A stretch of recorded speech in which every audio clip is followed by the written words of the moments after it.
A necromancer named Hector calls upon his monster to show the world their combined power. Another masked mage casts the poison tongue spell, preparing to act. In this world, necromancers are magicians who create knights from corpses for battle. The little boy looks at this with admiration, thinking that necromancy is pretty damn cool. 17 years later, we see a dark city of necromancers built around a giant skull. A grown boy named Naus tries to revive his knight, commanding him to overcome death. He speaks the words of the spell, Lacrote and Extenra, touching the body on the operating table. The ritual is interrupted by a bright flash of red energy that throws him back. He failed again, although the muscle density and nervous system reconstruction were perfect. Surrounded by clutter and books, he decides he needs to start over. He works hard, breathing heavily and sweating, completely focused on his work. The boss scolds him for poor cleaning and orders him to redo everything. Everyone is talking about the Battle of Necromancers, the popularity of which is breaking all records every year. At a school for young necromancers, a teacher in a skull mask demands that the students speak louder. Us performs heavy physical work and is constantly rushed and hurried.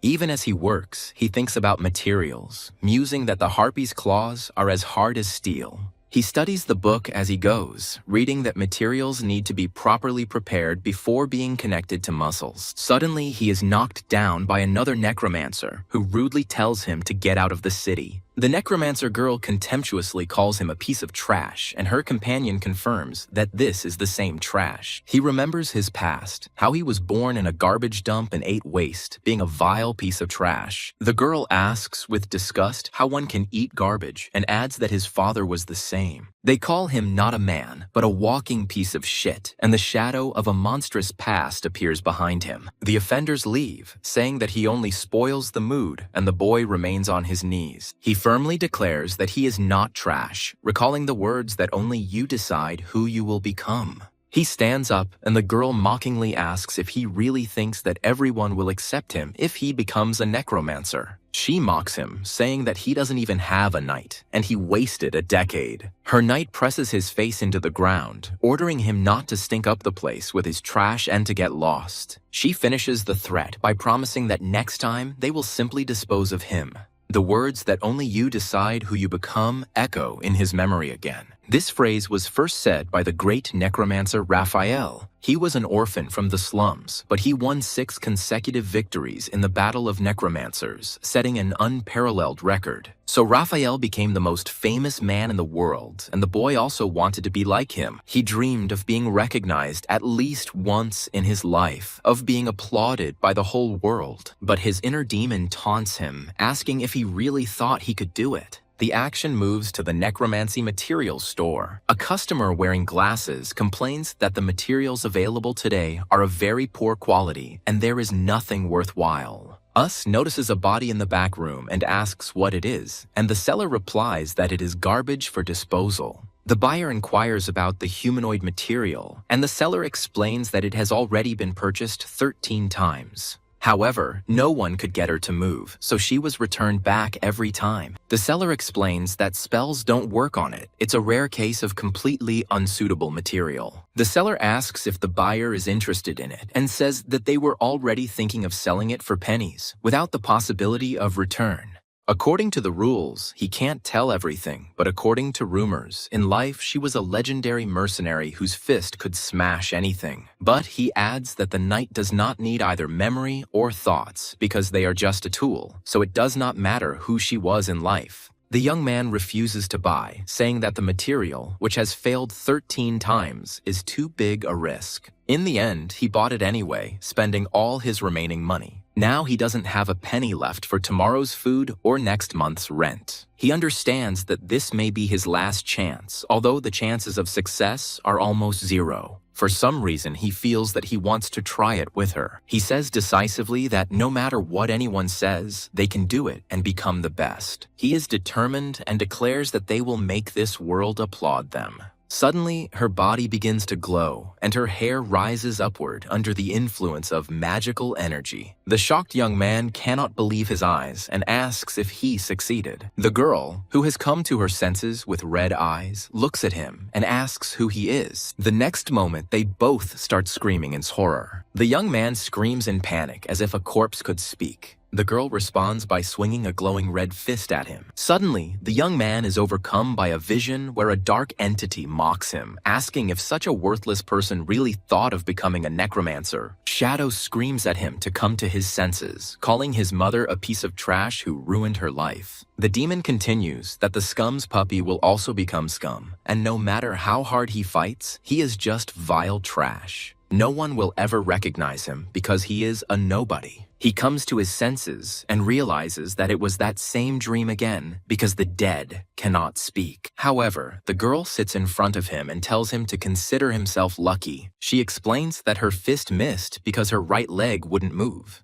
The boy starts screaming again, but she tells him to shut up because she has a splitting headache. He finds himself tied up and in a panic asks why she did it and what she was planning. The girl replies that she should be asking questions and demands to know what he did with her body. She clenches her fist and threatens that next time she will definitely not miss. She says she thought he was a psychopathic pervert at first, but judging by his house, he's just a poor guy. She is shocked to realize what happened and asks if this means that she really died then. Thanking him for his revival, she is about to leave and never meet again, but he shouts after her. He stops her, reminding her that her left arm and right leg, which were not hers in life, do not move. The young man offers her his help because as a necromancer, he can deal with this. He claims that no matter how strong she is, without him, she is helpless. In response, she grabs the cleaver he was holding earlier. The girl cuts off her non-functioning leg, declaring that she is the strongest, most beautiful, and best warrior in this world.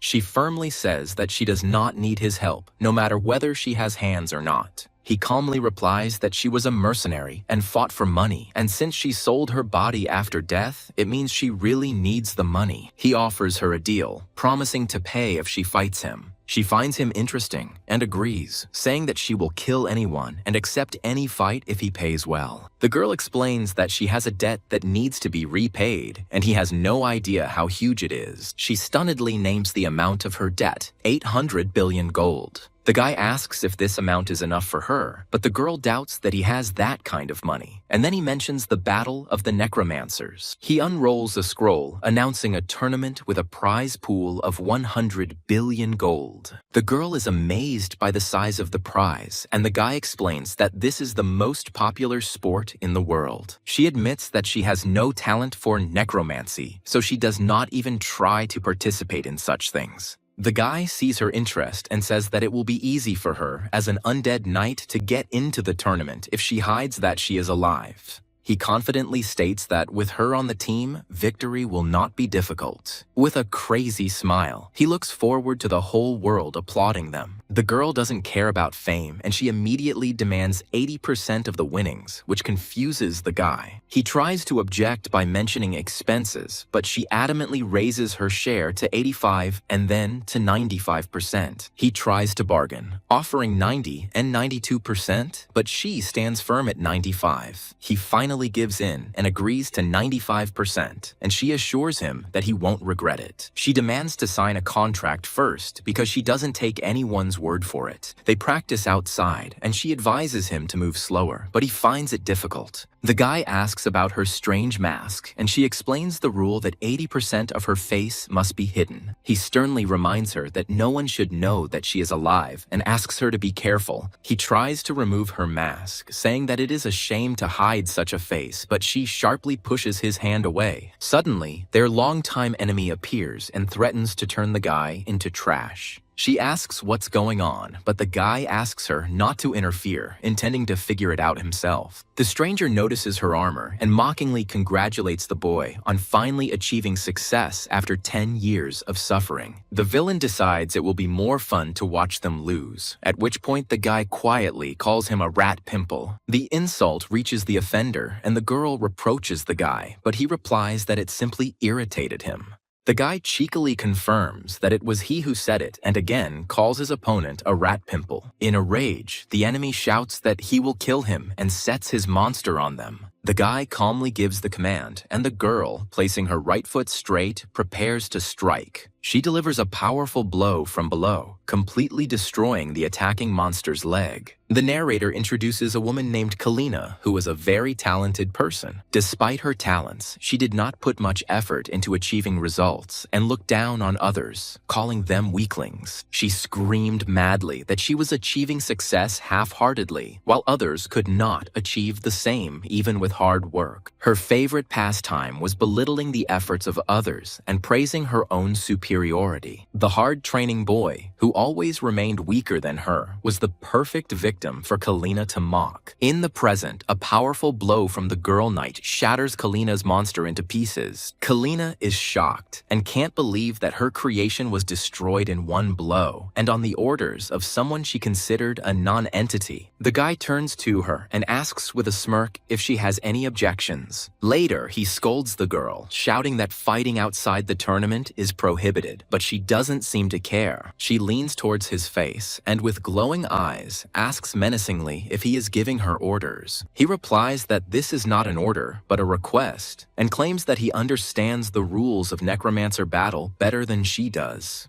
The guy reminds her of duty and senseless risk, after which she reluctantly agrees to try to restrain herself. She asks about their next plans, and he replies that they now need to register and take some basic tests. During check-in, the employee dubiously asks the guy if he can even run, which irritates him. The officer lets them through, and the armored girl awkwardly walks forward while the guy watches her. 3 judges in skeleton masks discuss her awkward gait, but it's good enough for the lower echelon, and stamp her name.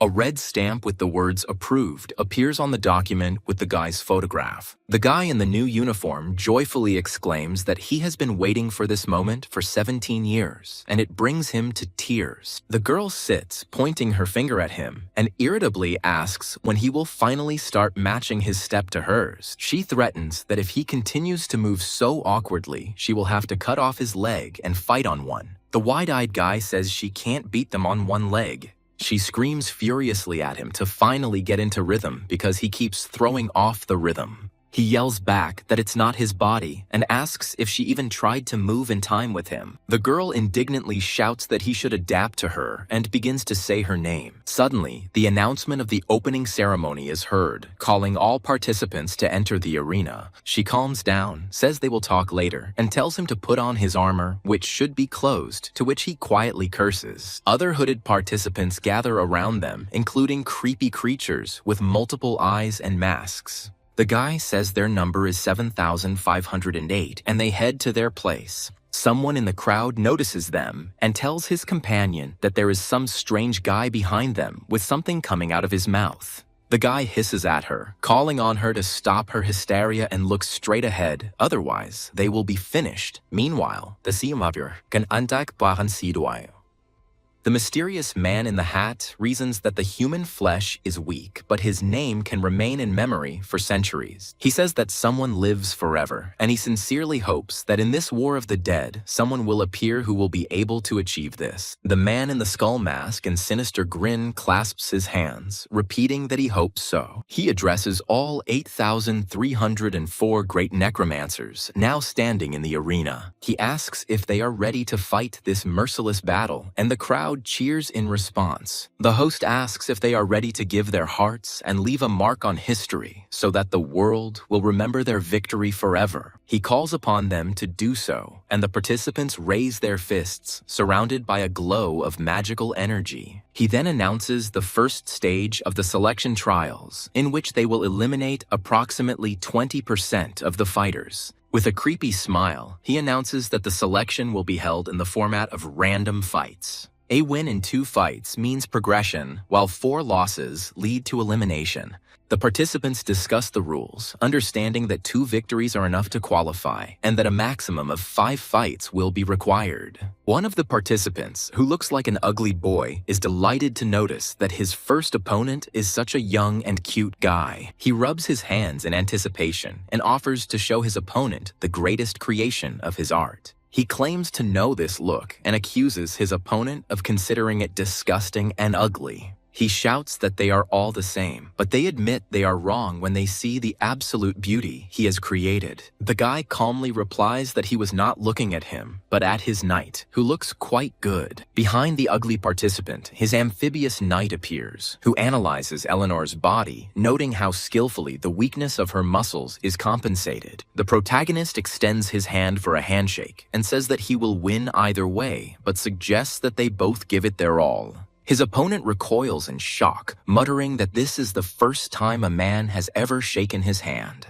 He can't believe that he didn't care at all about his appearance. Inspired by this, he decides that they have an obligation to show this boy the absolute beauty they have created. The qualifying stage begins, which will take place in 3 rounds, after which only 1,000 participants will remain. These participants will be selected for the final round. The guy explains that the rules of the tour are constantly changing, but the format of 2 wins to advance and 4 losses to be eliminated sounds pretty simple. The boy shows Eleanor a small skull earring and asks what it is. She explains that it is a magical communicator that allows one to hear each other at a distance of up to 300 meters. The guy, who has already put on the earring, irritably asks her to stop because he sold a lot of things for this purchase and is afraid of losing it. Eleanor reassures him, explaining that in this competition, which highlights the uniqueness of necromancers, accessories are free to use. However, she adds that the arena is under the influence of a powerful magic circle that prevents any magical communication.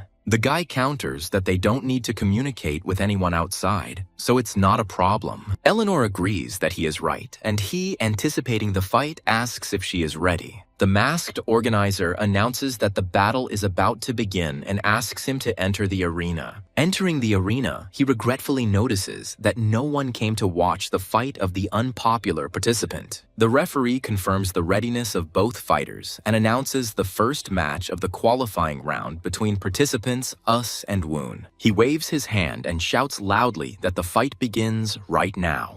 The boy calls on Eleanor to show the world their power, and she immediately rushes forward. They immediately start arguing through the communicator since the guy asked her to move slower and she thinks that he is in a hurry. Eleanor calls him a bore and declares that she will move in her own way, and all he can do is follow her. She dodges the attack of a huge amphibian, which, despite its size, jumps very high. The guy reminds her that in this battle, she needs to destroy the enemy's core and protect her own. He believes they have a powerful punch, but too few defenses. Eleanor objects that they can't waste time studying attacks because it's not beneficial for them. She decides to go ahead and shouts that she will continue to close the distance. The guy understands that she is not going to cooperate and is worried because due to her limited body, she is slow and predictable. He is more concerned about the behavior of the enemy, who does not attack but only runs away. Suddenly, their opponent, sitting on a bone throne, begins to laugh evilly and tease them. He says he watched them hoping to see a strong opponent, but they did not live up to his expectations. He declares that he will end this battle right now and calls on them to tremble. His creation appears before them, which he calls true beauty. Eleanor is surprised because according to the rules, 80% of a knight's face must be covered, and this is clearly not an ordinary face.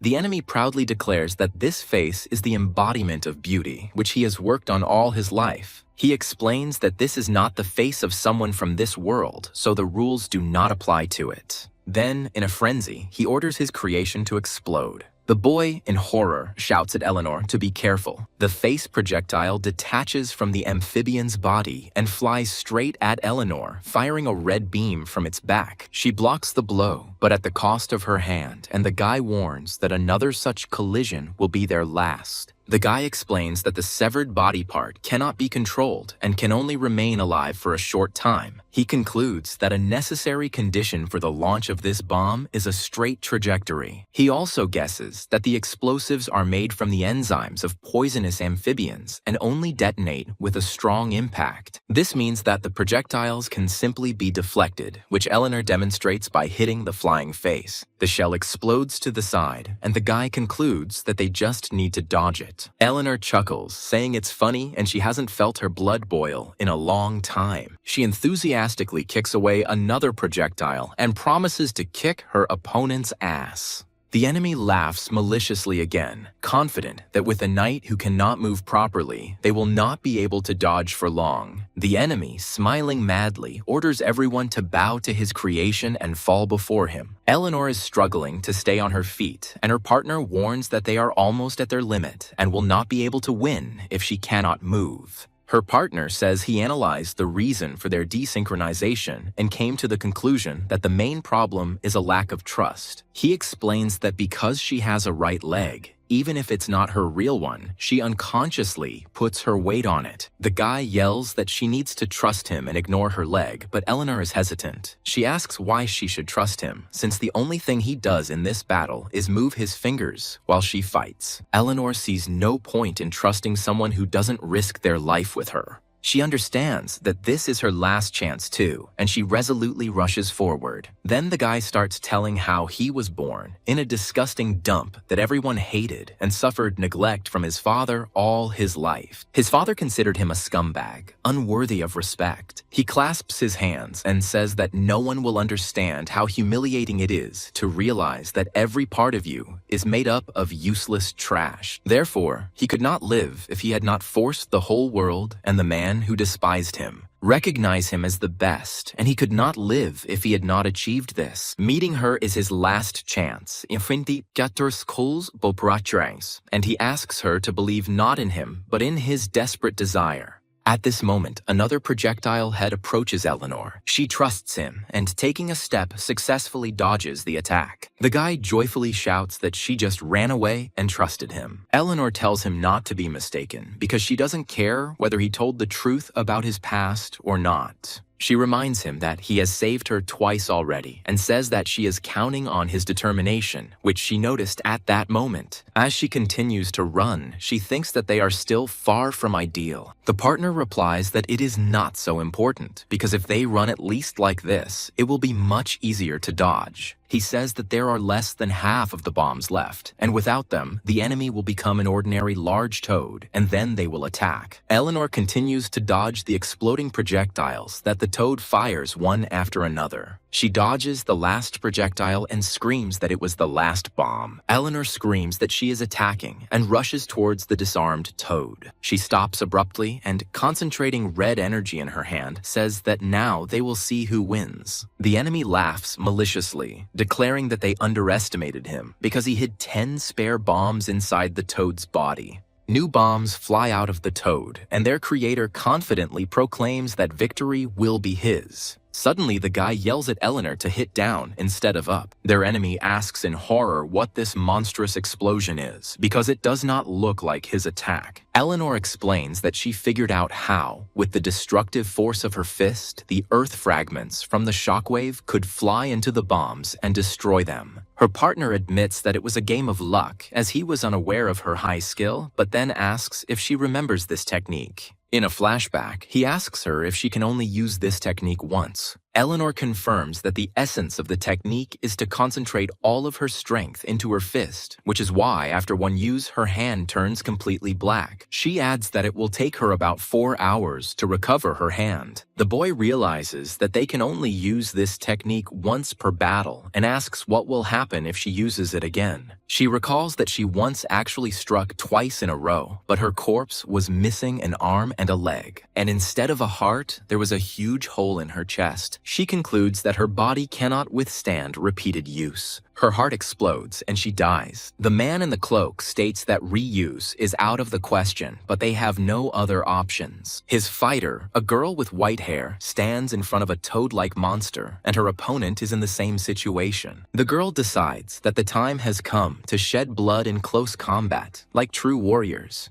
She delivers a crushing blow with force straight into the monster's body. The referee in the skull mask announces that the opponent's core has been destroyed. The man in the cloak clenches his fists and shouts joyfully that they did it. He enthusiastically praises the girl, Eleanor, saying that she fought simply amazingly. He continues to praise her, claiming that she is an unrivaled warrior. Eleanor replies with surprise that he too turned out to be not so bad. The man leaves, muttering that everything was perfect, but then looks back into the room with concern. He sees another man mourning the defeated monster, calling it his beautiful work of art. The The monster's creator asks the man if he really thinks his knight is cool, and he confirms that he was a fine knight. However, he adds that his own knight turned out to be slightly more ideal than the ugly creation of his interlocutor. The monster's creator is touched because he is being told such words for the first time, but the man notices one flaw. He believes that the creator was too fixated on pleasing everyone when creating this face. The man invites him to show the world the beauty that corresponds to his own ideals, without regard for others. The creator is delighted with this wonderful idea and says that he never thought of such a thing. He confirms that his name is Us, and the man promises to become his first fan. Us enthusiastically swears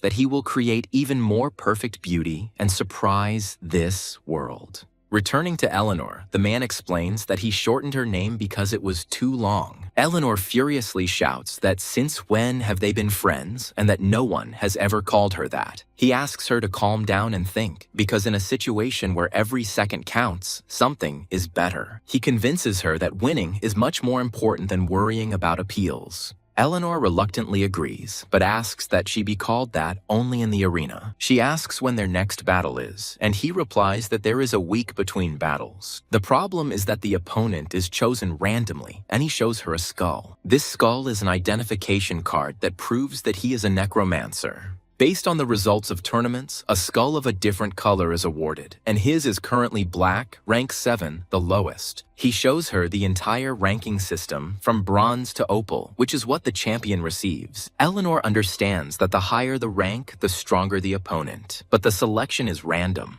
The man warns that if luck is not on their side, the enemy may turn out to be a second-rank fighter. Eleanor is worried because they have not yet learned to synchronize their movements properly. He opens the envelope to see who their next opponent is. Meanwhile, the assistant reports to the champion that she has not found any information about Yusei, and this is his first participation. A champion named Ral decides that the qualifying round will be very easy. In the huge arena, Ral, the indestructible wall, wins another victory. The spectators are delighted as he becomes champion for the second time in a row after a fierce fight. Numerous fans chant Ral's name, sharing this glorious moment with him. Later, Ral sits alone at a richly laid table and quietly says Sophie's name. Sophie appears, and Mr. Ral asks her how many fan letters she has received this month. Sophie reports that she has received 1,244 fan letters this month. Ral notes with disappointment that the number of letters has dropped by 15% compared to last year. He understands that the data on the loss of popularity turned out to be correct, because numbers don't lie. Ral asks Sophie what his chances of winning are according to the estimates of 13 media outlets and 43 analysts. He slams the table in anger, realizing that they all think he is incapable of winning. Ral vows to show everyone that he is still not broken. He asks about his next opponent, named Us, but Sophie replies that there is no information about him, as he is a newbie. Ral confidently states that in 99.74% of cases, newcomers could not resist his technique. He intends to demonstrate such superiority that no one will be able to dispute it. Meanwhile, his opponent, Us, working on his knight, notes that Ral cannot be ignored since he took 10th place last year. Us recalls that before this, Ral had become a champion twice and was a true master among masters. He explains to his knight that in a necromancer battle, there are two ways to win, and the first is to destroy the enemy's scarlet bead. The second way, he says, is to force the opponent to surrender. He clarifies that capitulation does not simply mean an admission of defeat, but a complete refusal to further participate in the battle of the necromancers. In this case, only the results of previous matches are kept, but the participant is eliminated from the tournament and faces criticism. His knight realizes that this is an even crazier sport than it seems, because it all comes down to a fight for survival. Us says that even though a knight is considered a tool, if her heart breaks, it will be the end for her. She understands that this will mean her final death. When Us asks what she wants to do, the knight is outraged by his suggestion to surrender due to the enemy's strength. She claims that he underestimates her because she has spent her entire life surviving in a world where she has to kill or be killed. She has no problem putting her life on the line twice to win. She defiantly orders Usu not to dare surrender without her permission. Us smiled, saying that this was exactly what he wanted to hear, because for him, this was also his last chance. He suggests that they prepare well for a battle that could be the last for both of them. Meanwhile, two cleaners at the arena are surprised by the noise that has arisen due to a regular qualifying round. One of them explains that Raul, a former champion whose fights were always exciting, is entering the arena. However, his comrade objects that things are different now, as Raul's skills have noticeably deteriorated. He predicts that Raul will remain a loser, forgotten by everyone. Raul suddenly appears and interrupts their conversation, saying that their words were too harsh. Left alone, he looks at his hand and repeats to himself over and over again that he can win. Raul enters the arena, and the commentators note that there are a lot of spectators because he was once a champion. Addressing the crowd, he proclaims that the true measure of strength lies not in attack, but in defense. He assumes a defensive stance and declares himself the protector. He then puts his finger to his lips and asks everyone to remember his name. His opponent looks in amazement at the giant wall he has created from a multitude of materials and living beings. Us comments that until now, no one has been able to break through this wall with either physical or magical attacks. He tells his knight that they only have one chance, and they must find a way to attack what is inside the wall. The knight suggests that the wall is slow, but Us counters that that's not the scariest thing about it. He explains that the most terrifying thing about the wall is its overwhelming size, which does not prevent it from moving at tremendous speed. Barely dodging, the knight lands with the help of his new hook arm and admits that it has proven quite useful. Although this cable is made of cheap materials, it allows you to cover a distance of about 5 meters in an instant. When the opposing knight finally turned and showed his vulnerabilities, they had their chance. The girl wonders how long it will take for such a massive figure to turn back and prepares to deliver the finishing blow. She understands that it is impossible to attack head-on because no one has yet been able to break through this wall. Us watches what is happening in amazement, not understanding how this is possible. He sees the massive knight move in a completely unimaginable way and cannot believe his eyes.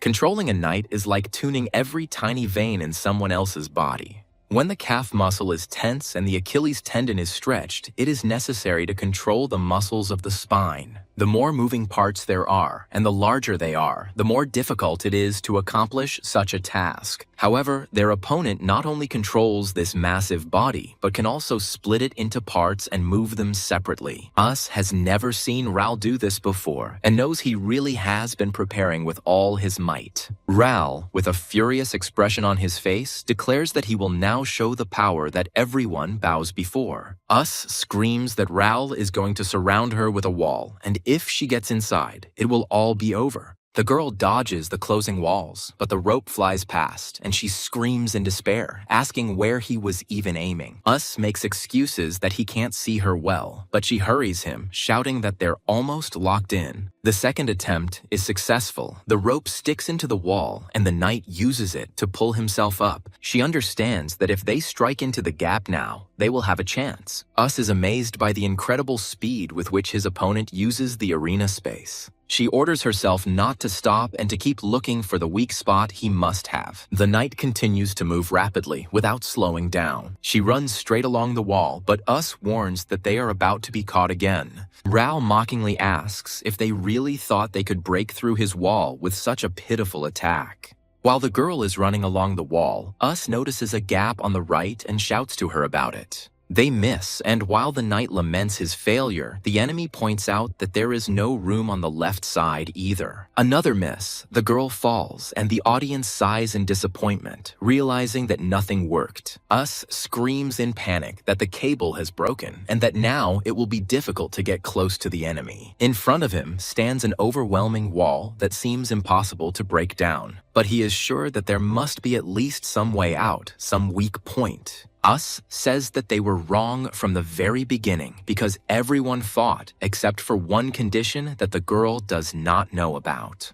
He looks at the wall and wonders if it is really indestructible. Us says they'll only have one chance, and while no one has ever managed to break through that wall, he's heard of someone who almost did it once. In the final battle, the knight who specialized in physical attacks managed to deliver the decisive blow, and a barely noticeable crack appeared on the wall. Of course, after this, no matter who tried, they couldn't even leave a scratch, so a direct blow was soon no longer considered a possible strategy. But Us suggests that if he strikes a blow greater than that of the knight, perhaps it will work. The only question was whether her fist would be strong enough to overcome that attack. The girl decides that if there is a chance, then why not put it all on the line? Us says that the main body is visible from here at about a 45-degree angle and commands to attack as soon as he raises her left arm. At the same time, their opponent swings for a crushing blow. Ral can't believe they tried to fight the wall head-on, but still praises them for their courage. He decides it's time to end and says the name of his technique, space compression. Ral delivers a crushing blow, releasing a powerful stream of red energy. He recalls how he devoted himself entirely to his work. He sacrificed his youth and life to achieve his goal. The world has finally accepted him, but now he feels like a washed-up loser with only pride left. Critics and journalists constantly discuss his shortcomings and wait for him to retire. He coughs up blood but refuses to leave the stage in dismay and orders everyone to shut up. He dreams of hearing applause in his honor at least once more. In the present, his masked opponent breaks through his defense with a powerful blow.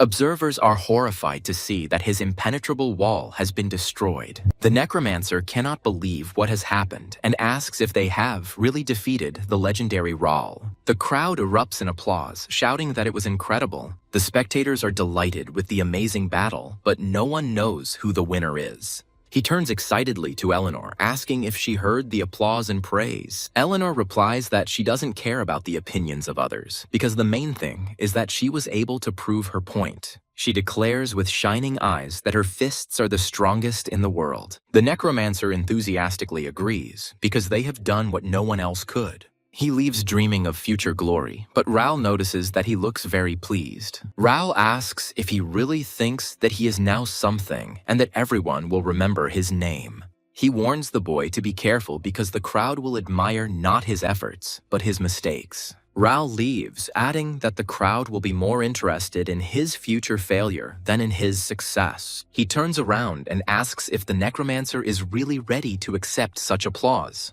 The Necromancer confidently replies that he is ready, and Ral smiles in surprise. Ral promises that it won't be so easy to break through his wall the next time they meet. In the room, they discuss the reward for passing the first qualifying round, which became their second victory. He looks at the money and thinks that this is his first income as a recognized Necromancer. Eleanor sarcastically notes the touching nature of the moment and announces that the second stage of the selection process will only take place in 4 weeks. She explains that according to the contract, the money belongs to him and he can spend it as he pleases. He asks about her plans, but Eleanor says she will have to stay here because of her terrible body. The Necromancer suddenly stops her, asking her to wait a bit. She looks at her body in surprise, not understanding what is happening. He, already wearing an apron, asks her how the result is, admitting that although he tried, it didn't turn out perfect. He then hands her the box, saying he's not sure if it's an appropriate gift for her. He explains that the box contains everyday clothes, in which no one will recognize her as a knight. He smiles and invites her to put on these clothes and go spend the money they earned together. He says they earned them together, so they should enjoy them together. Eleanor looks at her hand and notices with a smile that he does have a sweet side. She asks him to step outside for a minute so she can change. Left alone, he remembers the applause and thinks how unforgettable it was. He is obsessed with the idea that if he wins, the whole world will applaud him. He turns around at the sound of the door opening and freezes in amazement when he sees Eleanor. Eleanor, looking at herself, says that this is a very old-fashioned outfit. She looks at her companion in surprise and asks what they should see in this city. Suddenly, she notices that the guy has blushed and asks if he was thinking about something strange. He directly answers that she is objectively very beautiful, so any man will feel attracted to her.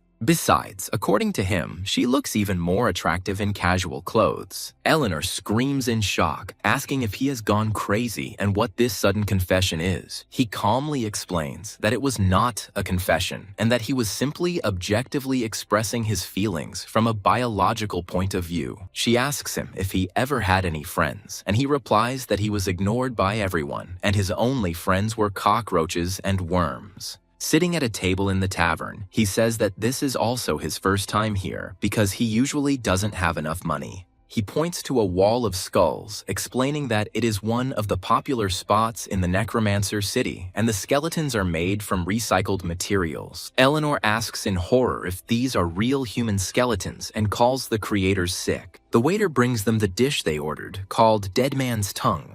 Eleanor looks at the plate in amazement and asks if they are alive. The guy replies that no, it is a paste made from a unique ingredient called ghost potato, which has amazing powers of restoration. The starch of this potato contains ground basilisk eggshells, and due to the constant contraction and expansion, it looks alive. Eleanor remarks that he is very knowledgeable, and he replies that it is a famous dish that he has always dreamed of trying. He asks if she can taste it and offers her a taste, saying that the dish tastes best when it starts to move. She cautiously raises the fork to her mouth and swallows the piece. After chewing, she freezes with her mouth full and her eyes wide open in surprise. She admits that it's quite good, and the texture is simply amazing. As she describes the delicate cream and rich garlic flavor, the guy begins to eat greedily. He shouts with his mouth full that it's damn delicious. Later on the street, they see a vendor offering to buy handmade cotton candy with a soul flavor. Looking up, they see a huge, shining golden statue.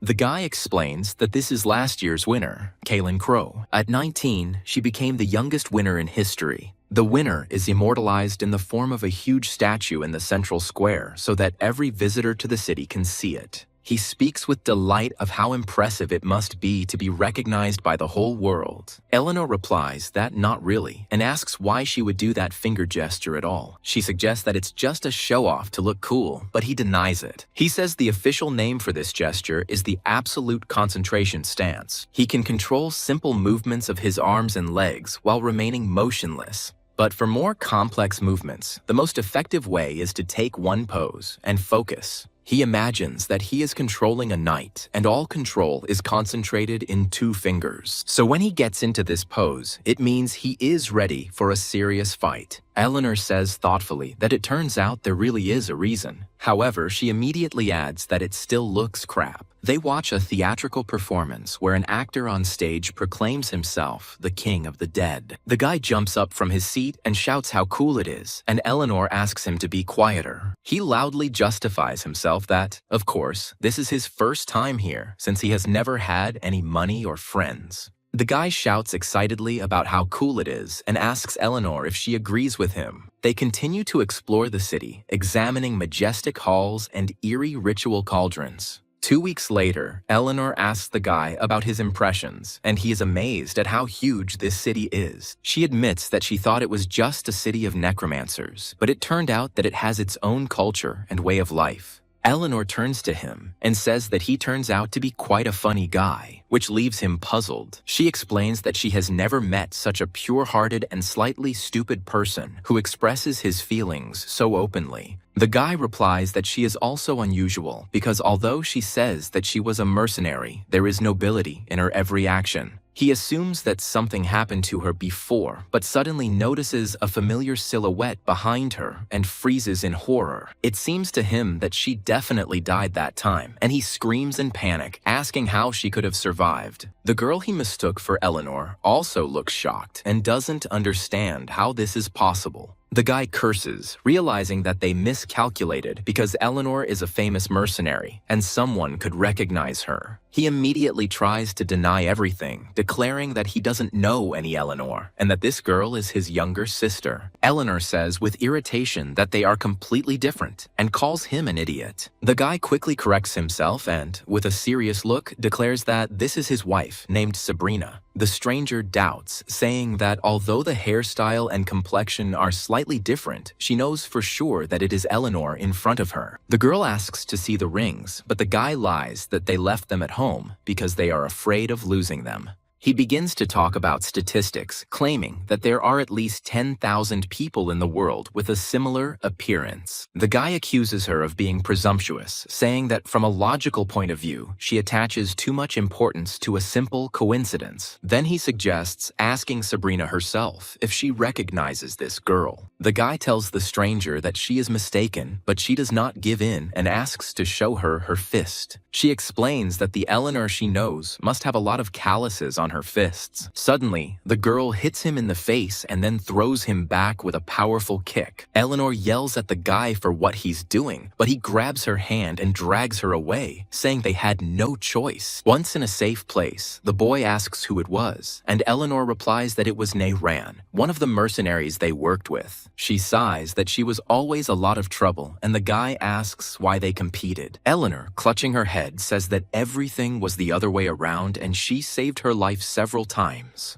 And after that, Nayran began to run after her like a fanatic in love. The guy tries to calm her down, but Eleanor interrupts him, shocking him with the news that this man is actually a man. She explains that she made it clear to him that nothing would work out between them, but she is sure that he would go to great lengths for her. Eleanor suggests that his very appearance in this city may mean that he has come in search of her body. The guy says thoughtfully that if this is true, then they will have a problem, because Nayran knows what he looks like. He decides that in case something goes wrong, it's worth thinking about the worst-case scenario. But for now, he suggests not thinking about it and preparing for the next battle, because the second qualifying round will begin soon.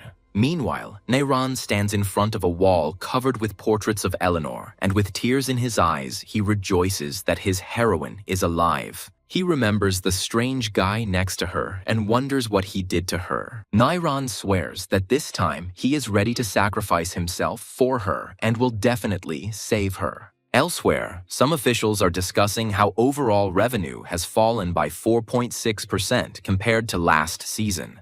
The boss asks about the main reason, and the masked subordinate replies that consumer habits have changed. He explains that the public's attention is focused on only a few popular personalities, so spectators only watch their matches and leave. As a result, people began to spend less time in the city, but he is interrupted by a guard forbidding further entry. Suddenly, a boy in rags runs up to them, begging the chief to wait while the guards try to catch up with him. He desperately holds out the ugly rag doll and asks to look at the knight he has created. A tall man in a hat and mask asks what's wrong, and the boy explains that his ideal knight somehow failed the player registration. The boy haltingly justifies himself by saying that he constantly emphasized that the knight was standing in place for strategic reasons. He also claims that the knight is capable of attacking, and to prove it, he squeezes the doll, causing it to spit out a green circle. The head suddenly declares that he really sees no reason why he did not register and admits that it was their mistake. He promises to provide information about compensation, and his assistant asks the boy to come with him. As they leave, the assistant starts laughing and says that with such a pathetic knight, the boy won't even pass the qualifying round.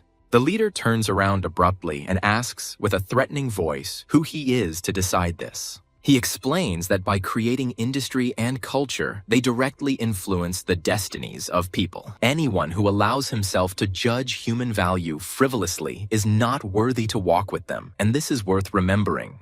The leader smiles ominously under his mask and says that human greatness is born from hardship. That is why, having come close, he informs his subordinate that he is fired. Other employees are discussing the decision, noting that the fired employee had outstanding marketing skills. The leader replies that if a person really wants it, he will return, but if not, then his path has ended. He then orders the dismissal of the security guards who failed to perform their duties and the transfer of the head of the second security department to the disciplinary committee. He orders everyone to gather in preparation for the second qualifying round, which will be held in a new format to increase the visibility of the participants. Suddenly, the scene changes and someone's voice asks the young man if he seriously thinks he has achieved anything. A creepy dark monster with red eyes appears behind the young man and calls him a worthless piece of shit. The monster continues to mock him, saying that it's time for him to realize that his mother was a worthless creature and the worst thing in this world. He screams that the child of such scum is the same trash, and no matter how hard he tries, he will still remain a disgusting bastard.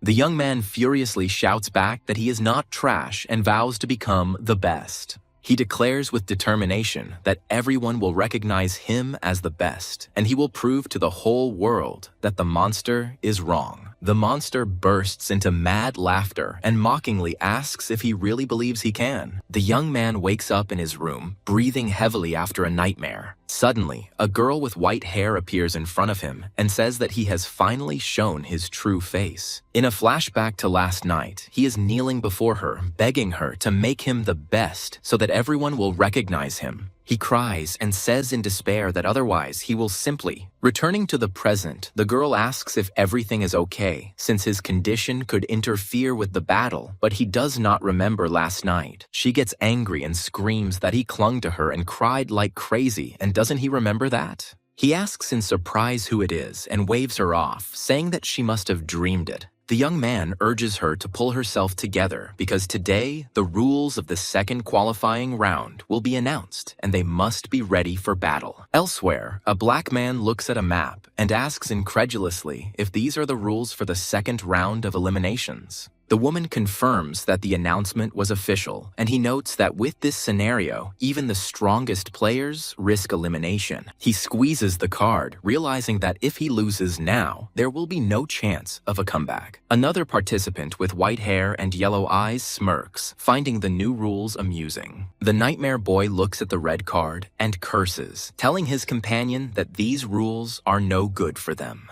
He explains that there will be a 3-on-3 team battle, where the team that wins 2 out of 3 matches will win. The girl is worried because 3 people on one team puts them at a disadvantage, and there may be problems with communication. He agrees, but points out a strange condition. Only 1 player of gold rank or higher can be added to the team.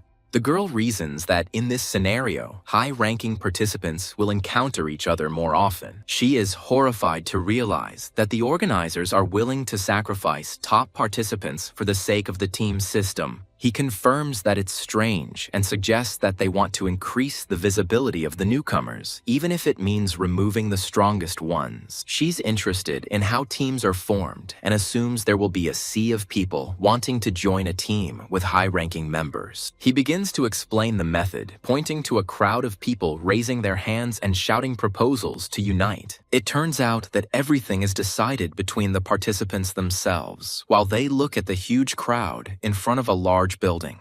The girl is surprised by the crowd, and he explains that they have 3 days to come to an agreement and create a team. To do this, you need to fill out a special form with signatures and submit it to the administration. She asks if he has thought about who to team up with, but he confidently replies that they need to wait a little, and he will approach them himself. She asks if they are going to team up with him, and the guy boastfully declares that they are the best in attack with a penetrating shield. He says that they are the only ones, and if they unite, they will become invincible. Reasoning logically, he comes to the conclusion that that person will definitely choose him. He waves to someone, but receives no response and wonders why he hasn't been noticed. The next day, he waves his hand again, shouting Max's name. A black man named Max coldly replies that he hasn't sunk so low as to form a team with someone like him. After he refuses, the girl asks what their next option is, since there are 5 hours left, and if he has another plan.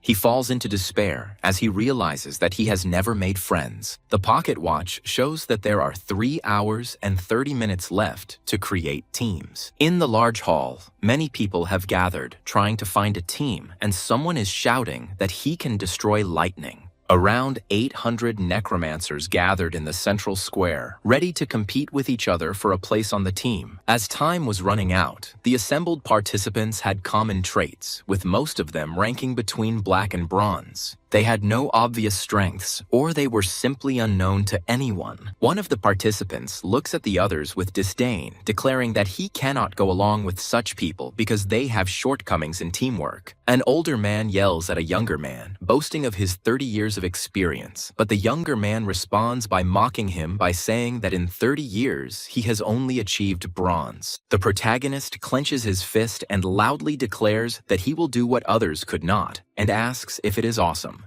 Several people look at him with bewilderment, and his companion covers her face with her hand in shame. The other participants recognize him as the guy who defeated Ral and assume that it is time for Ral to lose. The same guy who despised everyone wonders if he could break through his wall in such a state. Another participant runs up to the main character, delighted that he was able to break through the wall, and offers to join forces, but the hero asks about his knight. The guy shows off his boar-like knight and boasts that at top speed it can pierce even a 5-meter thick rock. The protagonist turns him down, saying that they are not really suited to each other, and advises him to look for someone else. Several players showed interest in us, but none of them were able to make a proper impression on him.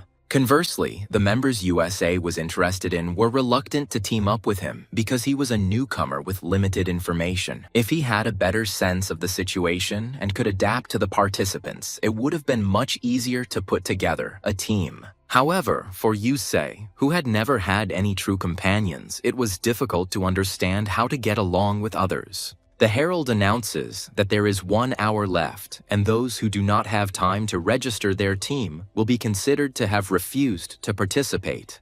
His companion asks if he's gone crazy because he's always weighing and evaluating things, but hasn't found a single person yet. She suggests just giving up and preparing for the next tournament, since this is only the second qualifying round. He objects that this won't work because it will be considered a refusal to participate. A refusal is not only a disgrace, but also a ban on participation for 10 years, which leaves the girl in shock. The masked woman says they don't have much time left, as their careers will be over in 10 years, and that the local rules are too strict. The guy suggests finding someone else first, but the woman reminds him that for them, defeat is not just a loss. He clarifies with horror on his face that this is, without exaggeration, death. He tells her that he doesn't want to lose her because of a rash choice. The woman suggests trying to choose from the available options, of which there are not many left. A guy calls out to 2 strangers and asks if they want to form a team.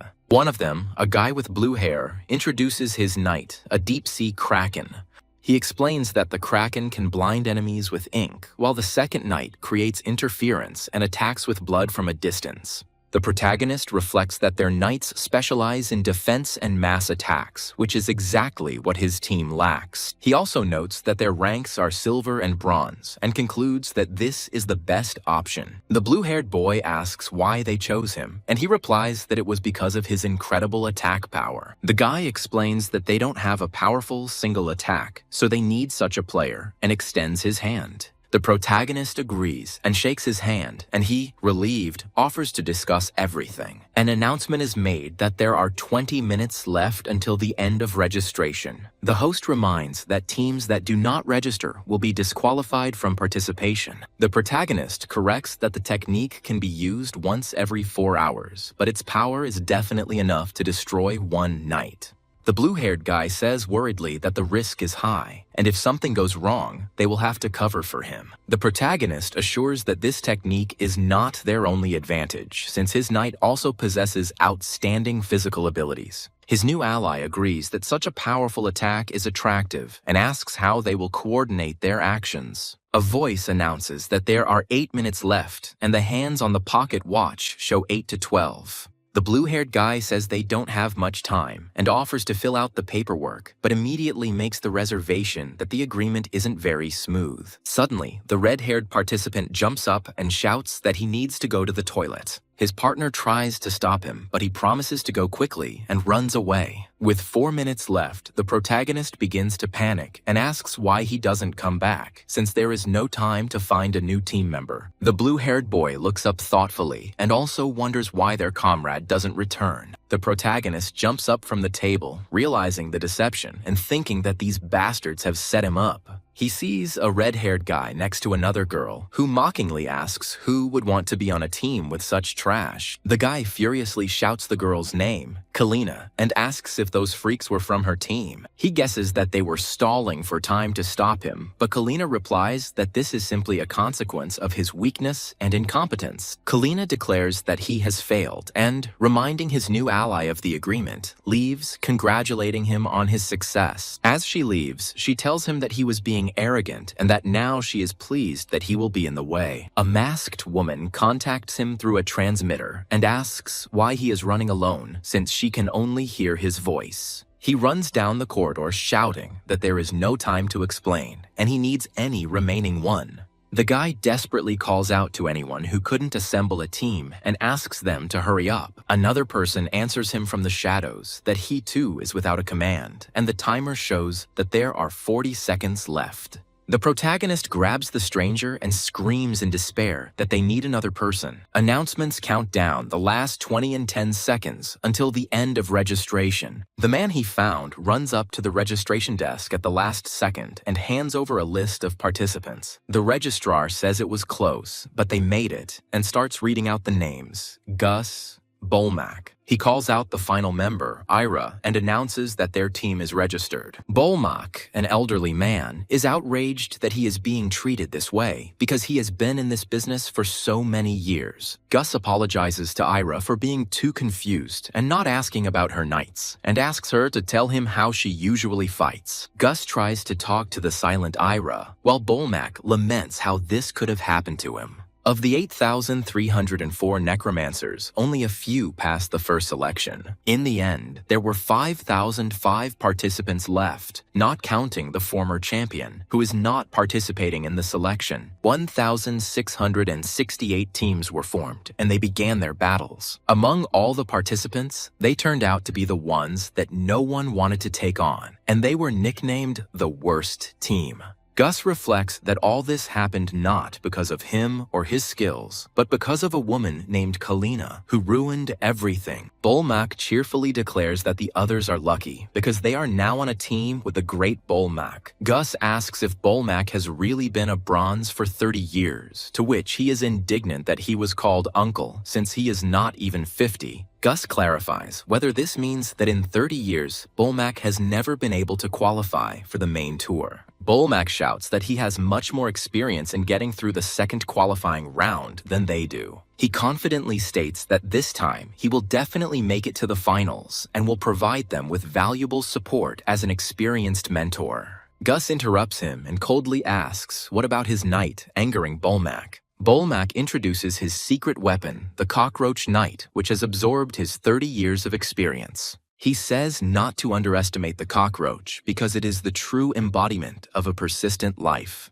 He explains that a cockroach can live without a head, eat anything, and cannot be crushed right away because it has no bones. Bolmac says tenderly that although no one would want to be a disgusting cockroach, he still survives. He asks with delight if it's not cool that the cockroach has such a stubborn will and vitality. Gus reflects thoughtfully that 30 years in bronze and not giving up is similar to the story of Bolmac himself. He notes that the knight is not bad. He has good overall balance and basic skills at a level. However, that's all, and this knight doesn't have any unique strengths. Gus decides to leave the discussion of strategy for later and asks Ira to finally tell him about her knight. A huge black cat with large yellow eyes appears next to Ira and meows loudly. In the flashback, Kalina angrily yells at someone, not wanting to risk her life with a cockroach and a crazy cat because she was promised a carefully assembled team. Gus says that now that everything has happened, blaming anyone is ineffective, and they only have 3 options. The first option is to win by being victorious, and the second is to die. The third option is to give up everything and surrender.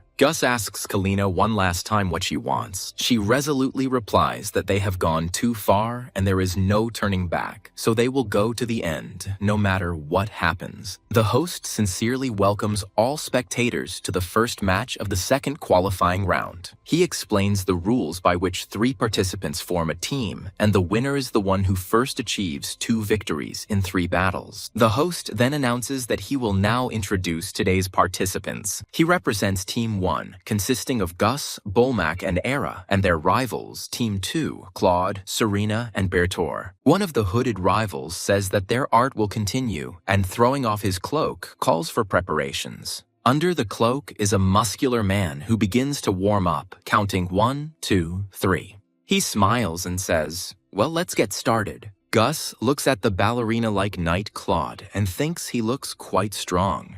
The masked Gus speaks quietly to his knight, afraid that they might be heard. He confirms that he can hear well and that there are no problems with the device, after which he says that they have already discussed the initial strategy. Gus explains that his knight Cockroach will go first because he is very fast. This will allow him to analyze the situation and understand how the enemy operates. The warrior in the horned helmet wonders what the crazy cat will be doing at this time. A black cat is comically lying on the floor, and one of her teammates asks her owner what her knight can do. A girl with blue hair shows a notebook with the inscription, "My cat is very cute," which leaves everyone in a stupor. The helmeted warrior comes to the conclusion that there are actually only 2 people in their team who are capable of fighting. Gus warns that in the worst case, they will have to fight 1 against 3. His helmeted companion says she sacrificed speed and chose a sword. She thinks this is a good choice because once she uses her fist, her strength will be greatly reduced.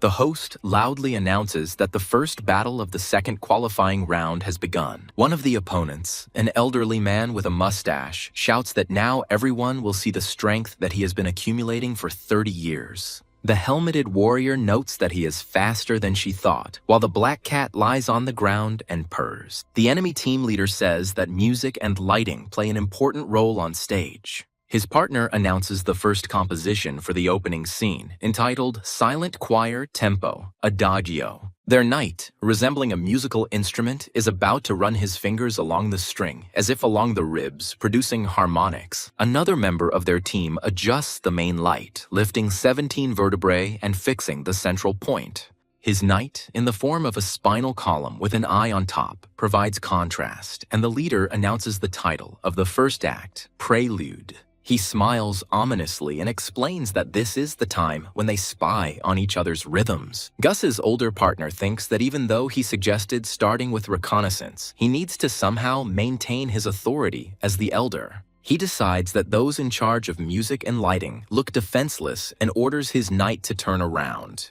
The cockroach rushes to attack, but his blow is suddenly parried. The leader of the opponents reproachfully says that it was rude, and now they need to focus on the main character of the scene. The helmeted warrior decides that she should get rid of this guy first, and prepares for battle. She curses, realizing that his reflexes and reaction speed are significantly higher than hers. The bandaged opponent notes that she relies solely on her physical strength, while his ally has a much greater attack range. The warrior thinks that 1 blow will be enough for her to create at least 1 gap. An enemy knight, resembling a ballerina, unleashes a flurry of kicks on her. The older man is surprised that Cockroach is still moving, but Gus reminds him that he was talking about his vitality even without arms and legs. The old man explains that just before death, the cockroach secretes a maximum of octopalmine, which instantly gives him incredible strength. At this moment, his speed is 10 times faster than normal, and he pounces on the enemy knight. The elderly partner shouts that now he will show them the last efforts of a living being. Gus asks, doubtfully, whether the speed is really 10 times greater than normal and whether it can be noticed at all. His teammate confirms that with such speed, any physical attack can be avoided and decides to get closer to create an opening. He orders Gus to attack with his knight. The man proudly declares that this is the fruit of his many years of work, a technique that will shake the whole world. He pompously shouts out the name of his technique.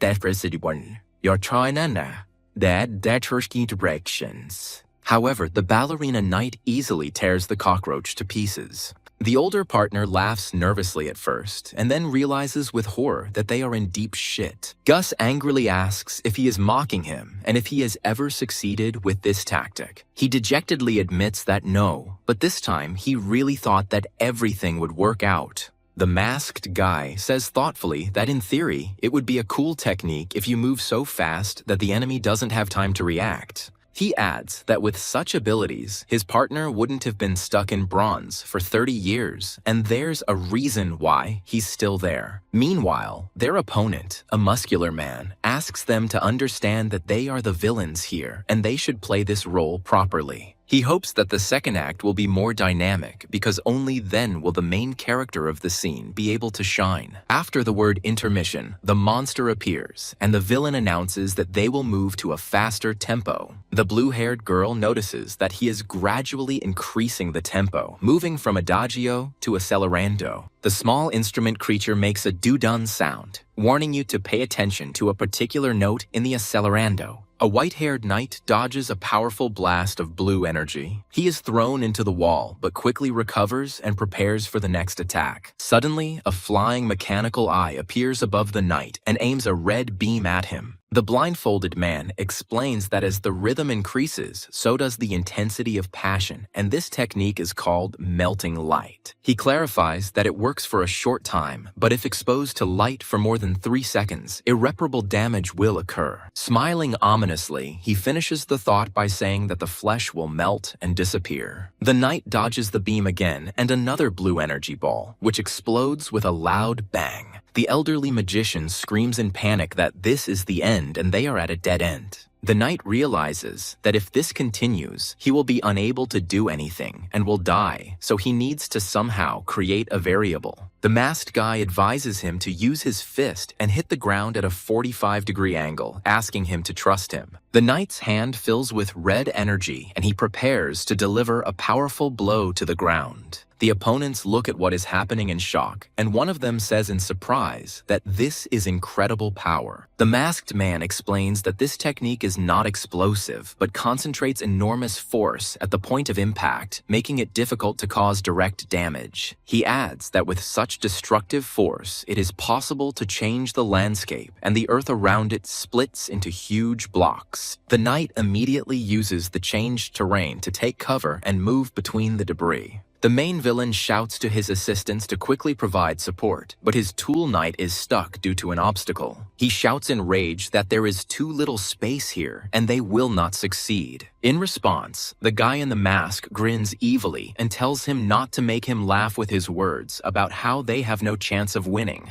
At that moment, the black fist smashes the small instrument creature into pieces. A huge monster in a bone mask appears and asks if they should start hunting the others. The explanation begins of what a knight is to a necromancer. For some, it is a lump of flesh assembled from various corpses or a monster created as a weapon of war. But for this necromancer, his knight was a beautiful creature with beautiful and flawless legs. He tenderly holds the face of his creation and asks to let him shine on stage again, calling him my darling. Embracing the knight, he says that this is something more, like a reflection of his own soul, and announces the finale. After the destruction of his creation, the necromancer falls to his knees and cries out in despair that this is impossible and that such a thing simply cannot happen. 2 doctors check his condition and report that his life is not in danger. It is temporary shock, and the match continues. The blindfolded man tells his partner that their opponents have also lost most of their strength, so their chances of winning will increase. He says that he is raising his spine, and a creepy creature with a huge eye at the end of a bony spine appears from underground. He explains that it is through it that he observes the world. Seeing an approaching enemy, he calls a frontal attack without a weapon stupidity and utters the word dissolution.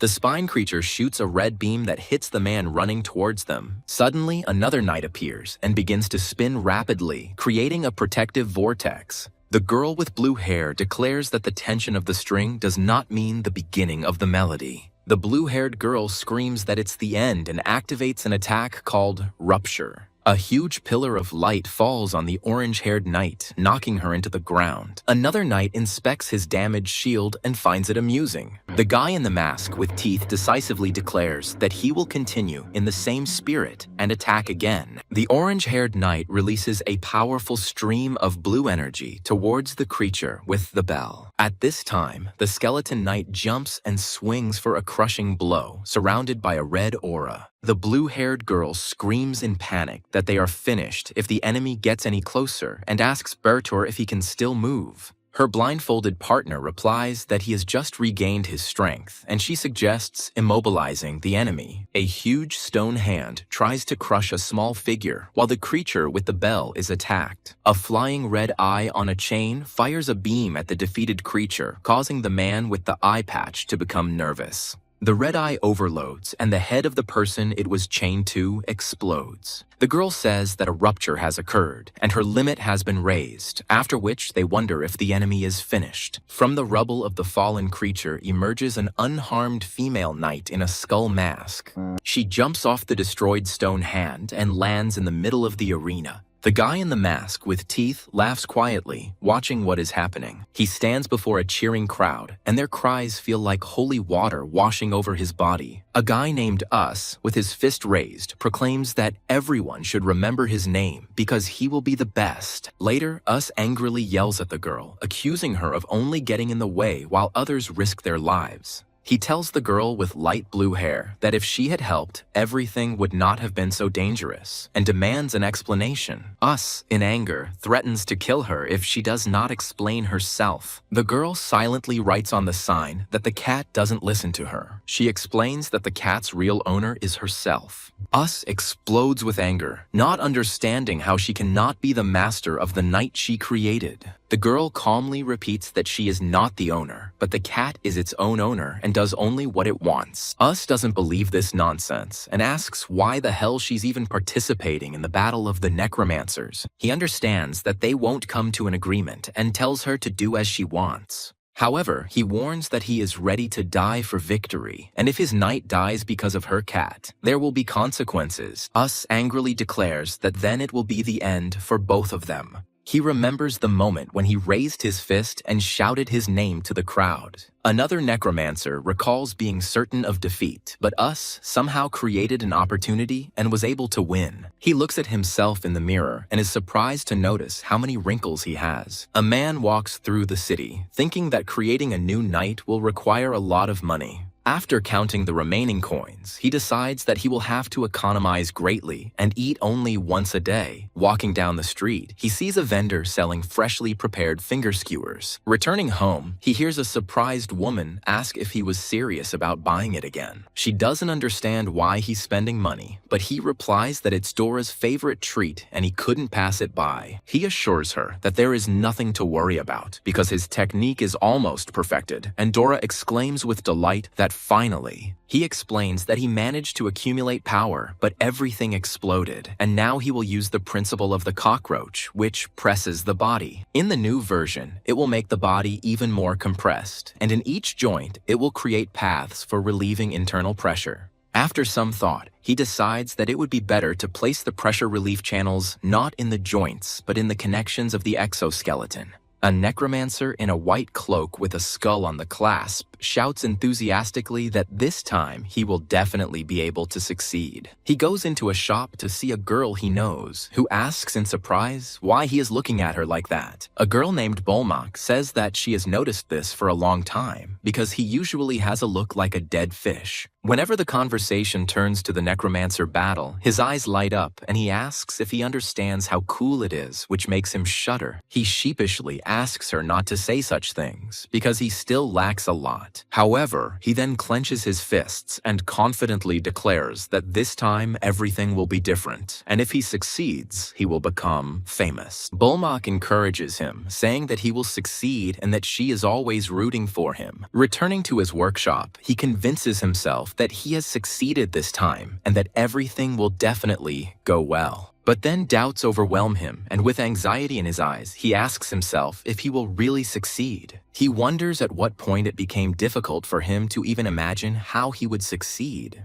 It seems to him that even in his dreams, it is not he who is standing on stage under the applause, but someone else. He wonders if this time is really any different from the previous ones, or if he should give up. In despair, he thinks about what will be left in his life if he gives up now. He decides that this is not possible, because if he gives up everything, he will turn into a worthless person who has wasted 30 years senselessly. He sets to work, arguing that he cannot let the years he has invested in this matter go to waste. Elsewhere, a girl with long white-pink hair complains that all her hair has burned because of her eyes. Her black-haired companion replies that there is nothing wrong with her hair, and perhaps it is because the original is beautiful to begin with. He offers to trim her hair, since he always cuts his own, to which she silently notes that his hair doesn't come out very nicely. He says that going to the hairdresser will be difficult, and offers to just trim the ends a little, asking you to trust him, as you did during a fight. She closes her eyes with apprehension, but then opens them in panic, asking what is going on, and he reassures her that everything is under control. He shows her a mirror and asks if she likes it, but Eleanor silently looks at her reflection in horror. She bursts out screaming, asking what the hell that is, and claims he cut her like she'd been chewed by a rat.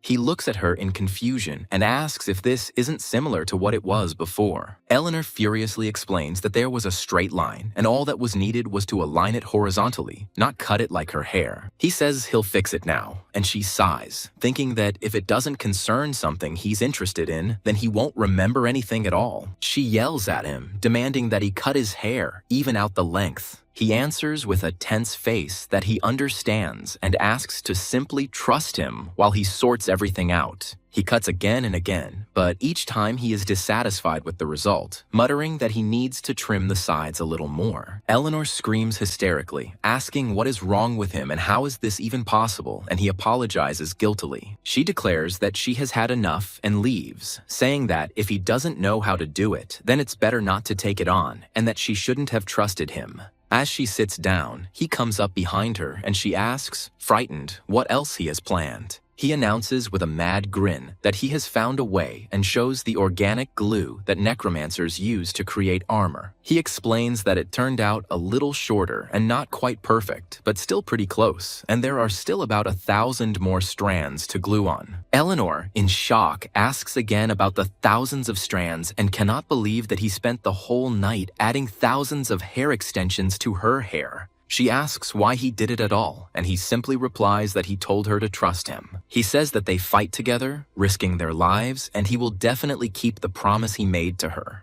He then adds sincerely that no matter what hairstyle she has, it still won't be able to hide her beauty. She gets embarrassed and asks him not to say such things if he doesn't believe them. He continues to carefully glue her hair, and she, having calmed down, thinks that this time it turned out quite well. In the tavern, patrons discuss the recent battle, admiring the man who won a fight 3 against 1 and crushed the wall of the invincible Rahl. One of the visitors asks in surprise about the Rahl wall, and his interlocutor replies that this event has been discussed for a long time. Another man says thoughtfully that Rahl is getting old and almost lost this time, so he wouldn't bet on him. His curly-haired friend enthusiastically counters that the fight was still cool because that knight had an incredibly powerful blow. The thoughtful man remembers that the main material was a man with soft pink hair and then immediately interrupts himself, exclaiming, "Just a minute." A girl suddenly appeared and loudly asked what the name of the necromancer they had just been talking about was. The man with the afro tries to remember the name and finally points to his interlocutor, remembering that the necromancer's name was Us. The girl is surprised by such a funny name, but thanks for the information. When she leaves, one of the men asks if it was a woman or a man, but his friend remains silent. Left alone, the girl thinks that the warrior with pink hair is definitely Eleanor, but she doesn't understand what the necromancer's knight has to do with it. She remembers that Eleanor, whom she met, could speak, and decides to first find a necromancer named Us. Meanwhile, in the tavern, one of the men notices that the girl who left was pretty, which causes confusion in his friend. Elsewhere, the necromancer tells Eleanor that there are 9 days left until the next battle, and in that time, they need to solve 2 major problems. First, he suggests coming up with a name for her technique, which puzzles Eleanor. She indignantly asks why such nonsense is important and who will shout the name of the technique during the hunt. He explains that they fight in an arena, and technique is not just a technique, but a reflection of the essence of the fighter. The cooler the name of the technology, the more people will remember it, and in the future, it may even be given a nickname like Raoul Iron Wall. He's thrilled to think how cool it will be if people remember who he is.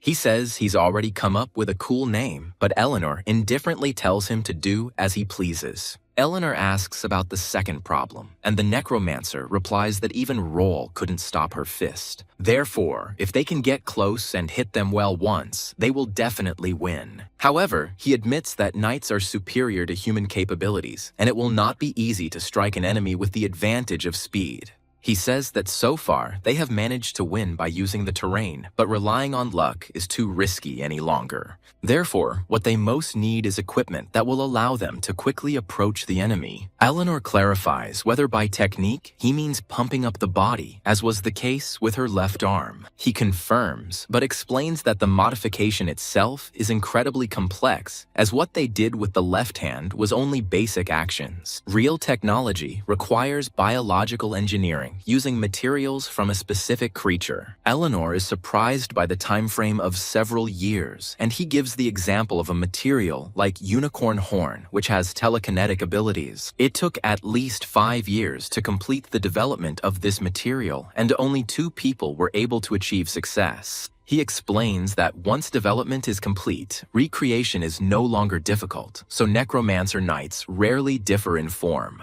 However, they don't have the money, so they have to use cheap but powerful materials with high risk and high return. With these words, he takes the material he has chosen out of the drawer and shows it to Eleanor. Eleanor looks at the contents with disgust and asks what this abomination is. He replies that it is the leg of a creature called Deathghast, which she has never heard of. It is a species of insect that lives in a place called Black Mountain, in deep crevices filled with methane and hydrogen sulfide. As hatchlings, they grow quietly in pits, feeding on slimy mosses on bacterial colonies. But when they become adults, their organs begin to need oxygen, and they have to leave the pit to survive. Therefore, during adolescence, all accumulated nutrition goes towards the formation of legs, which they use, risking their lives. They need these legs to jump out of a hole that is several kilometers deep. Eleanor says thoughtfully that this is necessary for them to go on a journey and become adults. The Necromancer confirms this and adds that the Deathghast can jump hundreds of meters, but its muscles are too stiff and unpredictable. The Necromancer says that because of this, they are more often used not for the legs, but for strengthening or supporting the body. Moreover, due to the high difficulty of handling, this material is not particularly popular, but since the supply is stable, its price is relatively low. She doubts it and asks if, since it is so difficult to use, he can design and learn to operate it in 9 days. In response to her question about why he didn't start the project from the start, Us replies that he spent money on its creation and, due to its high complexity, considered it unnecessary. He recalls that at first it was difficult for them to even walk together, but now this ability is the key to their victory. Us, with shining eyes, asks to trust him, promising to show everything he has learned and accumulated over these 10 years. 5 days later, the exhausted Necromancer despairingly admits that he is failing and his work is just crap. Ira asks in surprise what it means that everything is covered because he asked her to trust him.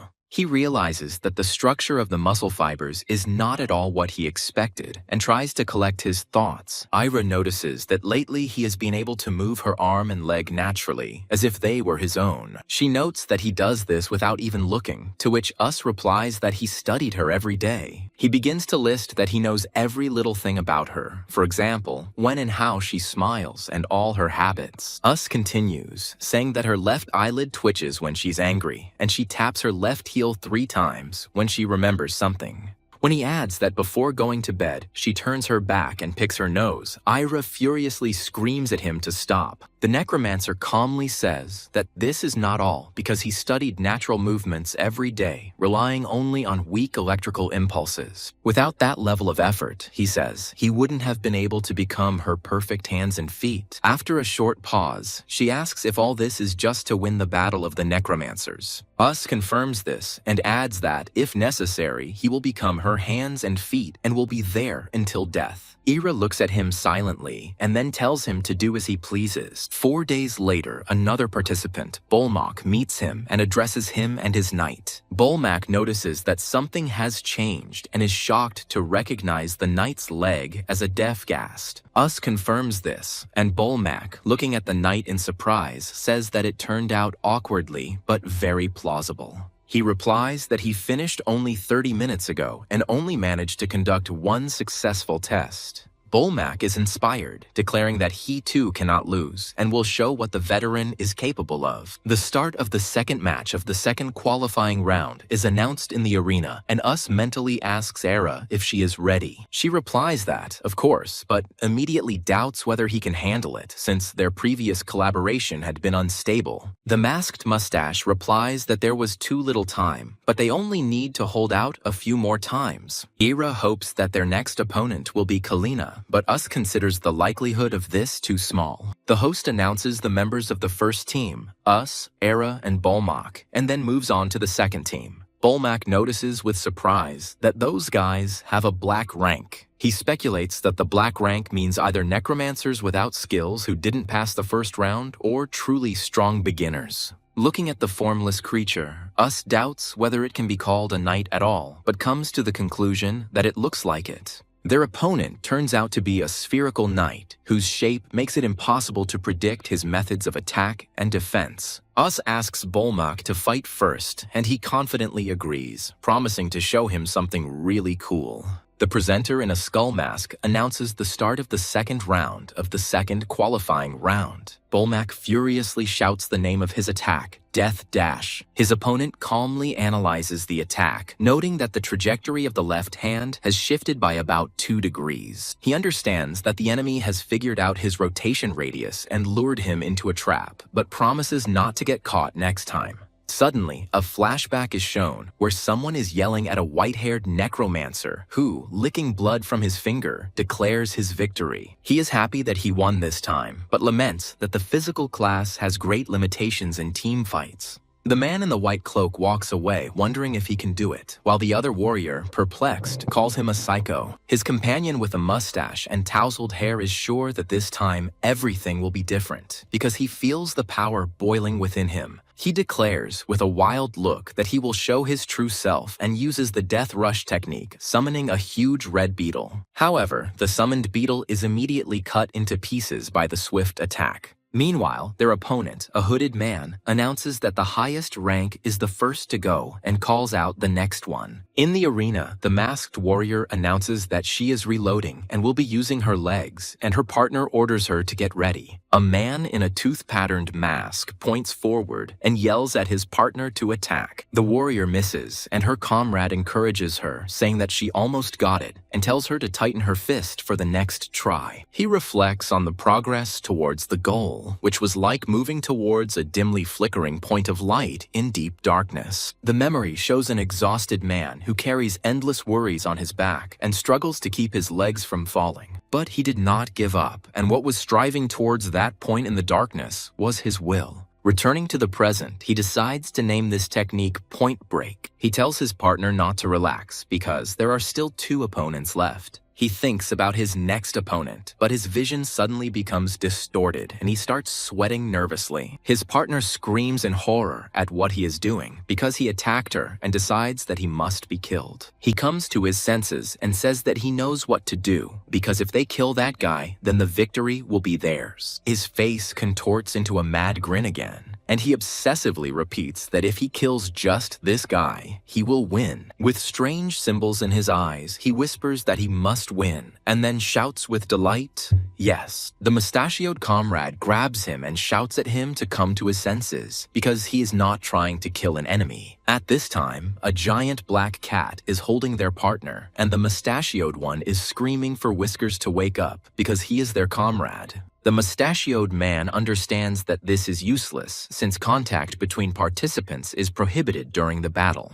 He remembers that everything happened in an instant, and as soon as the battle began, the round night opened up like wings. From inside this night, a creepy creature jumped out, resembling a moth with many eyes. Soon after, Us lost his mind and began attacking his teammates. He guesses that this is a knight from the mental absorption category, who controls the mind by penetrating it without any conditions. The warrior held by the cat thinks that although she doesn't like the cat, she doesn't like it enough to kill it, and asks the idiot to wake up. She realizes that the cat's movements are stronger than she thought, and considers whether she should break his left arm to stop him. However, she decides that this cannot be done. Otherwise, the subsequent battle will become unprofitable and does not know what to do. Usadai suggests that the mind-controlling knights are unable to perform complex manipulations. He decides that, be that as it may, it is enough to destroy only the performer of this ability. He sees that it will be difficult for the remaining two comrades to even escape, and he doubts whether to use Death Rush, fearing failure.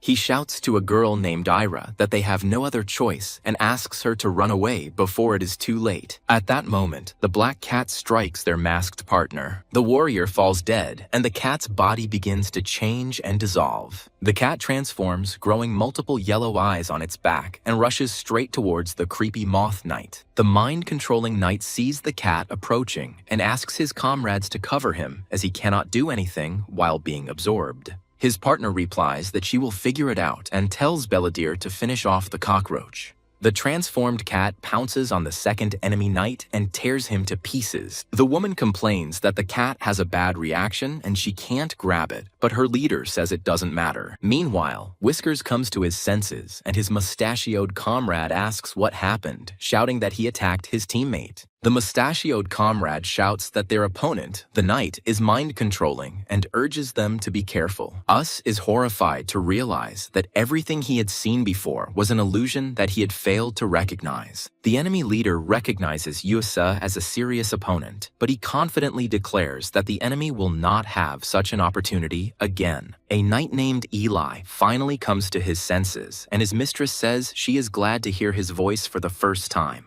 The hooded enemy calmly states that all he needs to do is simply change the target of his attack. He directs his power at another knight, who looks like a huge plant with yellow eyes. A man in a plague doctor mask volunteers to deal with the situation, and when asked about the cockroach, he replies that it suddenly exploded and died. The mustachioed comrade falls to his knees, lamenting that he failed again, even though he gave it his all. The plague doctor threatens to tear the enemy to pieces, and his pet, a black cat, prepares to attack. A cat with many yellow eyes pounces on its opponent and pierces him. The enemy explains his mental absorption technique, which causes madness and makes everyone around him attack each other. He adds that this technique is only effective at close range and is useless in the current situation. The villain, with a grin, decides that it is time to change form.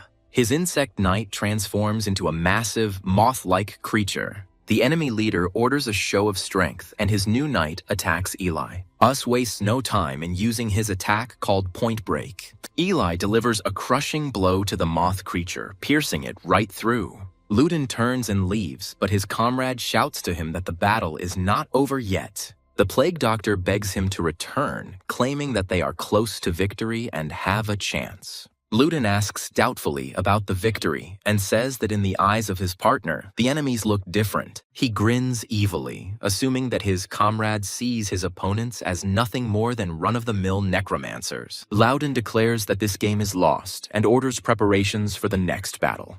He confidently states that thanks to this experience, he will not lose next time. The plague doctor gets angry and accuses Loudon of despising everyone, but he himself is the first to give in. He shouts that Loudon is wrong this time and vows to prove him right. Suddenly, he exclaims in shock, not understanding what an enemy with only half of his body left can do. Us realizes with horror that the black cat seems to have eaten all the enemy knights. The girl notices that the cat has acquired the wings and legs of an enemy knight, and the plague doctor suggests that it can absorb opponents. She says in bewilderment that she has never heard of such a thing, and from a biological point of view, it seems unrealistic. Us is stunned by what is happening, calling what he sees completely unfamiliar and creepy techniques. It turns out that the cat restored its damaged body by absorbing the enemy, which allows Ira to rebuild the knight in real time. Us looks at the blue-haired girl, Ira, and can't imagine what material this cat is made of. The plague doctor admits that they are losing, but he has managed to unleash all of the enemy's abilities. He says he wouldn't have confidence in anyone else, but he believes in her because she's always been the strongest among them. Sabrin responds that power cannot be hidden, and she will have to use the secret technique she was saving for the finale. She commands her enemies to tremble in fear of the death she has created and creates a monster from many hands. After the battle, Us is greeted by a cheering crowd who shout that he was awesome.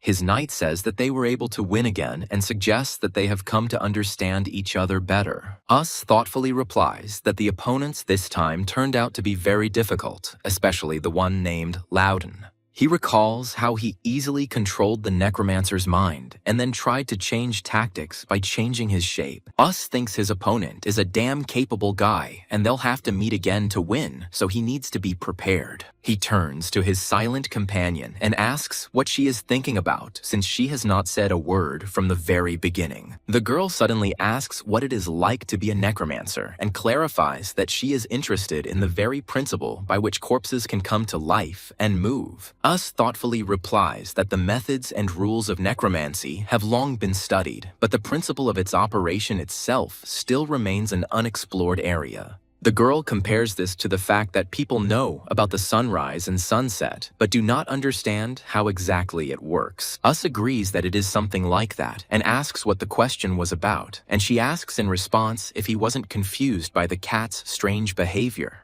He admits that the cat's behavior was indeed strange, as her knight was a completely new type, capable of absorbing others and imitating their abilities. Essentially, this means that if you don't die, you can increase your power infinitely. The girl reminds him of his own words about a knight being just a mindlessly moving corpse. But she not only remembers the past, but can also speak. She asks in horror how this is possible and what the chances are that someone else will face a similar situation. Us replies that he doesn't know and has never heard of such a case, after which he asks why she is suddenly so interested in it. She says that when that knight absorbed her, strange sensations ran through her entire body, as if something was squeezing her very tightly. She felt like she was being taken apart piece by piece, and at that moment she clearly heard the voice of a cat in the darkness. She remembers with horror how it seemed as if someone was whispering it incessantly. Us believes that this can't be true and suggests that her mind is also being controlled, but immediately rejects this thought.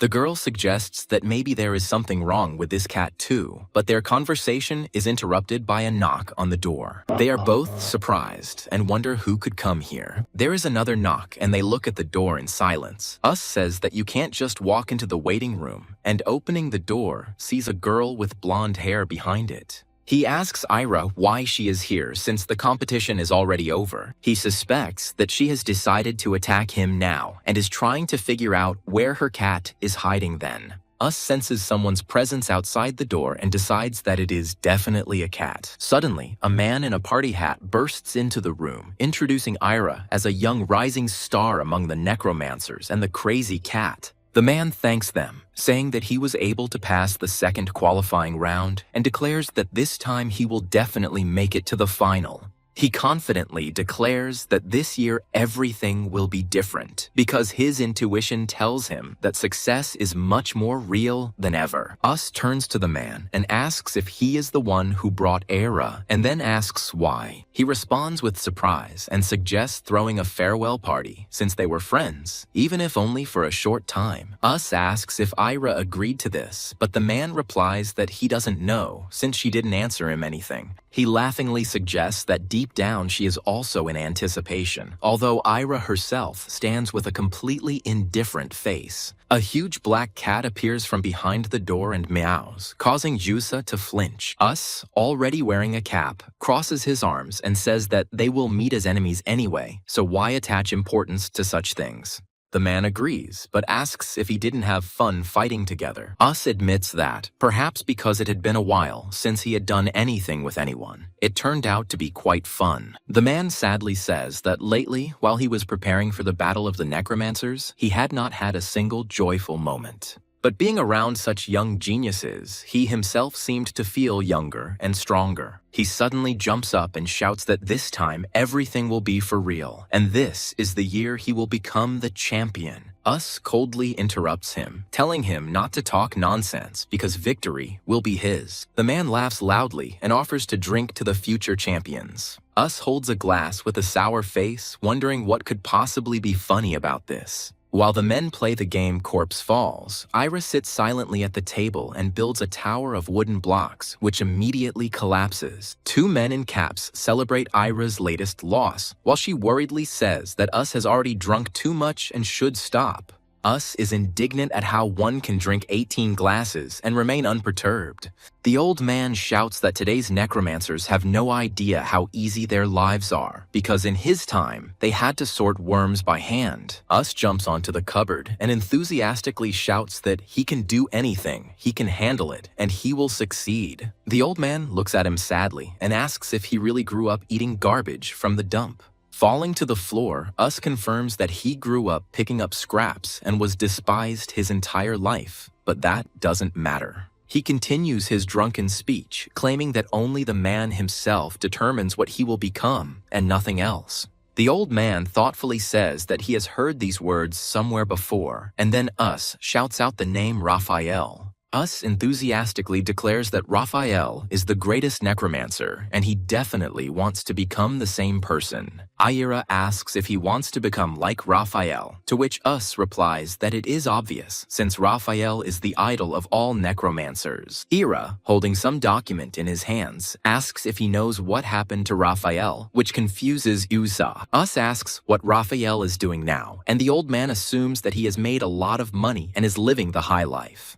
Us enthusiastically shouts that, of course, Raphael is an incredibly outstanding person. Meanwhile, elsewhere, a muscular man in a mask runs along the track and his subordinates count down the seconds, shouting, "Chief?" A man falls off a treadmill, exhausted, and a voice announces that the total running time was 9 hours, 15 minutes, and 16 seconds. One of his subordinates says that the chief ran 3 seconds longer than last week, and he replies that he has become more perfect. The subordinate warns that if the chief continues to exceed his limits, he may die. The voiceover explains that the chief is a capable and cool-headed man who has turned the battle of the necromancers into the best entertainment in the world. Neither the age, nor the origin, nor even the name of the head are known to anyone. There is no information about him. He is like a shadow man, under a wide-brimmed hat, impossible to sense. The chief's motives also remain unclear, and he asks his subordinate whether the information he brought is reliable.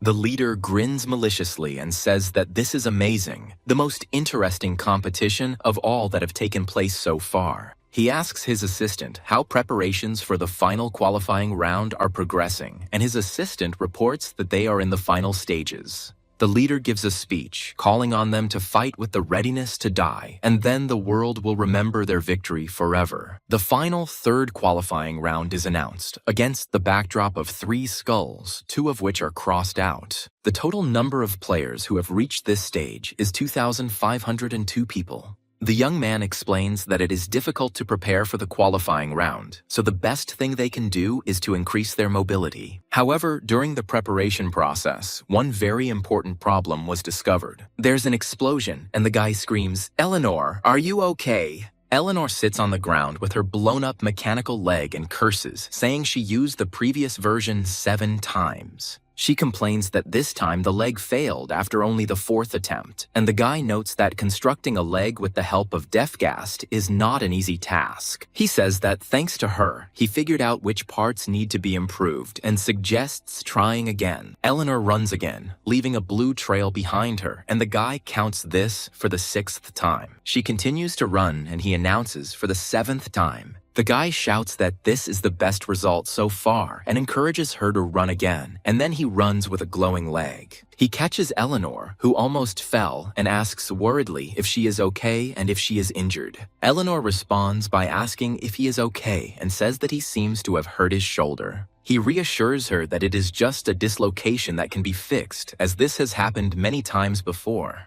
The guy looks at her seriously and says that she is the most important thing to him now, and if she is safe, the rest is nothing. He notices that her body is overheated and she is flushed, but Eleanor yells at him to shut up because he is being too noisy. The guy explains that the creature Deathgast, having climbed out of the pit, immediately gets rid of its ineffective hind legs, which waste a lot of energy. The girl asks if these legs are only used once, and the guy confirms that this is why their durability is initially very low. He holds up 3 fingers and says that, based on experiments, it is safe to use them up to 3 times. However, after that, regardless of the number of attempts, they exploded at a random moment. The girl understands that there is a possibility of accidental breakage, but the guy advises to finish the battle within 3 uses, since the item is too good. She asks about the rules of the final qualifying round, but he doesn't know them, mentioning only one new restriction. The new restriction is that the knight's field size must be reduced to 5 meters or less. The girl is surprised because there were no restrictions for knights before and assumes that they will have to fight in a confined space. Gathering with the rest of the participants, the masked guy assumes that the final stage will be a team battle.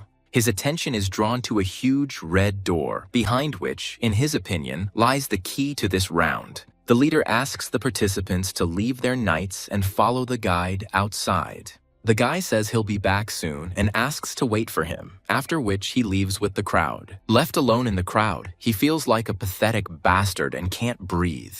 Insults ringing in his head, calling him a nasty guy and a real piece of shit. The voices continue to humiliate him, calling him a piece of trash and the scum of society that reeks of rot. Hearing himself called trash, he panics and tries to contact Eleanor. He realizes in horror that the connection has been broken and, clutching his throat, says that he cannot breathe. Suddenly, his friend Balak appears and joyfully greets him, saying that they will experience this moment together. Bolak wonders what will happen in the final round and suggests that this entire crowd will fight at the same time in a team fight. After filling out the data and agreeing to the terms and conditions, they are told to put on the items given to them. On his left hand is a magical artifact that shows the remaining distance and current rating.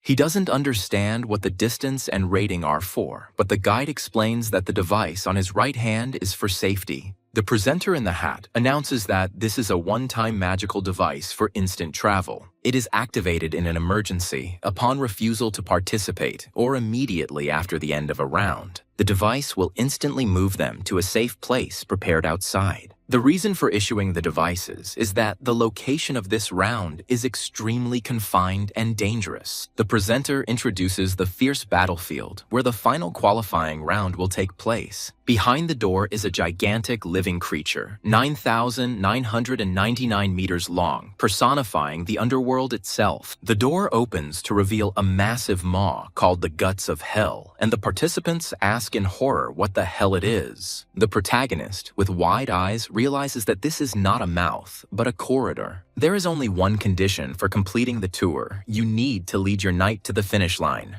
The finish line is located in the depths of this hell, and the selection of participants will be in the order of arrival. There are 1,000 spots in total, and once they are full, the Guts of Hell will collapse, destroying all the knights inside.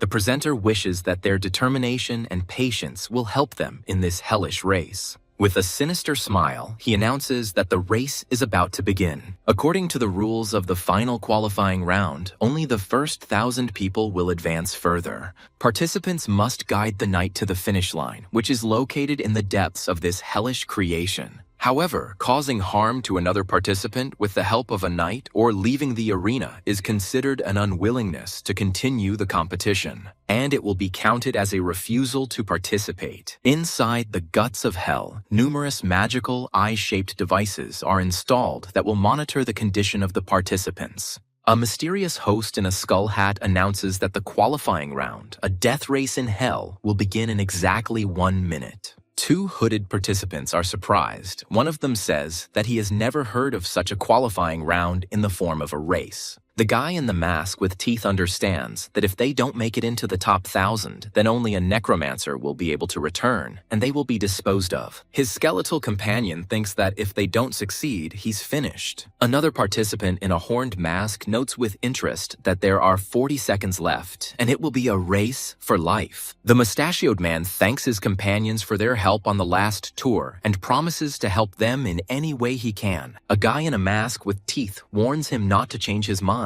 as a voice announces that there are 30 seconds left.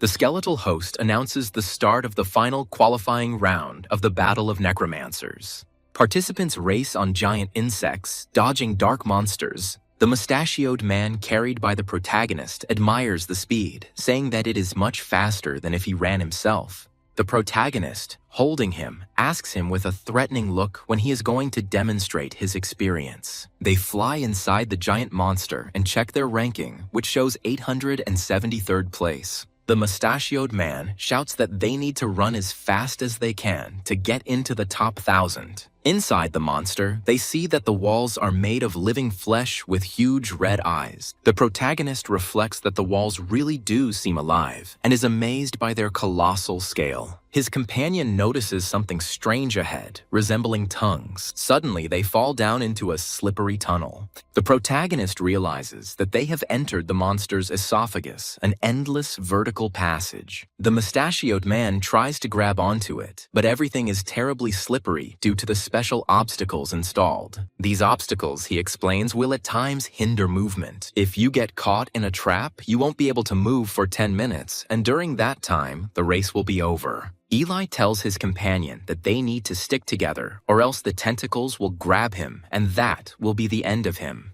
He hugs his comrade in the horned mask tightly. He complains that Eli is too close, but Eli replies that nothing can be done. Someone shouts to dodge to the left, and a huge red tentacle flies out of the wall. Eli, his eyes wide, barely manages to dodge the blow. He screams that there is another tentacle right in front of them, and they will not have time to separate. The next blow scatters them in different directions. The other 2 participants climb out of the slippery section, which they estimate was about 800 meters. One of them looks at his watch and sees that their current rating is 911, and they are already on the verge of elimination. Eli sees that they are falling behind and shouts at them to run faster. He asks the mustachioed man why their cockroach doesn't fly, since it has wings. The mustachioed man replies that Eli himself cannot run at such a speed, so there is no need to be indignant. Suddenly, their friend Woon appears, who is glad to meet them and says that he has been rooting for them all this time.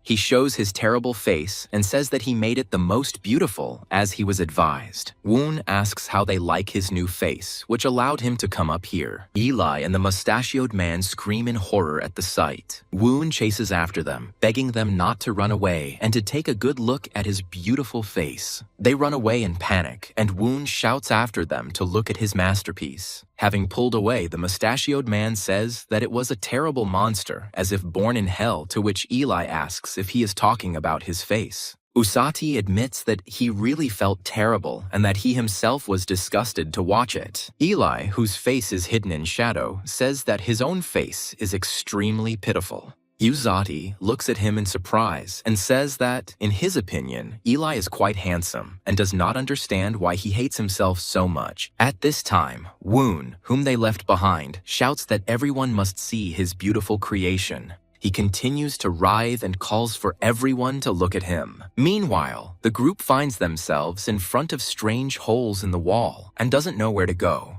Eli looks at the clock showing their ratings are falling and says there is no time to choose. Usatai suggests choosing the most harmless-looking option. Elsewhere, a crowd of spectators watches the race on a big screen, which announces that Tarakan is in the lead, having covered 5 kilometers. The host, wearing a skull cap, declares that there is a real necromancer worthy of attention in this tournament, and not some bastard. In the control center, someone demands a close-up shot from camera 1488 as the leadership group dwindles. A staff member in a skull mask searches a list of parentless necromancers to find a participant with a touching story. He reports that the reaction to the round is positive, with newcomer coverage and audience engagement rates reaching target levels. However, he is concerned that there is too much luck involved in this race, and he is afraid of criticism from the media.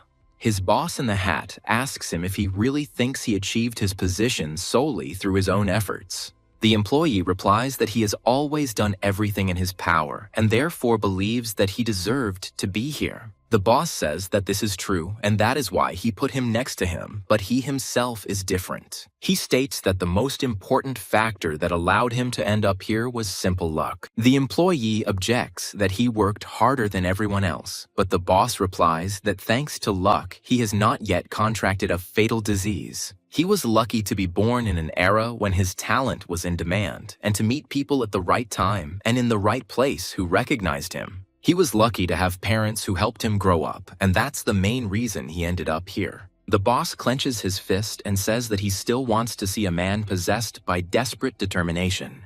According to him, such a lofty human aspiration is capable of overcoming it. He believes that this battle will be a stage for great men who are capable of bringing down those who have risen to the top only by luck. He is confident that the audience will be delighted by this madness. The group runs through the tunnel, and the mustachioed man shouts that the passage seems to be getting narrower. Eli asks if they will have to turn back, but the mustachioed man replies that they have gone too far and everything will be lost. Ahead of them, a girl with her huge knight blocks their path and asks them to go back. She insistently repeats that they should go back and look for another passage. Usati shouts that they can't go back because they've already walked 700 meters through this tunnel. Eli adds that they will lose twice as much time, and then they will definitely be thrown out of the competition. The girl gets angry and screams that it is impossible to go further. She explains that this is her last chance, which she has invested a lot of money and time into, and begs them to come back.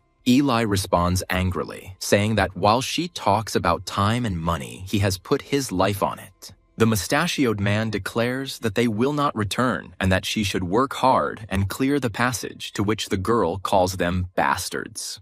The girl reminds them of the rule of the game, which states that they cannot intentionally harm a necromancer with the help of a knight. Her knight transforms, and she adds that this rule does not apply to fighting between knights themselves. She warns that if they lose their knight now, they will be thrown out of the arena. Suddenly, a knight with white hair appears and blocks the attack. The girl screams in shock that this can't be, and Eli says that her words are more about herself. He sees one of the participants being teleported out of the arena and realizes that the eliminated ones are being sent away from the same place. The masked character is concerned about the knight's condition, who reports that his steed is injured, but they can move on. He understands that since there were no restrictions, the fight between knights was permitted. This realization makes him think about the many variables that can arise during a competition. Ahead, they notice an exit from the cave, and the guy happily says that they won't have to go back. Once outside, he estimates that there are about 7,800 meters left and hopes for a successful next section. They see a huge yellow lake with other participants floating on it and realize that this is the next stage. He feels like someone is following the swimmers, but his companion considers this logical for the race, noting that they are still in 900th place. His partner urges him on, asking if he can swim, to which Us asks again, confused. Us admits that he has never swum, but is confident that if necessary, he will somehow manage. Encouraged by his words, his partner shouts for them to move forward and they jump down together. The mustache falls into the water with a loud splash and immediately begins to choke. His partner yells at him to stop being stupid and stay close if he can't swim. He tells Usu to just hold on to him with his left hand while he swims. The man teaches him to move his legs in the water, and Us replies with surprise that he seems to be able to do it. His partner praises him, saying that it is much more effective this way, and asks him to adapt to his movements as much as possible. Us remarks on how warm and cozy the water is, and suddenly realizes that he has never known a mother's embrace. He wonders if that's what it feels like as a skeleton looms behind him. The skeleton orders the jokes to stop, and the partner is glad that Us didn't drown, and apologizes for moving slowly due to the horse's wound.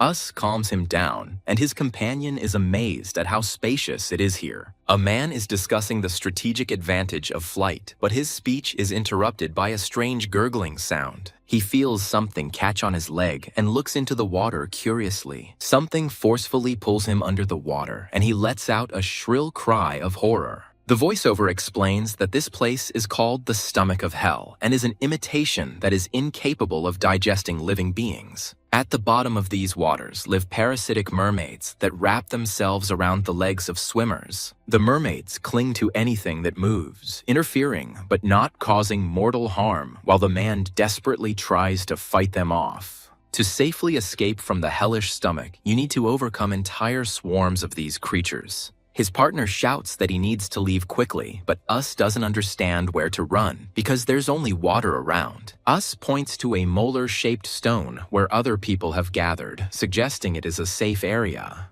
They swim with all their might towards the stone, escaping from the mermaids pursuing them. Having reached land, the man tries to shake off the last mermaid clinging to his leg. A guy from their team forcefully knocks the creature off his leg, indignantly asking if they have gone crazy. Us sarcastically asks how this can be called safe, since the slightest slowdown threatens death. He estimates that the exit is more than a kilometer away, and it will take hours to swim that distance, fighting with the fish. His partner looks at his watch in panic and sees that their ranking has dropped below 1000th place as other groups move forward. Us is desperate to see that they are falling behind and is frantically trying to figure out what they can do.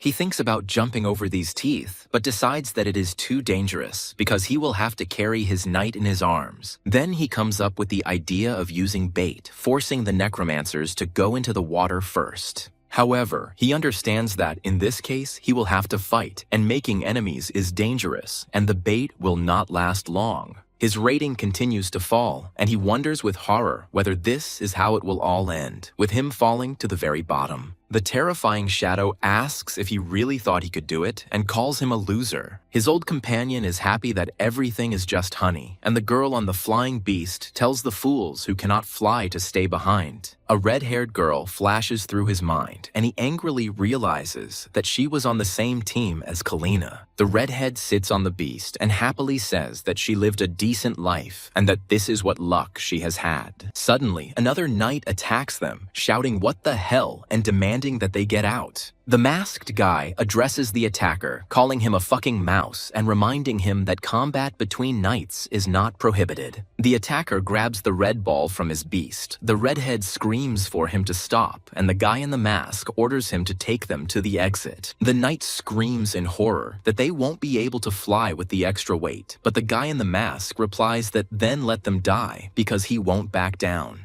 The red-haired girl fearfully agrees, but says that she has a condition. He asks about the condition, reminding her that she is in no position to bargain. She states that in order to get out of here, he must follow her. The girl points to his companions and says that this won't work anymore, so he must go alone. The old man panics and shouts that he will definitely fail if he has to fight these fish. He pleads with the masked guy, saying that he is an old man, he does not have enough strength, and besides, he cannot even fly. The old man desperately asks to be taken with him, reminding him that he helped them get here and that this time he simply must succeed. Redhead screams that nothing will work and rushes him because they keep falling in the rankings. The old man offers to take at least his body with him because to win, the knight must cross the finish line.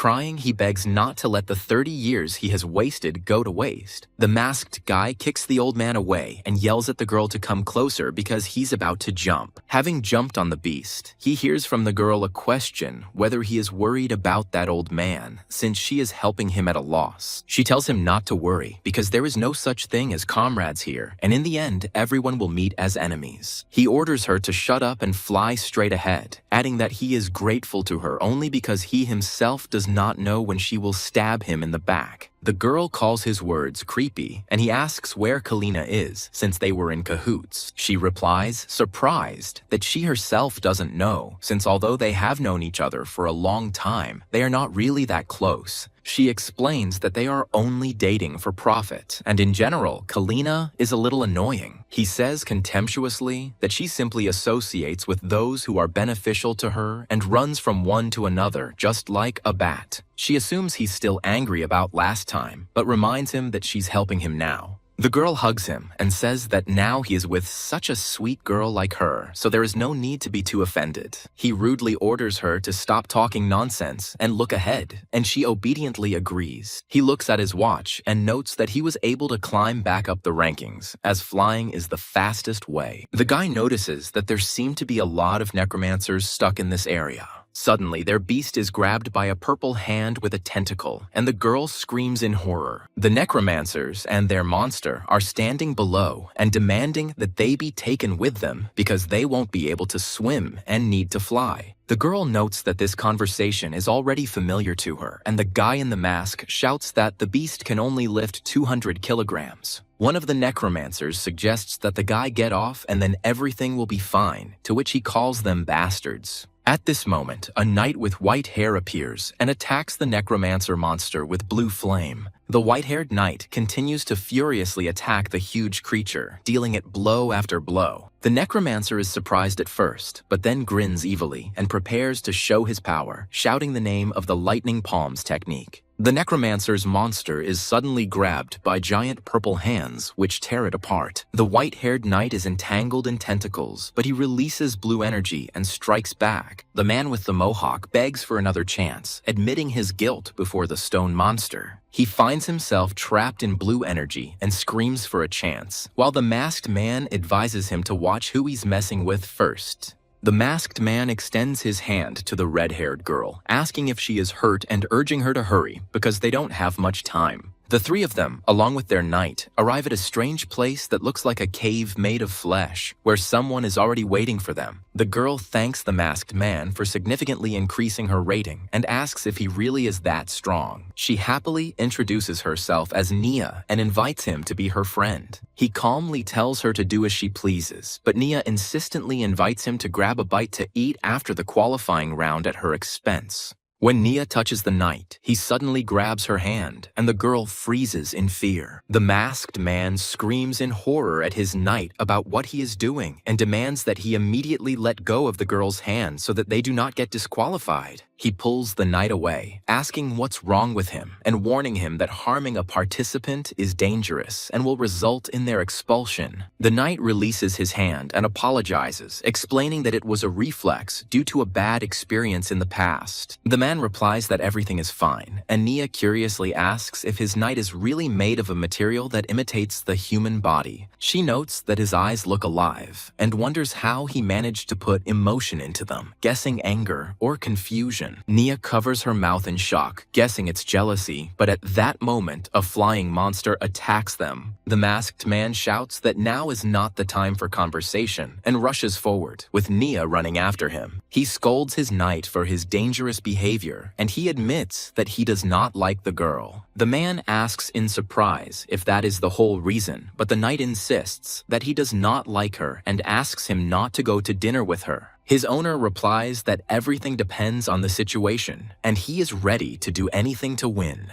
The next challenge is announced, called the Lungs of Hell, where hellish bacteria live among the raging wind. These bacteria will hinder movement, and one of them will immediately crash into the face of one of the participants. The voiceover expresses hope that the participants will safely overcome the stormy wind that is blowing people away. Nia screams that the wind is too strong and she can't hold on any longer. The masked man picks her up and she screams in surprise, not understanding what he is doing. He explains that he will shield her from the wind and she should concentrate on the knight's movements to make it easier to move. Nia agrees that it is much easier this way, but she is worried about him. But he reassures her, saying that she is light and he is used to the stress. He muses that the ability to fly is highly prized here, and they will need help if they encounter similarly challenging terrain. So he decides it would be more profitable to take her with him while there is a need, and Nia blushes in embarrassment. The knight easily fights off the spherical, spiky bacteria flying at them. They reach the end of the tunnel, and the man breathes a sigh of relief, assuming they've made it. Nia thanks him for his help, promising not to forget his kindness, but at the same time hopes that he will not stab her in the back. They look ahead and see a huge structure that looks like many vertical spines. The voice announces the final obstacle, which is called the Spine of Hell. Participants must climb a continuously running vertical spine to reach the exit. In case of a fall, soft Hellcat paw pads are installed below. As long as the participants have the strength to climb, they can try as many times as they want, so they are advised to be persistent. Nia excitedly says that it would be just super if they could fly over this section.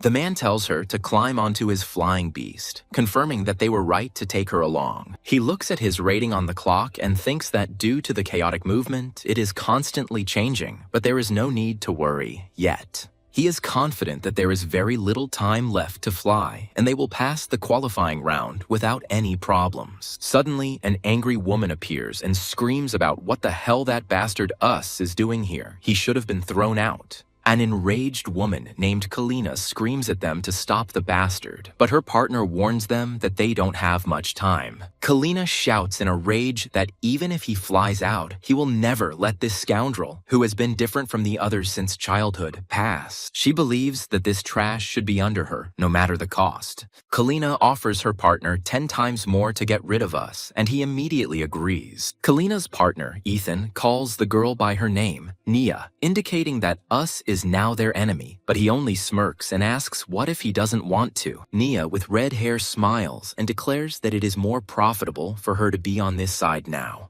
Ethan scolds him, saying that he thought Nia was like a bat, but it doesn't matter because they can't fly fast. He uses a technique that does no damage, but blocks visibility for a range of 800 meters. Suddenly, a knight appears from the darkness and attacks, catching Us off guard. Ethan is shocked because he does not understand how the enemy can see and control his knight in complete darkness. He admits that the enemy managed to dodge once. However, they are located hundreds of meters above the ground, and it will not be easy to deal with several opponents alone.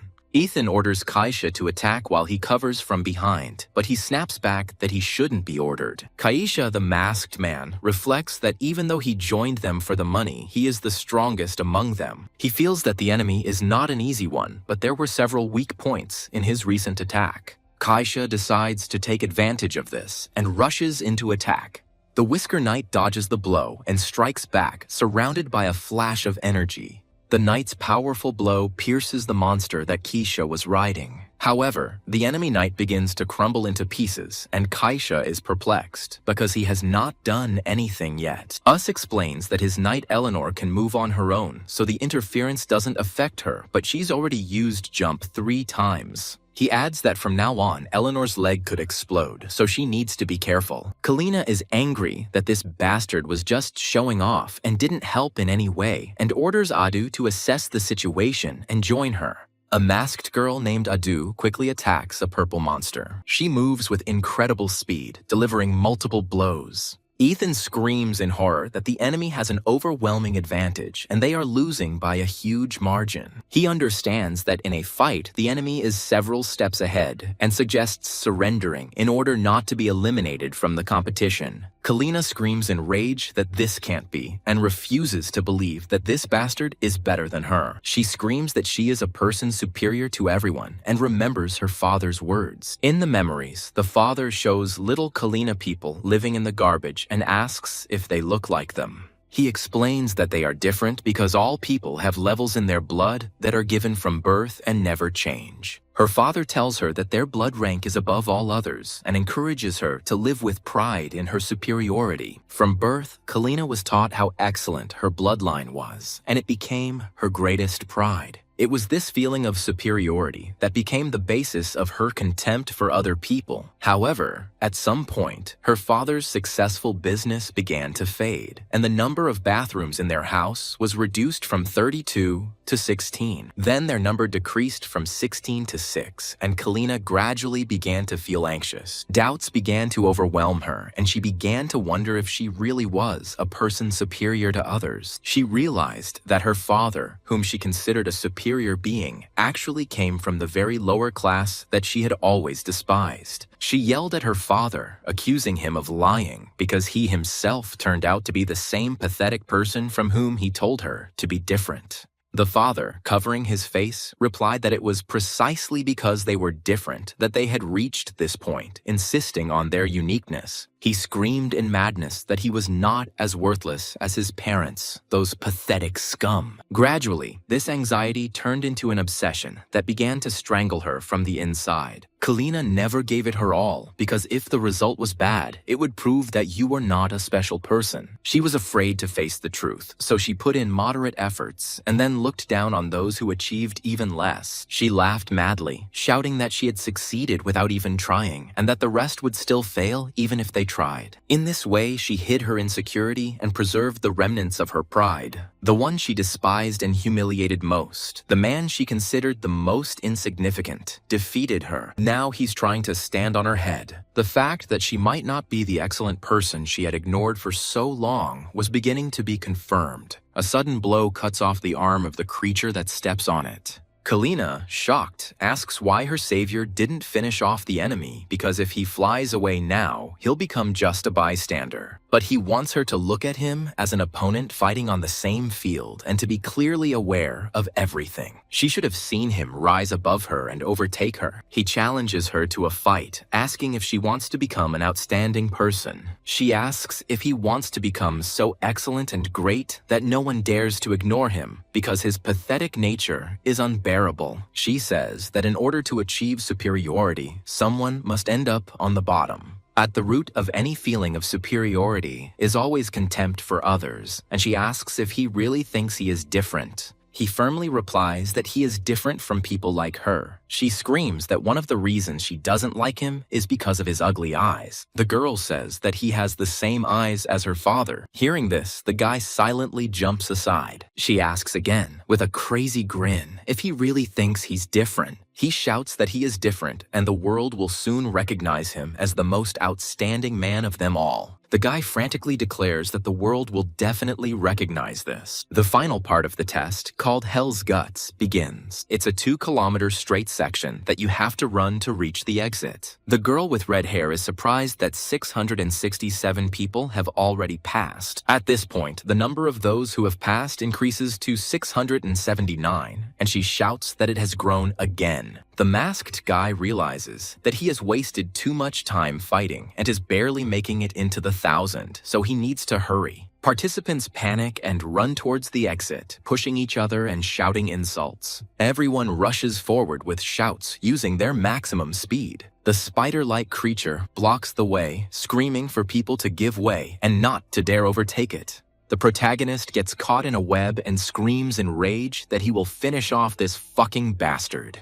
The red-haired girl also gets stuck and is indignant about why these idiots have such stupid rules that allow them to harm each other. A participant riding a spider orders the pathetic bugs not to block his path. Suddenly, a huge black cat appears and scares the impudent fellow with a loud meow. The masked guy recognizes the cat and asks Era how many Hell Knights he's eaten so far. He begs Era to pull him out of the web. The cat runs past, and the number of those who passed increases to 785 people. The girl asks him to free her too, but he replies that he doesn't have time to save her and shouts that they shouldn't abandon him. The number of those who have passed reaches 815, and the guy understands that they will not be able to catch up with the others by ordinary running, so they need to use a jump.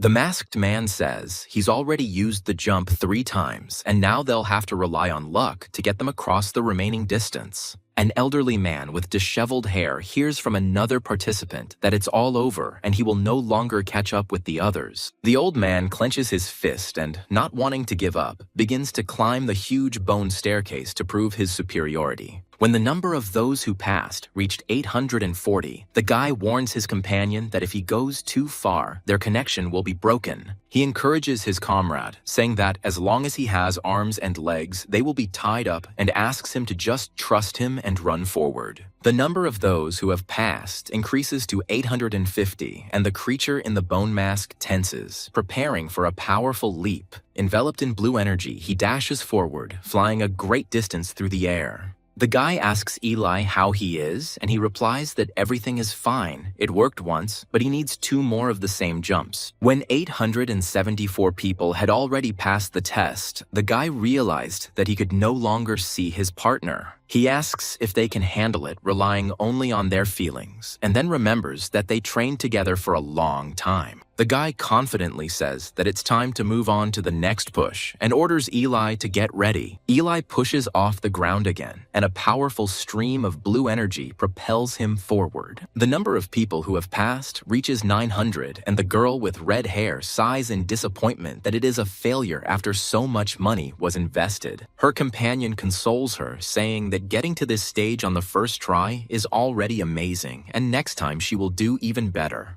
The girl happily agrees that she has learned a lot and will be able to grow even more next time. But the old man interrupts their conversation. He approaches them and asks how they can smile and talk about next time if they don't even know the most important thing. The old man screams in despair, asking if they know how many tries they have left. The guy in the white cloak angrily cuts him off, saying that this is nonsense, and asks if the old man really thinks that they are the same as him. In his memoirs, the little boy, being the same old man, says that he simply liked to be creative. That's why he became a necromancer, as can be seen from his reflection in the mirror in his new attire. He recalls that the first failure was painful, but not sad, because he believed that he could do better next time. So he held on, relying on a thin thread of hope and a gradually fading belief in himself that he would succeed next time. A day passes, then a month, and then a whole year, which is shown through the changing landscape outside the window of his workshop. 10 years later, looking back, he saw only fragments of the dream he once loved and now hated. He clutches his green, stitched-together hand, feeling only regret and attachment to the choices he made in the past. He wonders at what point everything went wrong and who is to blame, but decides that in this battle, he will be the only winner. He dismisses the idea that the necromancer who consoled him and told him not to give up is to blame, because that man did nothing wrong. Clutching his head, he understands that the mistake was that, despite not having talent, like a fool, he still could not retreat. He thought that if he gave it his all, he would at least become like that frog in the well, but it seems he is just a loser who doesn't even reach that level.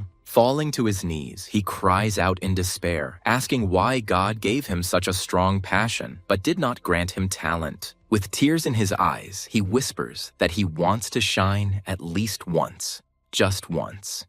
Just once. He shouts that he would do anything for this. The action returns to the present, where he continues to climb up to prove his superiority. Suddenly, the bone staircase flashes with a red light, and the girl asks in amazement what kind of light it is. At the same time, Eli makes a second successful dash and sees that now the exit is even visible. The masked man senses that the connection has been lost and sees another participant approaching his partner. A black man addresses someone, calling him that same Rawl, and asks with a grin how the winner could have fallen so far behind. The number of those who have passed reaches 983, and Eli decides that he does not have time to worry about the others. He understands that if he fails to make a breakthrough now, death awaits him, and he prepares to tempt fate. He and his mentor, their faces determined, make their final bet, testing their luck in a final push. A powerful blast of red energy shakes the arena, knocking back one of the fighters. The crowd watches the aftermath, as it all happened in the blink of an eye. An unknown fighter showed the world his final move, into which he put his all. The cockroach knight Balak froze as soon as he crossed the finish line, and most of his body turned to dust. From his remains, burning the last sparks of passion, discharges of light continued to pour out. The crowd roared at his annihilation charge, and the world became interested in his story. So Balak, who had previously lost himself in the abyss of pain and fear, was tormented by the thought of the meaninglessness of life. Having completed his annihilating dash, he tasted true glory for the first time since his birth.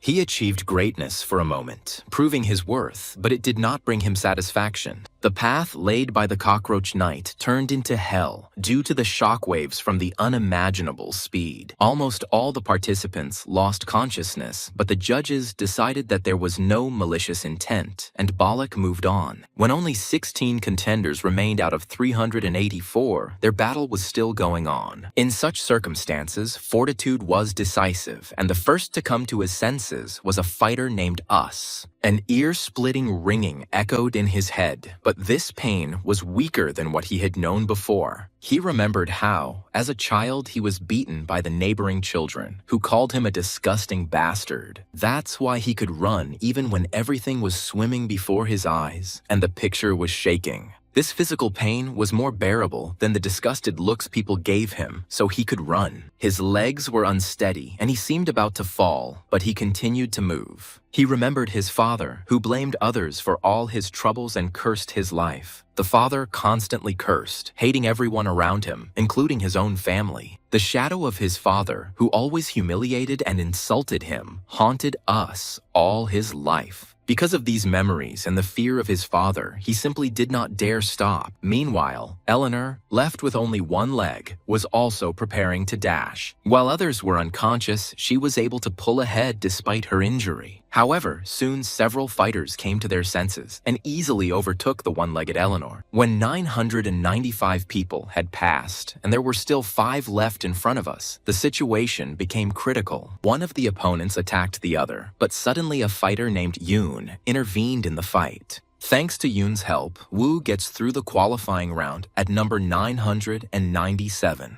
Us didn't understand why Yoon, who was also his rival, decided to help him. Yoon explained that he had fought to create the most beautiful face, and now the battle was over for him. Now he wants to become Usa's very first fan and root for him. He decided this because Us was the first one who, without any prejudice, simply shook his hand. Yoon sincerely told Woo-soo that he was a much more wonderful person than he thought he was. Us couldn't comprehend how the defeated Eun could smile and call him wonderful. He turned away and said that he was not at all the person Eun thought he was, but he would soon see everything. Us vowed to become the best that everyone would be forced to acknowledge and rise to the top where they would not dare despise him. He confidently declared that he would prove to the whole world who he really is. Yoon supported him, asking him to remember that there was always someone nearby who believed in him, and Us promised not to forget. As he left, Us asked Yoon to watch his path to the top carefully. Behind closed doors, a voice congratulated Balak on reaching the main tournament, praising his magnificent annihilation dash.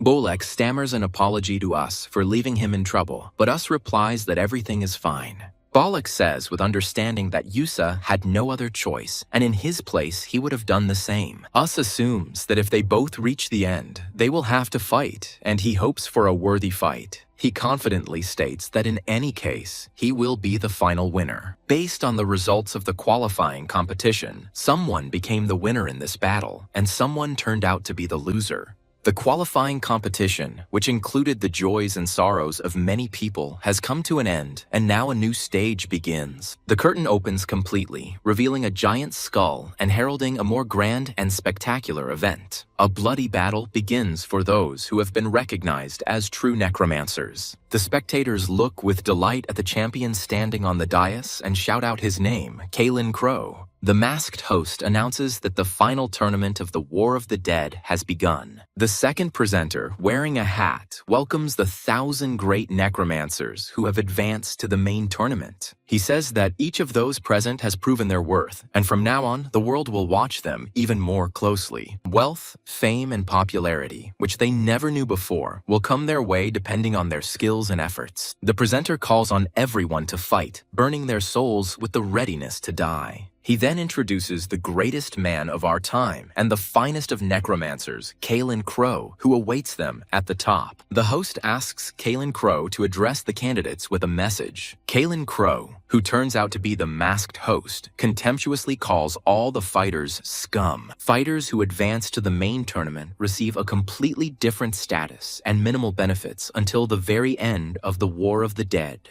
Starting with the current tournament, they can enter into sponsorship contracts with various corporations, receiving support and funding from them. Corporations that sign a contract place their logo on the fighters' capes, and each participant can sign up to 4 contracts. The corporations held a talent fair before the start of the main tournament, where a fierce competition for the best players unfolded. Dozens of corporations took part in the event, but there were also some participants who failed to sign a single contract. The host calls the next participant, Fighter USA, onto the stage. When Us introduces himself, information about him appears on the screens, including his place of birth and a significant drop in his popularity index. One sponsor notes that Us doesn't fit into their brand concept despite praising his craft. Us stops the presenter who is trying to send him away and says that he is not finished yet. He claims that he came only because attendance was mandatory and he is not interested in such nonsense.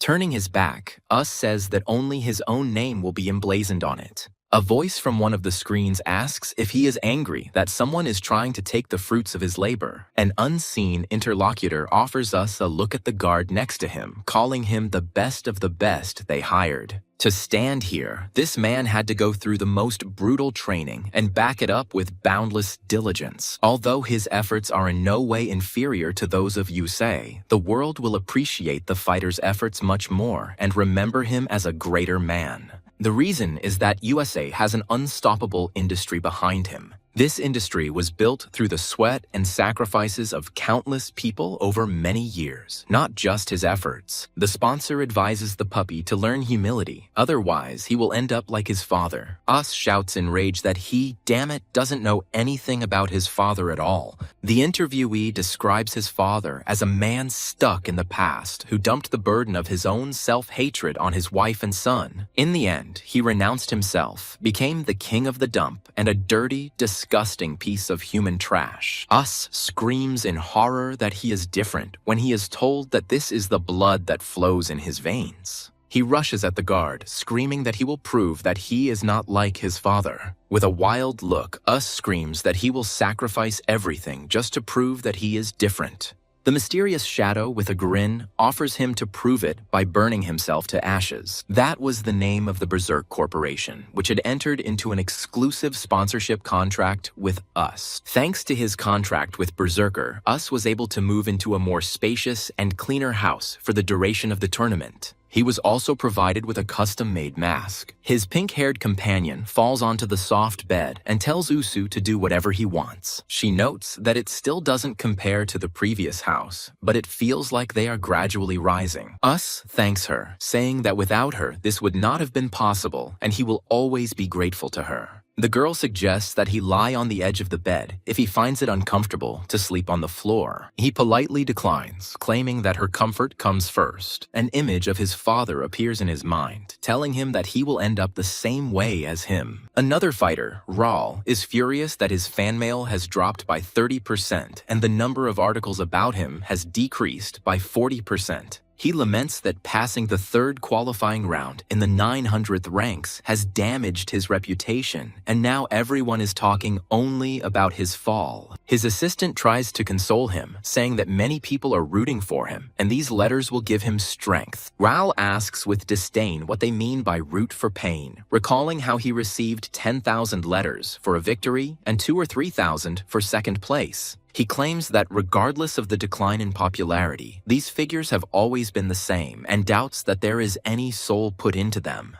For him, all of this is nothing more than numbers that change depending on how his battle is presented. In despair, he cries out that these numbers constantly tell him how pathetic he is. He decides that defeat is unacceptable this time and asks who his first opponent is in the main tournament. The assistant begins to name his opponent, Mr. Rawl. The final begins, which consists of one-on-one fights where the winner is determined by the outcome of one battle. This keeps the tension high and makes fan rivalries the highlight of the tournament. The first round of the final stage is the most important, as about 500 people are eliminated immediately. Since opponents are selected randomly, less experienced participants are given the opportunity to withdraw from the fight once. However, refusal does not guarantee an easier opponent next time, which only prolongs the tense psychological struggle. The assistant informs Raul that his opponent is a participant named Riviana. He asks who it is and learns that she is 23 years old, called Lightning Rivi, and is a diamond rank. The assistant adds that after being eliminated in the qualifying round, she achieved the rank of silver, then gold, and then diamond, maintaining her upward trend. Raul is dismissive of the growth trend, as Diamond's rank is significantly lower than his, and asks about the media's forecasts. According to the forecast, there is a 90.54% chance that he will lose. At the same time, Riviana is shocked to learn that her opponent will be the same impenetrable Raul. Her assistant confirms this, and Riviana says in surprise that he is super famous and has already won. The assistant explains that he has weakened greatly lately and suggests that Riviana refuse the fight since her rank is lower. Riviana hesitates as there is no need to fight a strong opponent from the very beginning. But she still decides to try to fight, thinking that the fans will be interested. The assistant says she knew about her decision and reports that she received letters from fans. She hands her about 30 letters and talks about gifts at the door, which makes Riviana very happy. Sitting at the table, she happily reads a letter from Mrs. Emma, who recently gave birth but will still come to watch her fight. Meanwhile, Raul orders his people to redo everything, demanding that they create the most effective combination based on the data he has accumulated. His assistant asks him worriedly if he is okay, as he has become overly obsessed with numbers when creating his knights. The assistant asks Raul if the impenetrable wall was not the very ideal he sought to prove. Raul turns away and coldly replies that such nonsense doesn't matter because only numbers are important. He claims the numbers never lie, and right now they all tell him he's going down. Sweating from the strain, he adds that they keep whispering to him about it. Meanwhile, in the arena, a huge crowd enthusiastically chants the names of the fighters, Rivi and Raul. A participant named Rivi greets the audience and thanks everyone for coming to watch this fight. She promises to do her best to ensure the audience enjoys the show, and her fans in the crowd shout that the bespectacled ones are the best. Suddenly, someone from the crowd notices Knight Raul and asks in surprise why he is not in wall form. Raul mentally explains that he used all the accumulated data to create the perfect knight in attack and defense.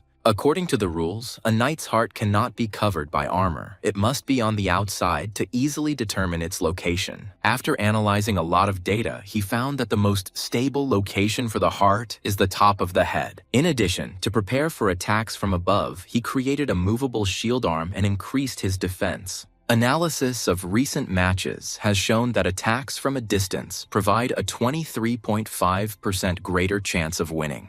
This weapon, weighing approximately 400 kilograms and made from tibia, can be thrown at a speed of up to 30 meters per second. He also installed a compressed muscle-powered long-range mechanism capable of rapidly firing a total of 240 bone spikes. In case of close combat, he provided various weapon systems and protective measures. Raul is absolutely confident of his victory because from a numerical point of view, his creation is flawless. The host announces the start of the first match of the final battle of the Necromancers and asks the participants to get ready. Rivi casts the lightning strike spell with a determined look, touching her skull amulet. A powerful bolt of lightning from the sky strikes not the knight Raul, but Rivi's own knight. In a short flashback, the protagonist discusses the emerald-ranked Necromancer Popuri's companion, noting that she would be a powerful opponent. He confidently says that now that they are together, he cannot even imagine that they will lose, and the girl agrees with him.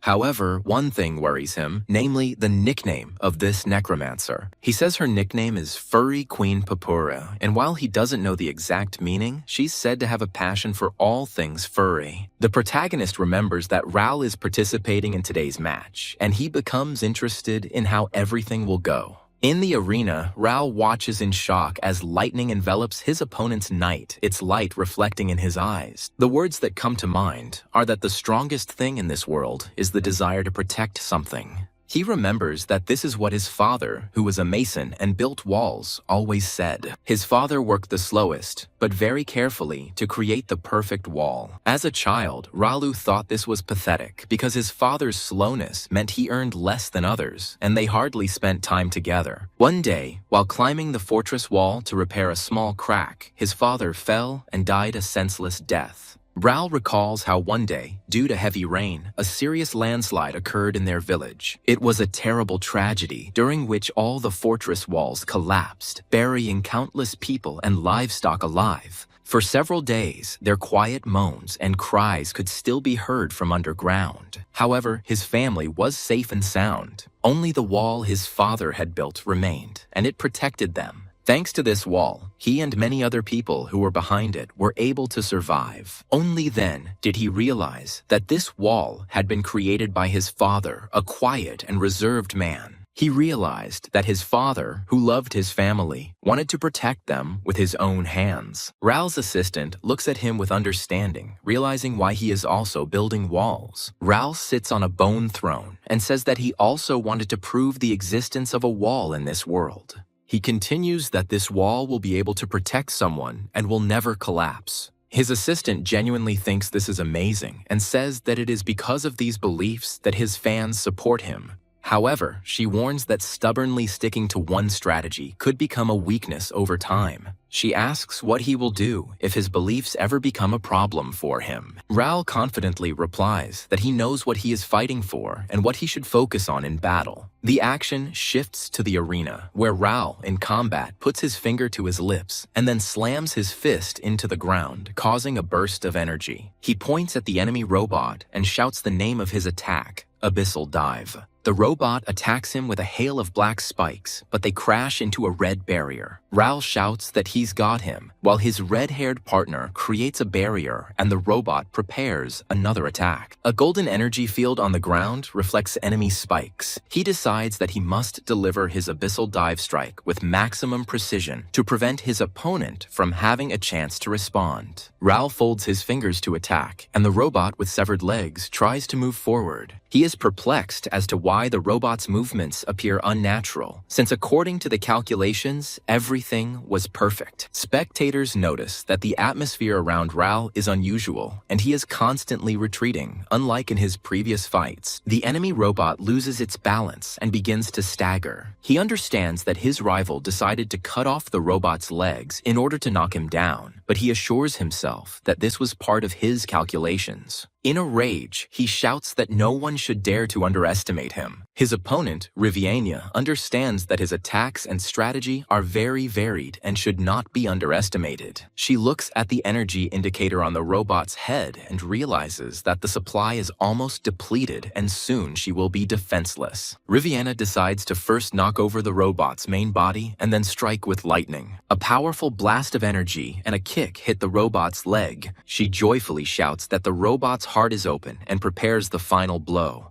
Raul yells back that he won't let her win and is about to empty all his remaining ammo. A new, smaller figure emerges from the falling robot and fires a powerful beam of energy. After the fight, Raul leaves with his assistant, shouting that he won. He is outraged that analysts predicted the probability of his loss to be 90.54%. Raul smiles and asks his assistant if their strategy worked and if people admire his transformation. The assistant looks at the report silently, then reports that most viewers think he was losing the entire fight. She adds that the victory was only achieved thanks to Riviana's decisive mistake at the very end. Ral can't believe that no one thinks his victory is deserved, and his assistant confirms this by talking about the difference in the audience's reaction. Analysts say he would have lost if Riviana had not made that mistake. In another room, Riviana is crying and berating herself for the stupid miscalculation she made at the end of the fight. She laments that she could have done much better when Ral approaches her and calls her name. Riviana apologizes for her appearance and thanks him for the good fight from which she learned a lot. He tells her that mistakes are part of mastery, and the world only remembers victory or defeat. Riviana agrees with him, but says that she is not making excuses, but is simply angry with herself. She is angry because Mr. Frank supported her in every match, even when she lost several years ago.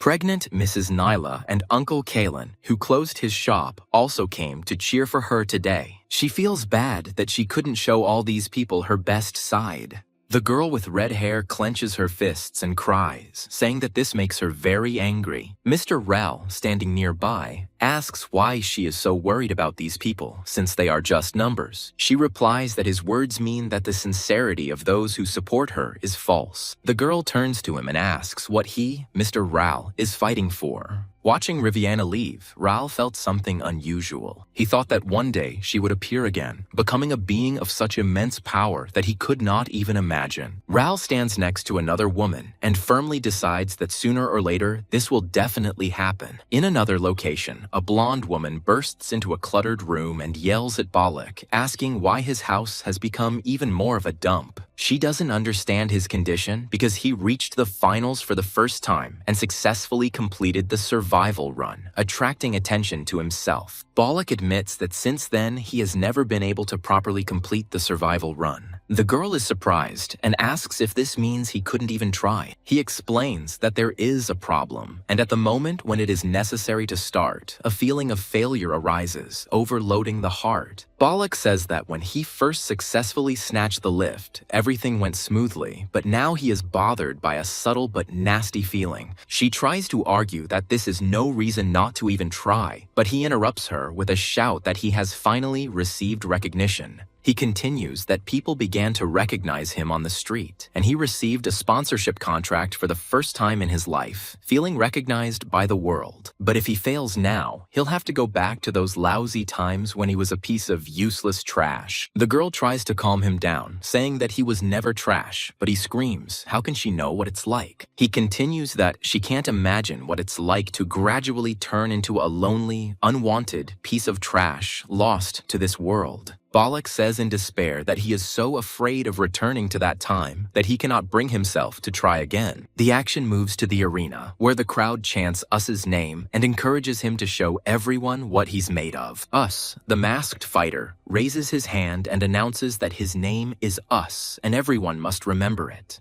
His companion in the bone mask asks him not to get too excited and to concentrate because their opponent is strong. Us agrees, noting that Popuri is known as a melee beast class necromancer, and she comes to the finals with a new strategy every time.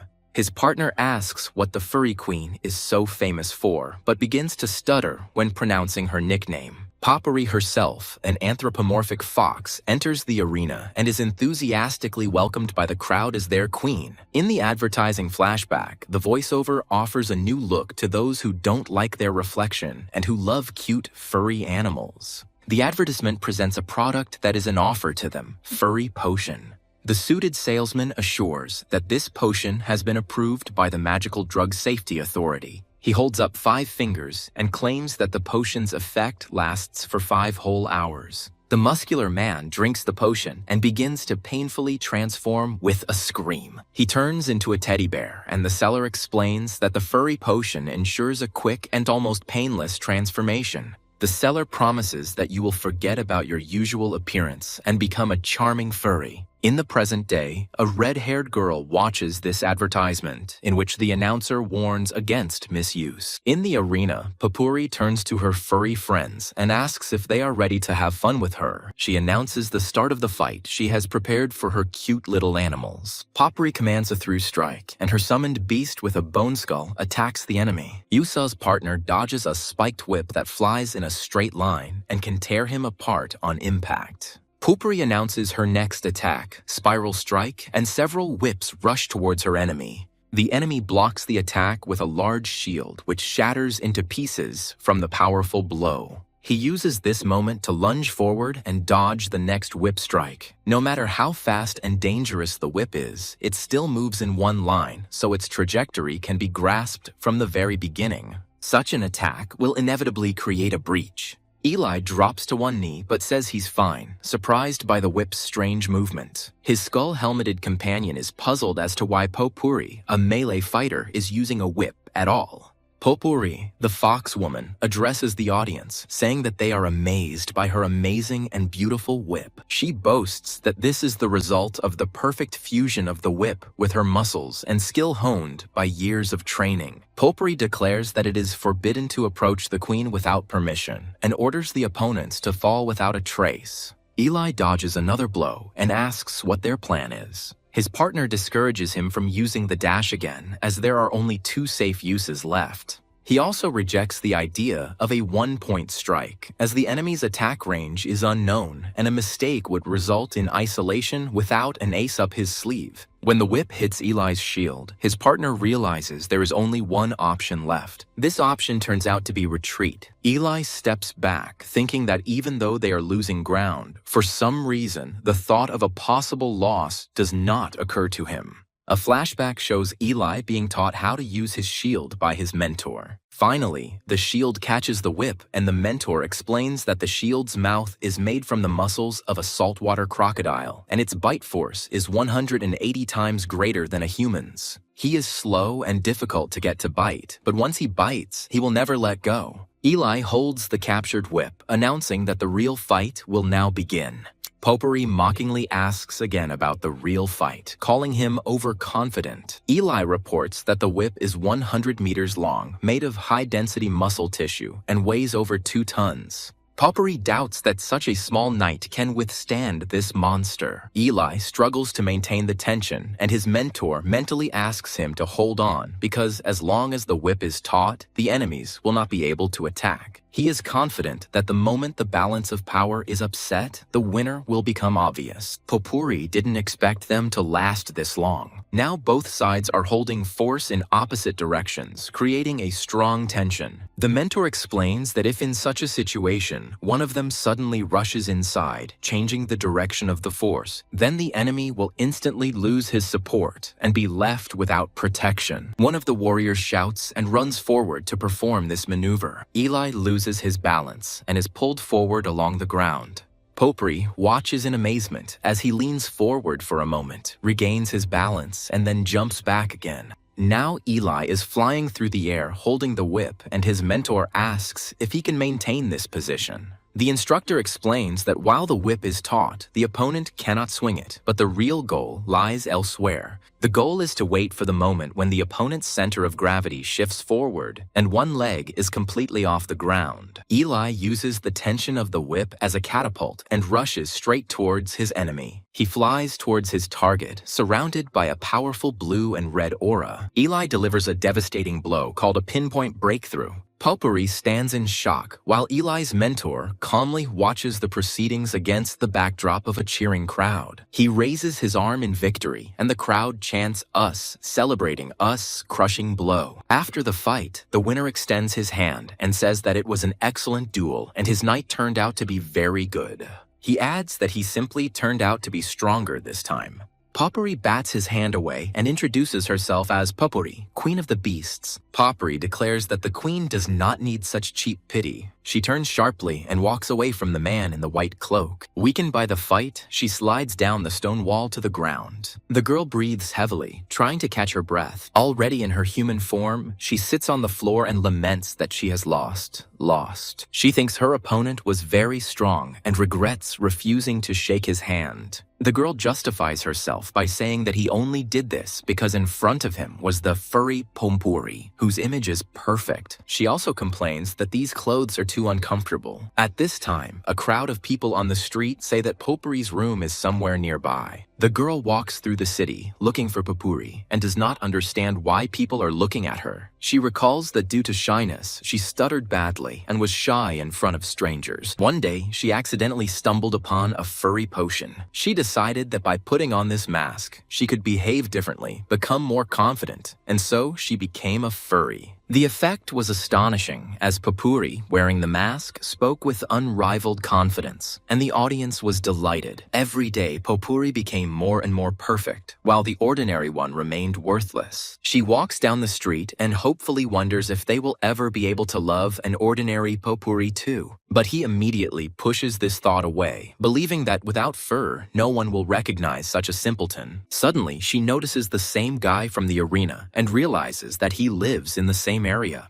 He calls her name, asking if it's Papuri, and she freezes in surprise. The girl panics and denies that she is Papuri. The guy explains that when looking at a person, he always looks into the eyes first to predict their actions and emotions. He says it helps him avoid violence and other filth. He confidently states that her eyes definitely belong to Papuri and asks why she is lying. Papuri asks him to go to a quiet place so that no one can hear their conversation. In the alley, he says that he now understands everything, and she asks if it's strange that she was often teased because of her character. She believes that even if she gets scolded, keeping this secret for the sake of those who love the fluffy Papuri is cool.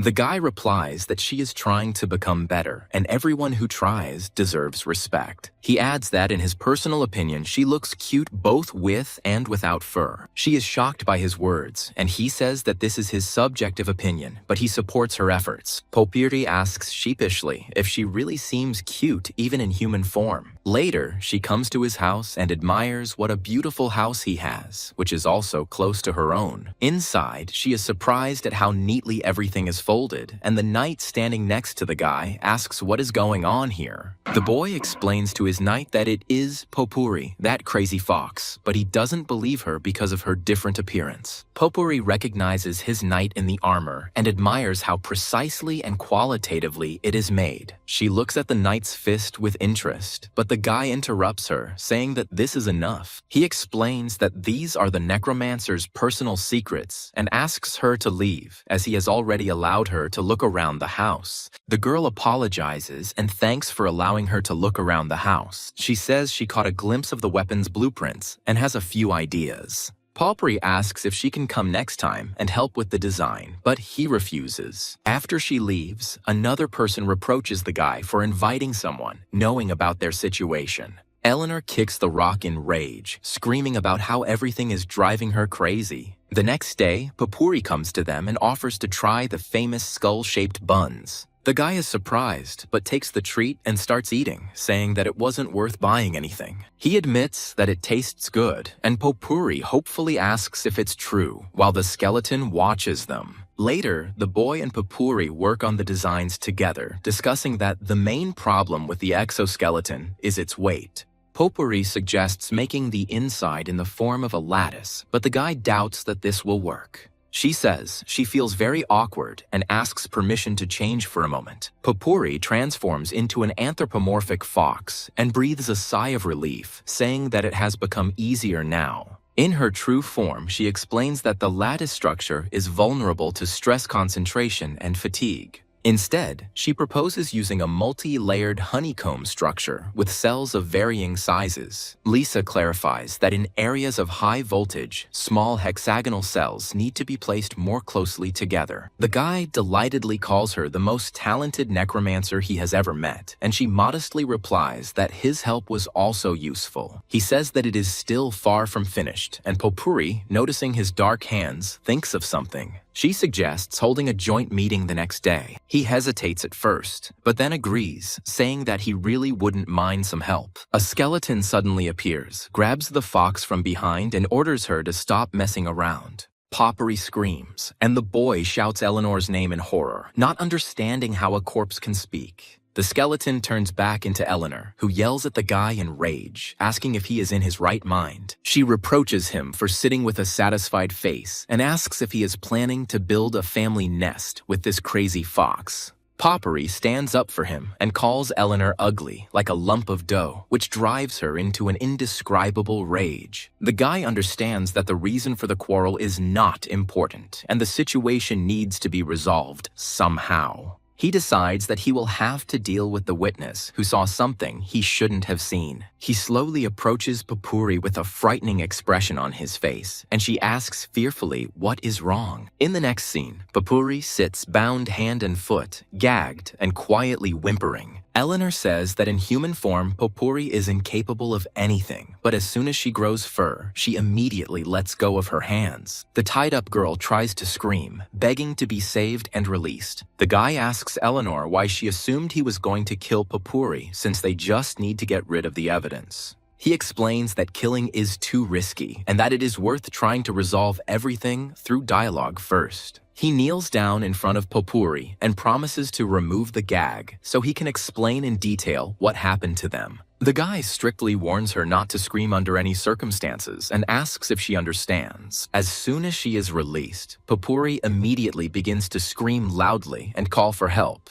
He tries to shut her up, and Eleanor screams from behind that she told him to just bury her. After Popuri is calmed down, the boy explains that the corpse came back to life with its memories intact, and this secret must not be revealed. The girl replies that she feels a little uncomfortable, but after listening to their story, she understands that such measures are completely understandable. He adds that if the information leaks, he will not be able to participate in the competition, and the battle of the necromancers may cease. Popuri swears that he won't tell anyone because otherwise Mr. Us might get hurt. He thanks her for her understanding, but asks her to give him a little time so that he can trust her. Popuri smiles slyly and says that since this is how it turned out, now they will be together all day long. At night, all three of them are lying in bed, and Popuri asks to lie in the middle, but Eleanor is categorically against it. The boy asks Eleanor in surprise if she can sleep, and she confirms that she can.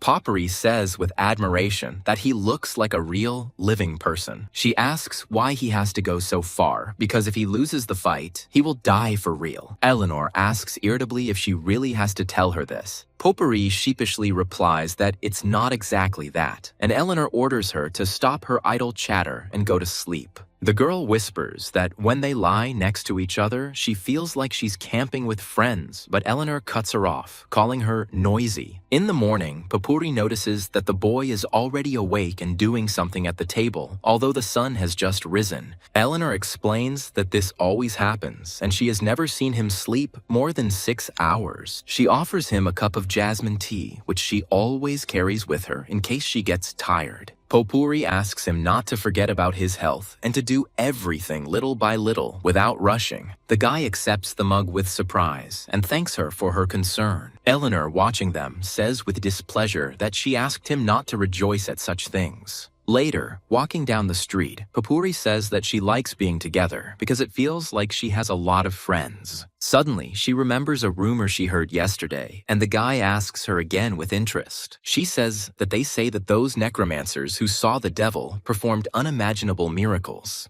Popuri suggests that something similar happened to Madame Eleanor, but the boy replies that he has never seen devils and does not believe in such nonsense. The girl continues to reflect that it is still not fully understood by what principle necromancers are able to control corpses. She concludes that the very fact of reviving a dead creature and controlling it already contradicts the laws of the universe. Popuri thoughtfully suggests that perhaps all this is just a game of the gods. The guy snaps that he doesn't care about such nonsense because the only thing that matters to him is winning. Another participant approaches them and asks Yusa what the result of his first match of the finals was. A flashback begins with the crowd chanting Balak's name and asking him to perform his survival run again. Balak thinks that his long-held wish has come true and the world has finally paid attention to him. However, the stronger this attention was, the more clearly he felt not happiness, but a suffocating awareness of the limits of his talent. Fighting with just one technique proved to be too much of a burden, so he tried to master other techniques as well. But, as expected, all his attempts to create something new ended in complete failure. He knew he didn't have much talent, but he believed he could achieve something with just his stubbornness and willpower. Now he wonders if he is simply stubbornly trying to make the impossible possible. Balak thinks with regret that if Us had been in his place, everything would have been different. The more he realized that only the survival run made him special, the more he lost the ability to use it. In the present day, the crowd in the stands is once again chanting "Run for survival." He understands that he must demonstrate his run to them, but he is overcome by the fear of failure. Balak despairs as he wonders if he will have to go back to the beginning again if he fails. With a look of horror on his face, he shouts out the name of the move, Survival Run. The narrator says that Reith was a special person. At the age of 6, he first created and subjugated a knight, and after passing his exams, he entered a school for gifted necromancers. At 15, the earliest age allowed, he took part in the Battle of the Necromancers and immediately passed the qualifying round. Thus, he became the youngest participant in the main tournament, receiving the title of Gifted. But in his very first match of the main tournament, he suffered defeat due to one stupid mistake. He, who had never known a single failure before, then heard something unpleasant for the first time. He heard words about how he was so-so and that more was expected of him. These words, heard for the first time in his life, became a curse for him for the rest of his life. In an effort to break free from this curse, he reached the main tournament time after time. But as soon as he stepped onto the main arena, a whisper began to ring in his ears that he was worse than expected. Under the gaze of the crowd, fear gripped him, his pulse quickened, his vision swam, and his hands trembled uncontrollably. All this again and again led to a breakdown of techniques and another failure. He understood that it was enough to overcome this just once. Knowing that he only needed to win once and the curse would be lifted, he challenged again and again. He continued his attempts for 18 years straight, but each time his stage fright only got worse. He convinced himself that this time he had prepared 4 techniques and everything would definitely work out. Hearing whispers that he was worse than expected, he shouted in anger at everyone to shut up. He kept shouting for everyone to shut their mouths. The first match of the final between Reith and Balak was about to begin, and he thought that a victory would help him overcome everything. He desperately hoped to win this time because the match was about to start. His opponent, a creature with a skull for a head, rushed to attack. He began to feel sick from intense excitement right there in the arena. His opponent, Balak, was also nervous and struggled to pronounce the spell that summoned the giant beetle. It turned out that his opponent was also sick with fear. The summoned beetle immediately attacked the skull creature. Reith tried to force himself to move, telling himself to come to his senses. Meanwhile, the creatures they had summoned simply froze, clinging to each other. Balak, too, could not move from the tension, but he understood that he could not lose. He couldn't afford to fall down again. The spectators looked at what was happening in bewilderment, calling it a pathetic fight. The match was so ridiculous that the spectators could only grin wryly. Those who came to watch the fight were disappointed, and whistles and jeers could be heard from all sides. 2 spectators decided it was a waste of money, but one of them said nothing. He said that this was the first time in his life he had seen such a desperate fight. Reith begged his opponent on his knees to just lose to him once. In response to the pleas for rescue, Balak shouted that he also needed rescue. He asked for Mercy, an old man who simply had nowhere else to run. Both fighters tearfully begged each other for mercy. After some time, the interlocutor asked Balak how it all ended. He assumed Balak had lost, judging by the look on his face, but he said no. Balak announced with a heavy sigh that he had won. He explained that he was shaking with fear due to the intense tension, but his opponent was in even worse condition. He still couldn't forget the expression on his face right after the fight ended. His interlocutors did not understand why he was not happy, since he had reached the final for the first time and even won. Balak replied that he was simply lucky and won not because of his skills, but because his opponent's risk was higher. Balak doubts such a stroke of luck will happen again. He understands that if he cannot repeat that breakthrough, then defeat will be inevitable. Us calmly suggests that he act. He asks Balak why he is trembling with fear since he has already achieved success once. Balak looks at him and admits that he envies such confidence. The girl asks who the man is, and Us replies that his name is Balak and he has made it to the finals for the first time in 30 years. Us adds that people learned about him through the survival run, and it would be great to see his impressive technique again. The red-haired girl notices that Us is always so honest and doesn't seem to envy others at all. Us explains that envy does him more harm than good. He firmly declares that he will definitely win this battle, become the best, and will do everything for this. The girl in the helmet asks Yusa about his ideal type, but the redhead tells her not to talk nonsense. A messenger in a skull mask knocks on the door to deliver to Whiskers a notice about the second round of the final tournament. Us is surprised at how quickly time has passed and is shocked to read the name of his next opponent, Belladere. The girl with white hair tries to remember where she could have heard this name. Us screams, realizing that this is the Raven they met in the qualifying round. The white-haired girl contemptuously calls him a weakling and thinks that this fight will be easy. Us says they don't have any new weapons yet and will probably have to use the old shield again.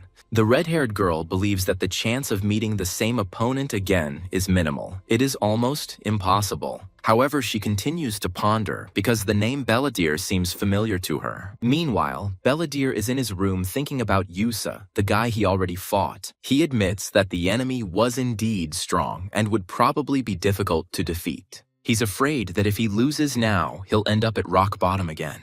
In the arena, the crowd enthusiastically chants Usa's name. Two girls in the stands are discussing Yusei, calling him a painfully fragile, handsome man with a dangerous aura. The red-haired girl shyly protests that he is gentle and caring, but is interrupted by a shout pointing towards the arena. The champion, Callan Crow, appears in the stands. The spectators are puzzled as to what the champion is doing there and assume that she has come to see USA. Us also notices her and wonders why she is here. He argues that participants often watch matches for analysis or psychological pressure. Although his fame has grown, he does not consider himself so important that the champion himself is afraid of him. Us sees that champion Callan Crow is not paying any attention to him at all. He is surprised to realize that she came to look not at him, but at Belladere. Us can't understand the reason, because in the last battle, Belladere didn't stand out in any way. The red-haired girl in the stands thoughtfully says the names, Champion Callan Crow and Belladere. Suddenly it dawns on her and she asks in horror if those rumors are true. The judge confirms the readiness of both participants for the fight. He announces the start of the second match of the final stage. Suddenly, another masked participant jumps into the arena. Us tells his partner that it is not yet known why the champion is here, but there may be something they don't know.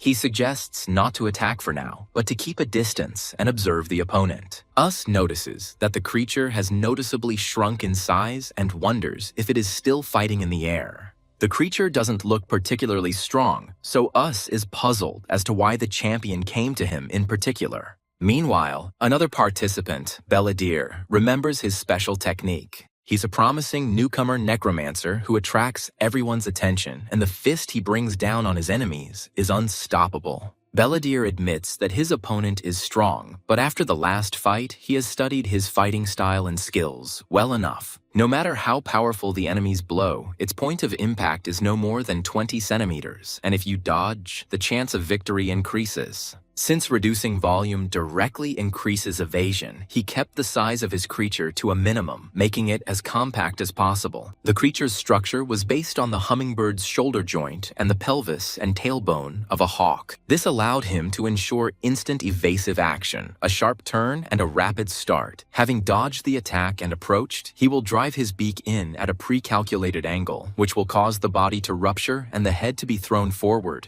The head, constructed from the complex muscles of a woodpecker, vibrates at a frequency of 20 hertz, destroying all internal organs and muscle tissue. It's a technique he's put everything he's got into, and it's called the bone marrow warhead. Belladere is determined to prove his strength, and he must do so. The creature quickly approaches its opponent, who is already preparing a powerful blow. The strategy that Belladere had so carefully prepared proved to be quite effective, but he had failed to take one thing into account. He didn't take into account Eleanor's incredible speed and agility, who easily dodged the attack. Eleanor's overwhelming physical superiority alone trumps everything. This power surpasses anything Belladere could wring out of himself. A girl named Vert watches in horror what is happening in the arena. Eleanor says she has a rough idea of his style and skills, and while his efforts are commendable, they are not enough. She tenses up and prepares to deliver the finishing blow to the defeated creature. Believing that the enemy is not strong enough, she deals a crushing blow. A powerful blow completely destroys the creature created by the Necromancer. Us breathes a sigh of relief and can't believe they won so easily.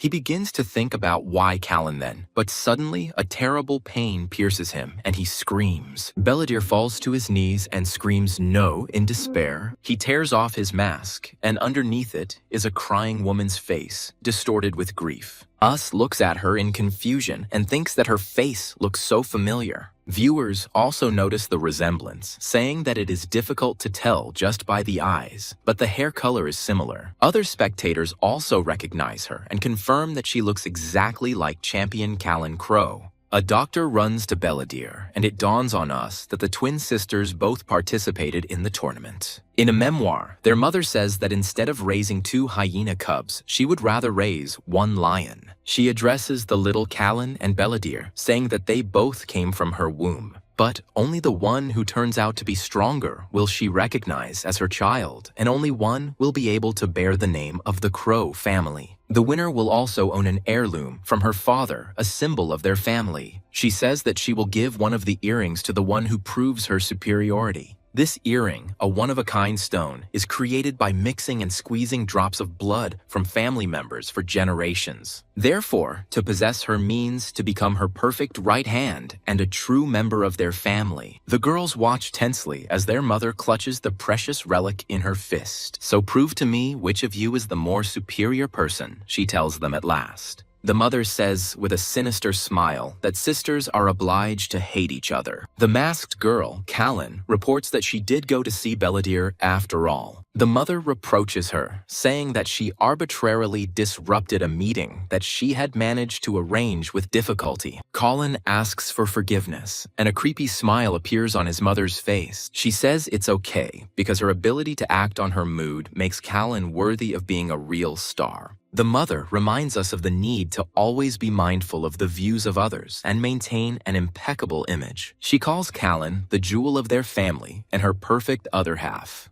Then the mother asks how it felt to see a pathetic fake inferior to her for the first time in a long time. Callan replies that he considers this a natural result. She says that the child always had worse reflexes and coordination, and she was inferior to her in everything from birth. Mother confirms that only Callan is worthy of the highest recognition in this world. Colin confidently states that, as before, she will continue to prove it. The mother exclaims in delight that it is perfect, simply perfect. She says that the birth of such a treasure in their family is a blessing from God and asks if her daughter knows how much she loves her. The mother tenderly addresses her as daughter, and Callan answers her as mother. As she leaves, her mother tells her to get ready to stretch before bed because a real star must take perfect care of herself. In the trophy room, a trainer helps another girl, Belladere, stretch while her mother watches. The mother watches the exercises carefully, mentally correcting her so that she does not twist due to the strength of her lower back. She looks at Callan's awards, displayed prominently as Belladere continues training. At this time, Belladere's thoughts are filled with despair and the desire to be looked at too. She feels alive, but her appearance is exhausted and full of hopelessness. The girl understands that this is not the end because she has one last chance. She recalls the rules of the tournament, where 251 people advance to the next stage. The remaining 49 participants will be selected from among the losers in the second chance challenge. Belladere realizes that if he passes it, he will be able to continue climbing upward. She doubts she can do it at such a pathetic level. The girl in tears realizes that she has always been behind Callan and worse than her in everything. She despairs at the thought that if she cannot overcome this, she will fall even further. A dark silhouette of a demonic creature with red horns appears in her mind. The creature says that he understands her pain, and Belladere looks at him with tears in his eyes. She asks in horror and tears if he is the devil. The girl assumes that he is going to make her a tempting offer in exchange for her soul. She begs to be given strength, even if she has to burn in hellfire all her life. Belladere screams that she only needs to gain power once and defeat Colleen even if she is miserable for the rest of her life. The demon replies that he does not want her to suffer, child. But he doesn't want her to be happy either. Belladere asks in confusion what he is. The creature replies that it is an opportunity that has come to it out of love for the limitless potential of man. It is someone who is capable of becoming anyone and doing anything, even kill 1,000,000 people, the creature says, opening its single huge eye. Or save 1,000,000 people, the creature adds, looming over the man. Child? What kind of person do you want to be? It asks, and the man cries in horror. A young man named Us suddenly wakes up in his bed and sees a fox girl sleeping next to him. He asks Popuri in shock what she is doing there, and she, waking up, apologizes for the inconvenience, explaining that she was very warm. The fox girl says he has a high body temperature and bulging muscles, suggesting he was popular with the girls. She continues to ask him if he has had many relationships before. Us replies with surprise that he has never had not only a relationship, but even just friends. Popuri is surprised by his answer and admits that she has the same situation. She invites him to discover what a relationship is together, promising to brew him jasmine tea in the mornings. Us asks in confusion how they learn this, but at that moment someone grabs Popuri by the hair. This is Eleanor, who sternly tells the fox girl that she already warned her not to be cunning. She adds with disdain that she can brew him this jasmine tea herself. Popuri objects that tea from a corpse cannot compare to tea from a living person and advises Eleanor to look at herself. Eleanor demands that Us make a decision right now, choosing either her or Popuri. When Us doesn't understand what she means, Eleanor asks who he will save if they both fall into the water. Us decisively grabs Eleanor's hand and says that he will save her. He explains his choice by the fact that at the moment she is the most important thing to him. Eleanor is surprised at first, then blushes and shyly agrees. She then turns to Popuri and says with a smirk that she would have drowned. Eleanor hugs Us, explaining that there is a special bond between them, comrades in arms. She declares that there is no place for Popuri next to them. Popuri objects that Us's words apply to the criteria for comrades. And she, in turn, spoke about her future marriage partner. Popuri explains to a stunned Eleanor that a comrade in arms and a husband are two completely different things. She asks Us if he is going to marry Eleanor, but he replies that he has never thought about marriage. Eleanor yells at Popuri, sarcastically asking if she is planning to marry Us herself. To her surprise, Popuri decisively shouts that yes, she will marry Usa. She explains that Whiskers was the first one to accept her without fur, and he is very kind, albeit absent-minded. She also adds that he always listens to her attentively and tries his best in an amazing way. That's why, she admits sheepishly, she likes Us. Eleanor furiously screams at Popuri to stop talking nonsense that she herself doesn't believe. Popuri furiously replies that her words are absolutely sincere. Us, completely confused, asks what they are even talking about. Popuri declares that Eleanor will remain a comrade, and she will become his wife, causing Eleanor to explode into a rant. Then Popuri asks directly if Eleanor likes Us as a man. Eleanor blushes, but her answer is interrupted by a knock on the door with information about the tournament for Us. Us opens the door and sees another participant who says that they are preparing something for those who have passed the second stage. He takes the red letter and reads with bewilderment that they are in for an autograph session with a handshake. Popuri explains that it is a fan event where participants sign autographs and shake hands. Plus, it's profitable as you can get 15% of ticket sales and gauge the size of your fandom.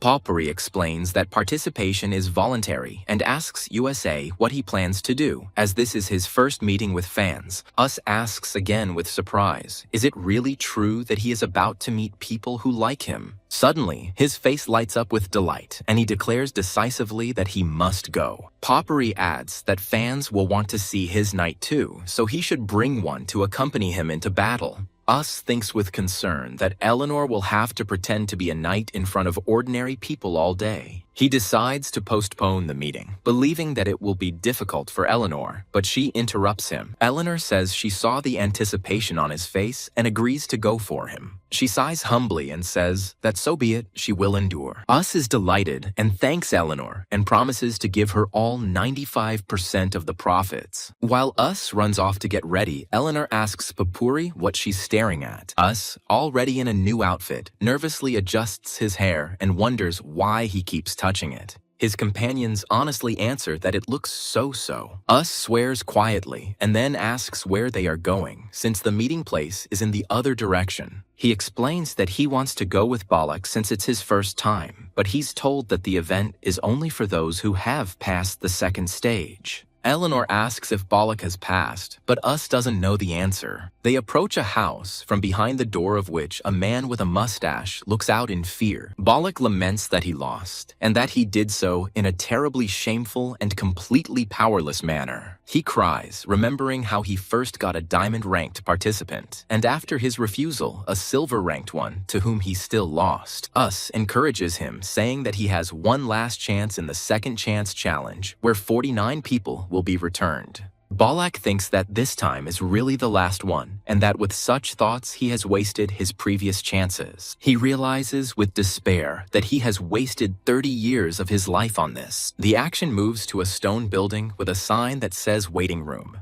As Us approaches the door, his companion asks if he is okay as he looks upset. They announce the start of the autograph session and ask participants to enter. Eleanor advises him to focus on the upcoming event because he was so looking forward to meeting the people he likes for the first time. She asks if he's not curious about how many fans showed up, and Us thoughtfully agrees that she's right. He decides to pull himself together and, saying let's begin, opens the door slightly. Upon entering, Us is surprised that it hasn't started yet, and Potpourri explains that there is a lot of preparation to be done, as there are over 100 participants. They inspect a carefully prepared area where everything is done so that the participants on the sides cannot see each other. Eleanor asks if he's really going to go with that hairstyle, comparing it to planted green onions. Us turns to Potpourri and asks if she thinks he looks strange too.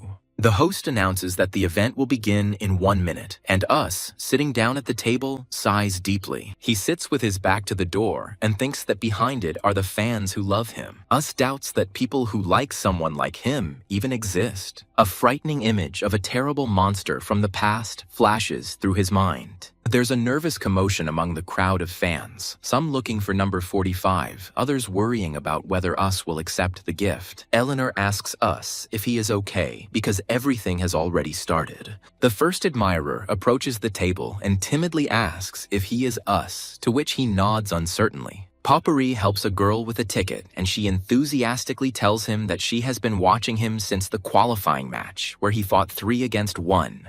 The girl admits that she also wanted to become a necromancer, but gave up and asks him for advice on how to become better. Us thoughtfully replies that you just have to try damn hard, and that's all. The girl is delighted with his answer, considering it the reaction of a true genius, while Us signs her autograph. She promises to continue to support him and wishes him a sure victory. Another fan says that Us reminds him of his younger self, to which he politely thanks. 2 women shout enthusiastically that Us is very cute, even cuter than he actually is. They promise to continue to root for him, even finding his signature endearing, and Us only gives a short reply. The next fan objectively states that Us is not what is considered cute or handsome. However, he acknowledges his skill, particularly admiring the quality of the knight's build. He asks if he can examine the knight, citing the right stated in the ticket. Us allows him to look, but asks not to touch it with his hands, and the man thanks him. Up close, the admirer is amazed by the stunning level of detail and how lifelike the knight looks.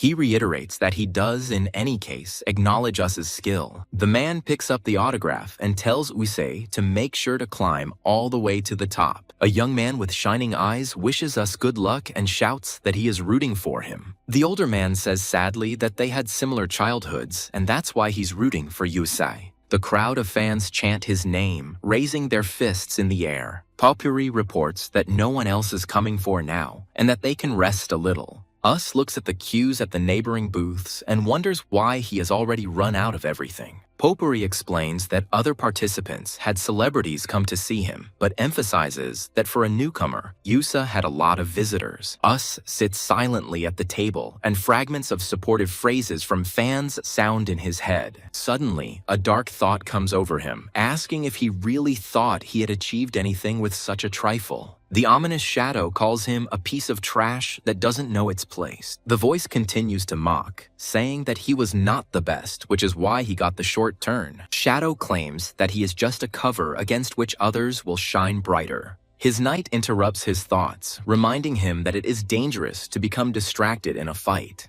She says that he should clearly understand who he is fighting, but Us admits that he still doesn't know how to act correctly in a fight. Neiran says she would like him to first notice those who appreciate him. She places her hand on his shoulder, assuring him that he is doing great and that he shouldn't worry. Us covers her hand with his own ingratitude, which a surprised Popuri notices. A man in a hooded cloak approaches them, and Popuri asks him to show his ticket. Us tells the stranger that he sees him for the first time, but he asks if he has forgotten him. The cloaked figure explains that he has been waiting for this moment for a long time, as it is difficult for an ordinary person to enter the place where necromancers live. Taking off her hood, the girl with bright eyes announces that she has come for him. Us tries to remember her name, and his corpse knight suggests that it is Neiran. Neiran arrives and calls the talking corpse knight absurd and accuses Us of playing dirty. She takes out something that looks like a slingshot, declaring her intention to eliminate Yusa, the culprit of everything. Neiran shouts that this is her first priority and prepares to fire.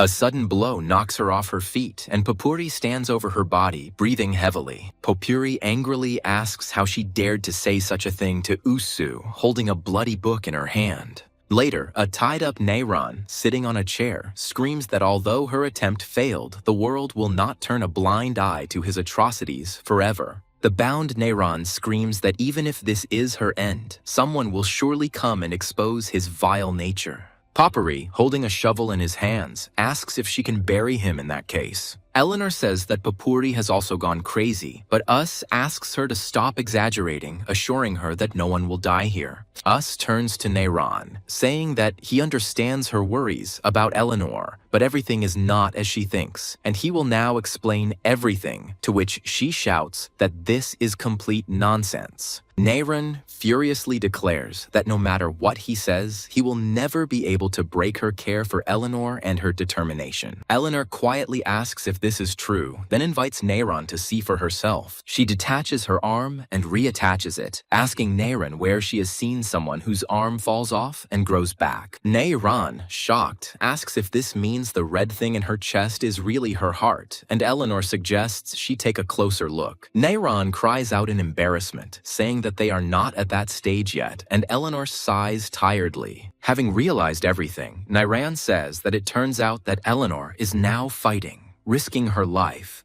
Eleanor explains that during her time as a mercenary, she killed and risked her life for money. Us asks Neiran if she now understands their situation and says that if she truly cares about Eleanor, she should do everything she can. He adds that she must help them win, and he will also fight, even if he has to die, as long as Eleanor is not harmed. Later that night, all four of them are lying in two beds. Popuri is happy that there is one more of them. Us calmly confirms that yes, they were just sleeping. Neiran can't believe that a man, being in the same room with such a beauty, simply slept, but Us doesn't understand what else they were supposed to do. Neiran sighs with relief and thinks that it was only after they came here that she first saw Mrs. Eleanor smile so often. In someone's dream, a crowd is screaming with delight, but a dark monster looms over the sleeper and says that now it is his turn. The dark silhouette of a man says that there is not much time left, and as soon as he wins, everyone will come to look at him.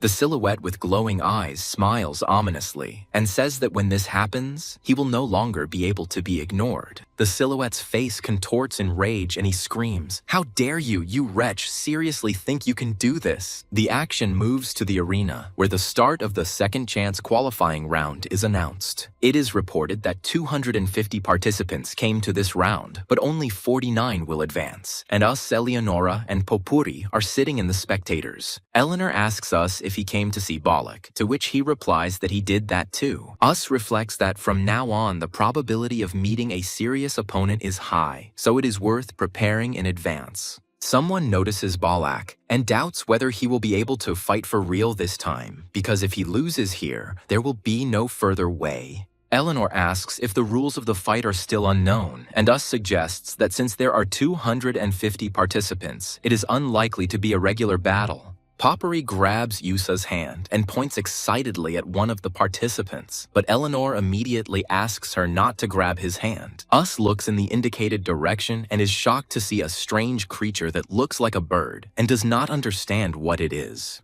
The voice announces that the number of participants eliminated in the second main stage and gathered for the second chance round is... A number lights up on the large board, confirming that there are 250 people participating in the round. The leader in the skull mask says that the number of those who will be able to pass is only 49. He shouts loudly into the microphone that this will be a mass fight without rules. The trio sits in a daze as the host explains that 250 participants will be competing in the arena at the same time.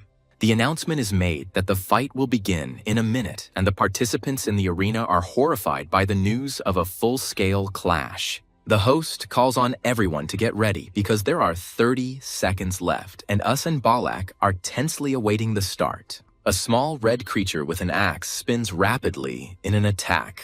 The masked, horned contestant confidently declares that he was simply unlucky in the last round and is not one to be eliminated so easily. He looks down, puzzled, as a powerful column of purple energy rises up. The participant screams in horror, not understanding what is happening, and the presenter asks those who have been chosen to come here. A character in a Plague Doctor mask states that he wants everyone to feel it. He wants everyone to feel the pain that has weighed on him all his life. He enjoys the sound of himself trampling everyone around him. He says that by trampling everyone, he climbs higher and higher. He asks his mother to wait for him because he will get to her soon. Another participant named Bollock calls on the others not to get close to the enemy, but then he himself shouts and calls for help.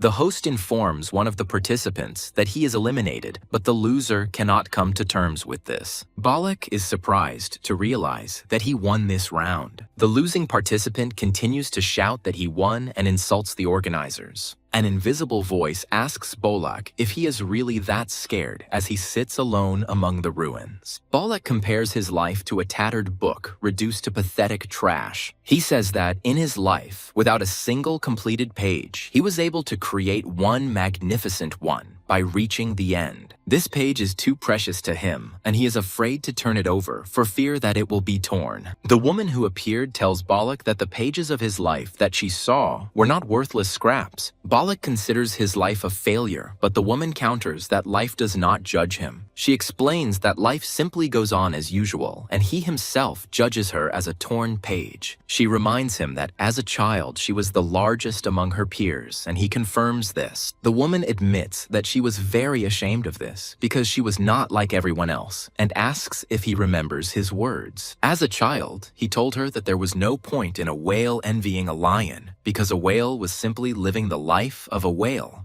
He added enthusiastically that the whale has its own special coolness. Bollock is surprised that she remembers, and she replies that he was the first person to tell her something like that. She says that she really liked his words, and they made her think about her own path. It was because of this that she was able to become the coolest woman who owned a butcher shop. Bollock agrees that she tried harder than anyone else. She says that thanks to him, she understood the simple truth that a rabbit is faster than a tortoise, but slower than a cheetah. The rabbit itself is neither fast nor slow because anything gains value only in comparison. The essence cannot be evaluated, it simply exists. She explains that he considers his life to be in tatters because he compares it to an imaginary ideal. For her, the time he wants to get rid of is a precious memory that helps her hold on. She suggests that the hardest thing in life may be learning to love yourself. Balak wonders if loving yourself is really harder than winning. He wonders if he can love himself, but at that moment, another member yells at him to be careful. As he is attacked by a huge insect, he ends his thought by asking if he can truly love. The next moment, purple energy pierces the monster's eye. Perhaps the hardest thing is to learn to love yourself, not to win.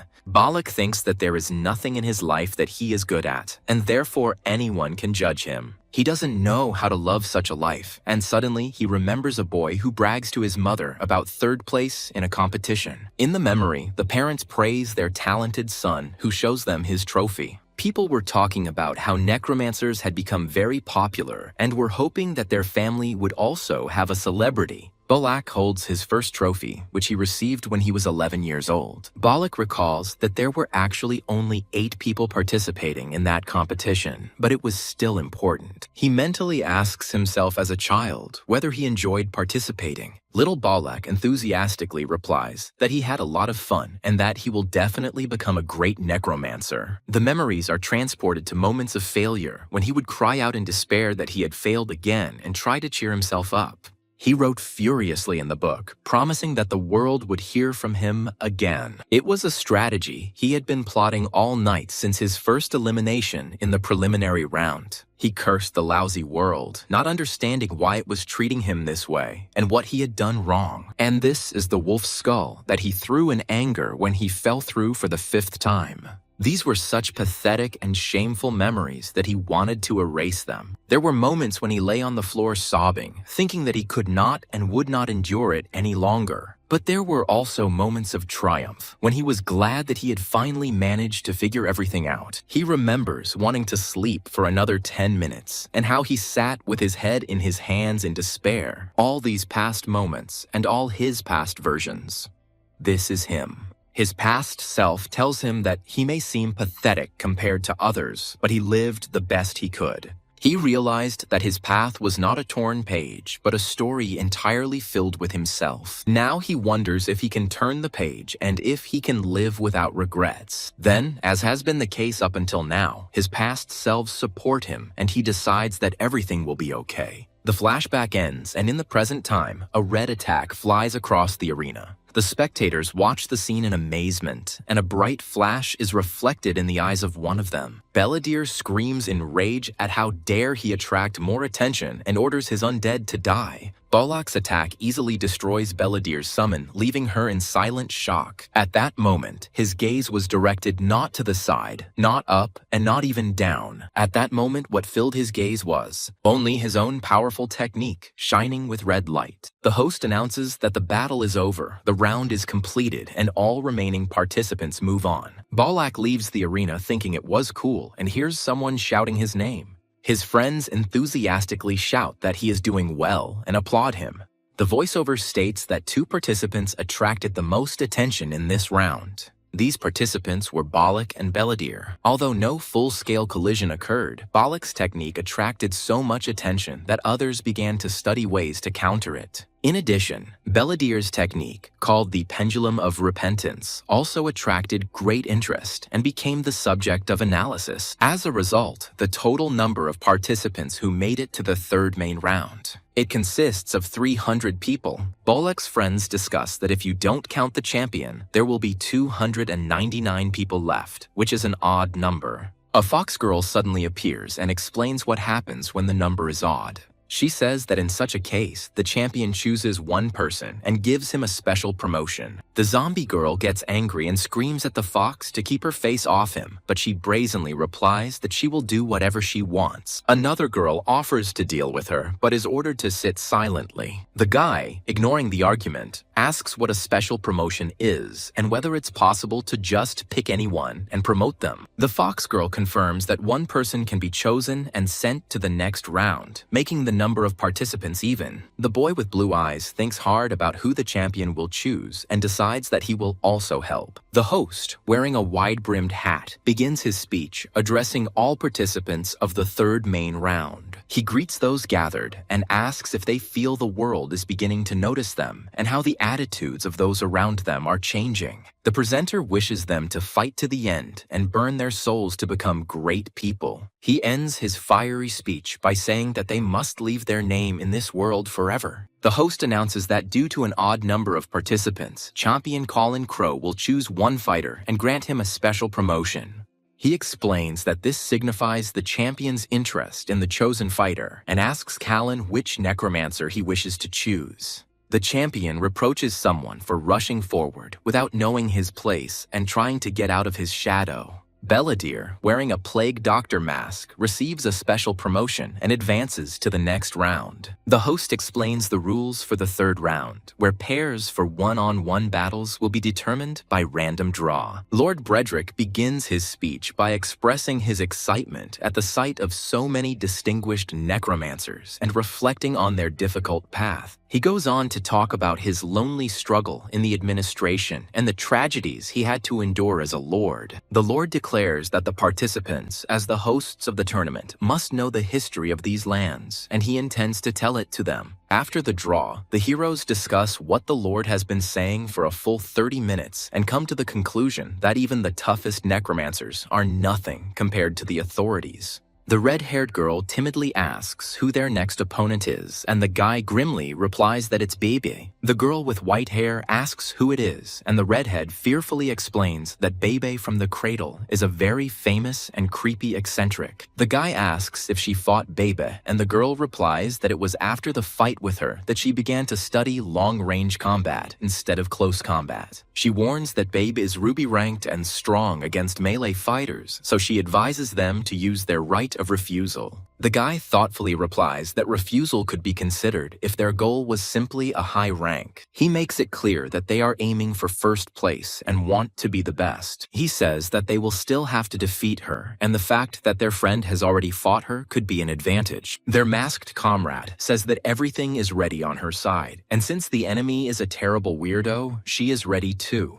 The main character, dressed in battle gear, stands in the arena and thinks about his opponent, Bebe. Bebe sits in her cradle and reflects that the outside world is frightening, and being an adult, making choices and taking responsibility is too difficult. She jumps up and down with joy and proclaims that this is why they will be babies all their lives. Her opponent in a mask with horns is completely perplexed and wonders who this crazy woman is. The protagonist explains that this is Bebe from the Cradle, who is supposedly about 30 years old, but she wants to be a baby. He adds that she is a famous necromancer with a crazy fan club called the Baby Club. The red-haired girl, with horror on her face, says that such an incomprehensible fan base must be destroyed for the sake of humanity. He warns his comrade to be careful, as Baby's rank is comparable to Rao, to which she replies that she knows and feels it. She senses a strange and sinister aura emanating from one of Bebe's creations. Bebe continues her thoughts about how a baby does not need to bear responsibility and receives unconditional love. She self-confidently wonders if anyone can defeat her, so free and immensely loved. In her thoughts, she sees herself as a baby who exists only to be loved and who does not care about the outside world. She continues that she needs no responsibility, no choice, no regrets. This place is her cradle, which protects her, endlessly warm, soft, and full of love.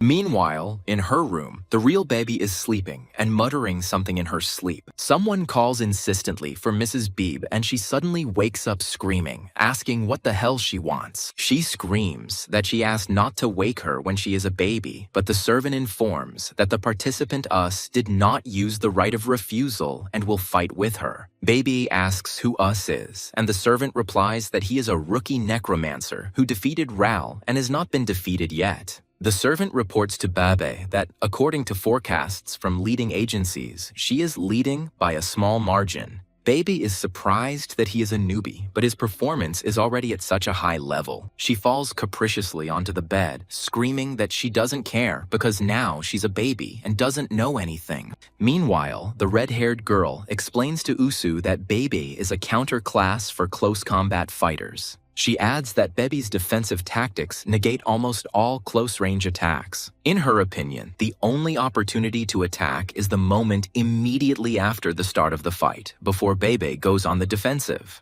He will have only a few seconds to strike. The battle begins, and his summoned creature immediately attacks. Us signals to his creature, counting down the seconds until the strike. The creature delivers a powerful punch straight into Bebe's protective barrier. The attack fails, and Us orders his creature to retreat because it cannot reach the target. Retreating, the creature asks in confusion what kind of defensive tactic this is. Us confirms that it does seem that way, and asks the creature what exactly it felt. The creature replies that the barrier feels like a soft cloud, but the deeper you go, the more it restricts movement. It suggests that if it were to move any further, it would not be able to move at all. Us understands that this is the very cradle of death. The red-haired girl in the flashback says that no one knows what the death cradle is made of, but she thinks it's some kind of thread. These threads do not burn in fire and are so soft that it is impossible to find the point of impact, so it is impossible to pierce them.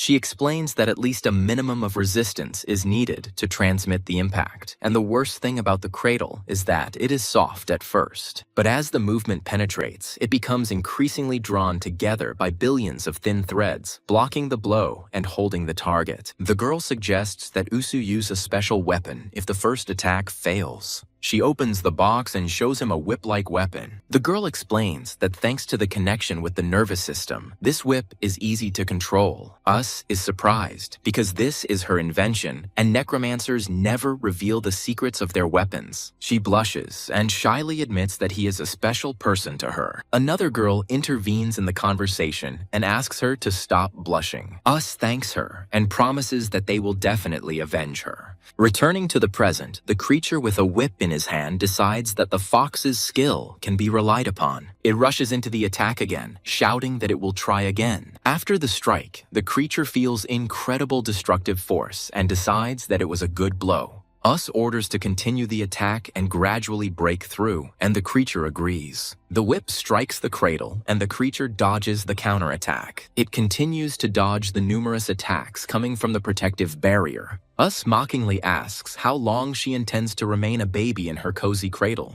He screams for her to disappear along with it, and the creature deals a crushing blow. Inside the cradle, there is another creature that makes baby sounds. The combat creature notices that the enemy is not at all harmed, but then sees something. Taking a closer look, it notices a creepy monster inside the cradle that looks like a baby. The baby monster screams and throws one of the glowing objects at him. The item explodes on impact with a USA creature, dealing damage to it. Us rushes towards the monster's main body that has appeared, realizing that it is not a real baby. He calls on the monster to stop being capricious. An unexpectedly powerful stream of water throws him back, preventing him from getting any closer. He struggles to resist the current, wondering if this cradle can be controlled at all. The necromancer warns that Us has gone too deep and his body is barely moving. The necromancer notices that there is a bit of space behind him and decides to try to pull out Us. At this time, the baby monster screams again and throws another explosive object at him. Us is thrown aside by the blow and his weapon is embedded in the ground. Upon landing, he thanks the necromancer for his timely assistance and warns him of the danger zone around the cradle. The necromancer ponders a plan, unable to approach or use a weapon, but asks Us to trust him. Us expresses trust, but immediately asks about the monster's uncovered face. The necromancer explains that such a creepy design was created intentionally and is not the result of using ready-made material. The monster makes baby sounds while looking at the baby in the cradle. Us comes to the conclusion that the monster really does think of itself as a baby. Instead of fighting, it continues to play, throwing explosive objects at him. A powerful explosion knocks USA off his feet. The necromancer calmly notes that such biological weapons always have a limited supply. Us confirms his words, remembering that he saw bombs in the area of the monster's stomach. He guesses there were about 20 or 30 of them. The necromancer develops a strategy based on depleting the enemy's ammunition, but doubts they can hold out. Us is confident in his abilities, as they have become much stronger since the last similar battle. The baby's attacks were not continuous. He actually attacked intermittently, as if playing and having fun. Because Us also couldn't attack properly, the fight dragged on much longer than expected. 2 hours have passed since they entered into confrontation. The Necromancer notices that Us's hand is shaking, but he assures him that everything is fine.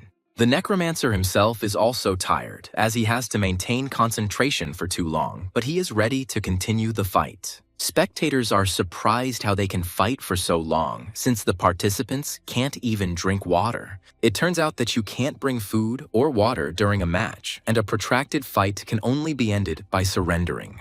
The longest battle lasted 37 hours, 32 minutes, and 4 seconds. Her friend realizes in horror that this literally means fighting in the arena to the death. This is the essence of the Battle of the Necromancers, and the girl begins to worry about Lady Eleanor. When asked about physiological needs, she replies that for such cases, participants wear small diapers. Us notices that a hole appears in the cradle for a moment and wonders if the enemy is trying to make them relax. The Necromancer assumes that the enemy is fighting instinctively, and a possible guess occurs to him. He puts forward the theory that this cradle can only be maintained in the infant state. Us doubts it, but remembers that each necromancer has his own conditions for activating techniques. Then, if she is forced to perceive herself as an adult, this cradle may weaken. Us agrees with the plan and asks how they can do it. The necromancer replies that no one can remain a child forever because there is a monster called time.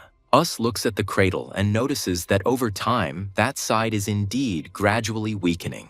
Us realizes that real pain will eventually make the enemy stop feeling like a baby, and concludes that time is on their side. As expected, Bebe's cradle did not lose strength over time, but it did become increasingly unstable. However, Us missed the fact that the monster called time comes to everyone equally. 20 hours and 32 minutes have passed since the start of the match. The spectators in the stands are surprised that the fight is not over yet. Time is a monster from which no one can hide, and it moves inexorably forward. In 20 hours and 32 minutes, USA's body became severely dehydrated, leading to increased blood viscosity and nerve paralysis. His lips were dry and cracked, and his vision began to blur. He was in excruciating pain, and due to a lack of oxygen in his brain, he couldn't even stand. His opponent Bebe was also exhausted and shouted in anger at him to stop. The ally notices that the main body of the cradle has appeared and realizes that the enemy is also at its limit. He prepares to attack and shouts that it is time to advance. Turning around, he calls out to Yusa in surprise, reminding him that they had almost won. Us lies on the ground without strength, unable to answer the call. Bebe, who was also on the verge, says he only has 2 bombs left.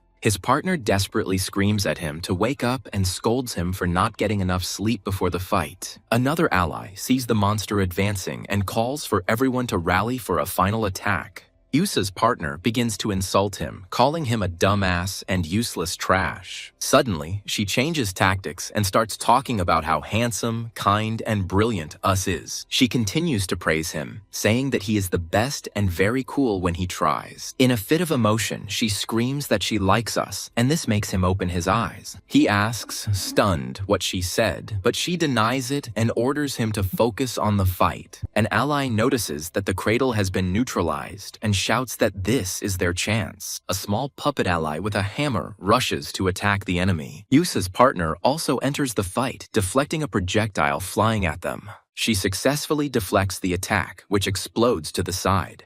Bibi gets angry and says that he saved the last bomb for close combat. He rushes at Yusei's partner, screaming that if he can't win, they will explode together. Suddenly coming to his senses, Us uses the pinpoint strike ability. A powerful blow pierces the enemy through and through. Us breathes heavily and has difficulty saying that they won. Having said the word victory, he loses consciousness and falls. The next moment, he suddenly opens his eyes and sees an unfamiliar girl right in front of him. He wakes up in bed and learns from her that he is in the medical room for participants. Us asks if they won the fight, and the girl confirms, adding that it was the longest battle this year. A woman wearing glasses enters the room and says that she hasn't had such a fierce battle in a long time. She admits she didn't expect to be eliminated so early, and now her tactics have been exposed. The woman sighs that, as expected, it is impossible to remain a baby forever. Us is surprised to realize that it is his opponent Bebe, and she explains that the stage image and reality are two different things. He agrees it was a great fight, but something still bothers him. Us extends his hand to Bebe, saying that he was simply a little stronger. Beb shakes his hand, calls him a funny guy, and offers to contact her if he wants to be a baby since she is older. With a sly smile, she promises to show him what a joy it is to be her baby.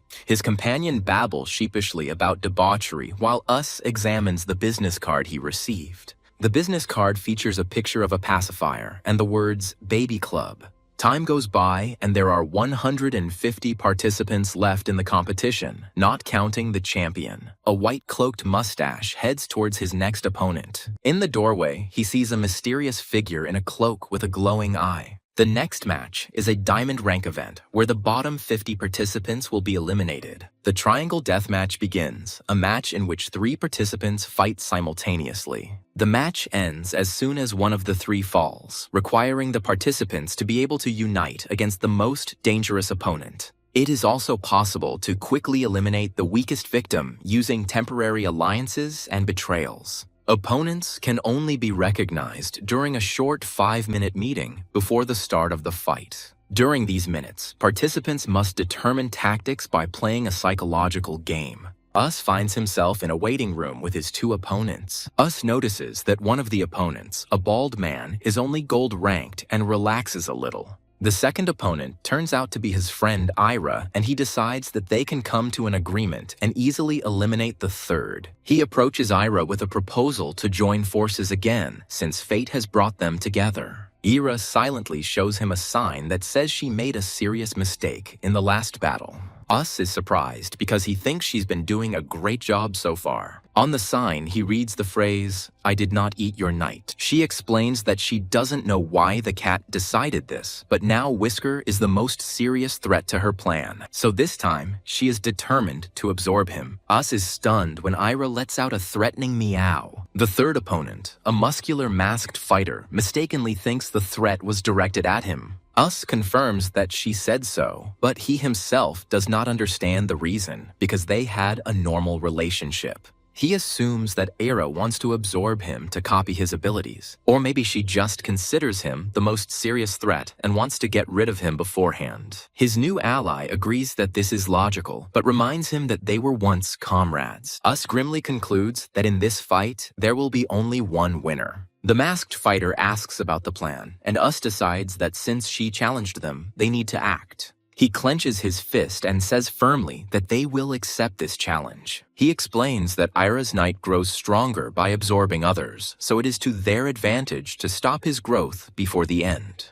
The host loudly welcomes everyone to the triangle deathmatch. Seeing a bald opponent, the masked fighter assumes that he specializes in close combat, where they will have an advantage. Suddenly, a huge black monster with sharp claws and teeth appears in the arena. The masked fighter realizes in horror that this is the same cat, of whose former form nothing remains. A masked mustache watches the monster and wonders how many nights it has already absorbed. He decides that there is no time to think, and they are still stronger in close combat. Us orders an immediate attack, giving the enemies no time to prepare, and the triangle deathmatch begins. The leader in the skull mask gives the order to attack right now. A warrior with pink hair and a red glove rushes towards the dark creature. She realizes with horror that the monster has become much faster and dodges its attack. The winged creature gathers energy and releases a powerful purple beam from its mouth. Watching the fight, Us is amazed at the destructive power of this monster. His partner in the horned mask says that one blow took off her shield and arm, and another blow like that will be the end for them. She sees that the monster is going on the attack again and suggests counterattacking.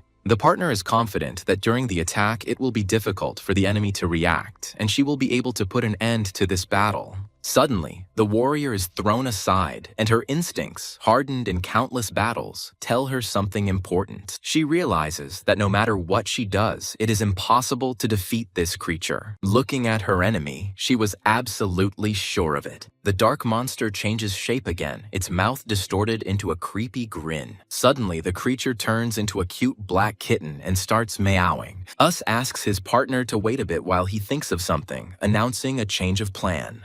The warrior is confused and thinks that this is neither an ordinary knight nor a monster. She feels that it is something dark that dwells in the very depths of the abyss. She suggests they take advantage of the moment while he's relaxed, but Us counters that this time is different. Us asks if she thinks he's relaxed, and she admits that if she gets close to him, she'll definitely die. She clenches her fist and says that she has always trusted his decisions up until now, but in their current state, they cannot win. Us asks if her gut instinct kicked in, and she confirms that it did. Then he suggests avoiding contact with the creature as much as possible and ending the match by hunting the bald one.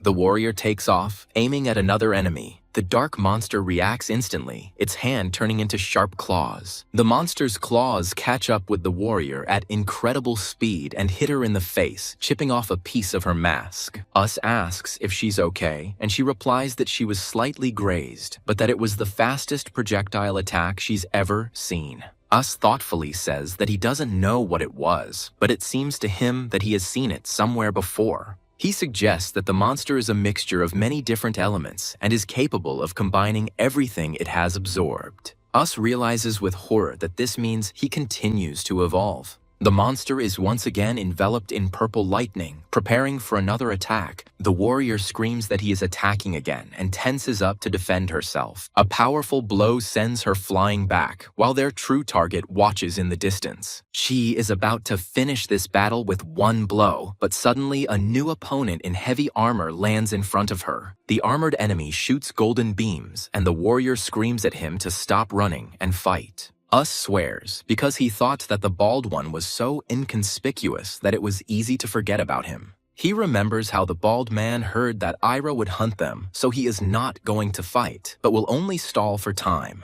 Baldy confirms that he will stall for time until Era absorbs her, and the warrior understands that at this rate she will never catch up with him. She wants to use the jump one last time, but Us screams that she can't because she's already used it 3 times and the leg will explode. She asks what he's suggesting then, and Us replies that he needs to get the most out of himself. Ira accumulates a colossal amount of energy and releases a destructive beam at the warrior. The warrior's attack collides with the monster's beam, causing a blinding explosion. Ira realizes that there is only one option left because in the open area, they are too vulnerable. She will have to use the terrain as cover again, turning it into an obstacle for the enemy. She decides that this tactic will give her a chance to get closer, but she has no weapon, so Us orders the left humerus to be severed. Ira looks in surprise at the spare weapon, which Yusa says can withstand several hits. Us says that this is their last chance, and they need to finish the fight with one blow as soon as the opportunity arises. Ira gains confidence and believes that since it is them, everything will work out.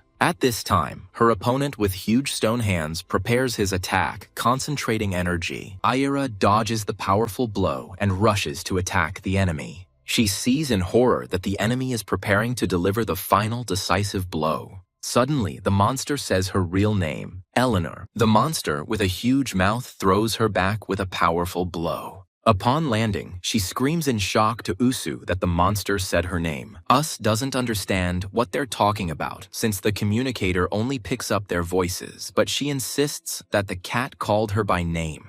She seriously asks if it is possible that the same situation as theirs could happen, but then stops. Eleanor wonders how he could even know her name. Us urges her not to panic and to focus on the current battle so as not to make mistakes. Meanwhile, the monsters capture a high-ranking knight, although they could easily kill him. A man watching the fight realizes that Eleanor was the target and wonders who Ira really is. Eleanor sees that now the monster simply charges ahead, paying no attention to anything. Us guesses that their pinpoint strike was part of the enemy's plan to force them into close combat. She realizes that if the monster grabs her, she won't be able to do anything and will simply die.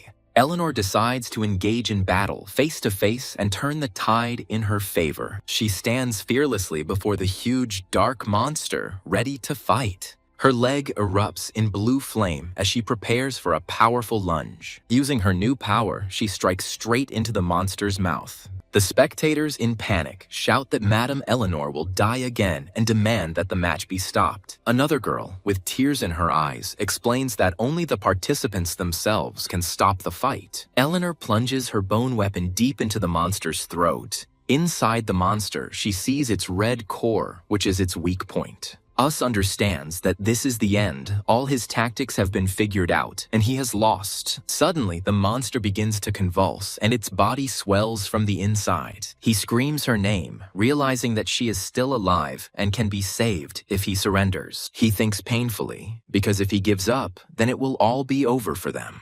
Suddenly, an announcement is made that the match is over and the fight must be stopped immediately. The referee announces that the match is over due to the refusal of the player Ivanov, who raised the white flag. Us looks at the arena in bewilderment and cannot understand why the bald man gave up.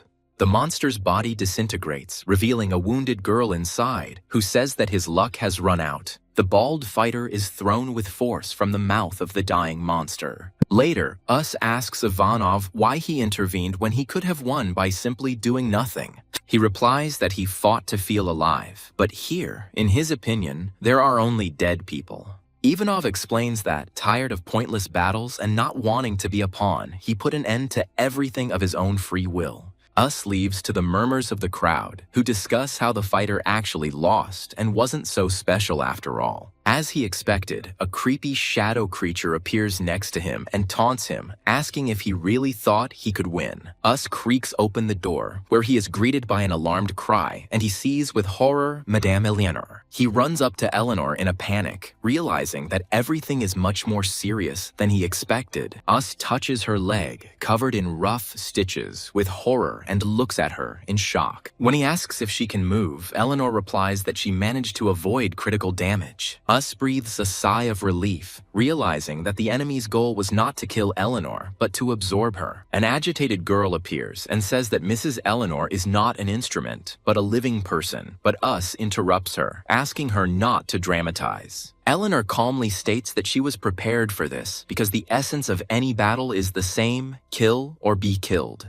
She looks forward with determination, declaring that she will take any risk to win the prize money. While Us stitches up her wounds, they discuss what the enemy might have said, knew her name, and said that there was almost no time left. Us hesitantly suggests that this case is similar to their own, recalling the strange things that happened in the battles of the Necromancers. He fears that if he reports this, Ira might be banned from participating, so he decides to stay away for now. Eleanor assumes that their opponent, Ira, thought everything through to the last detail and spoke to her deliberately.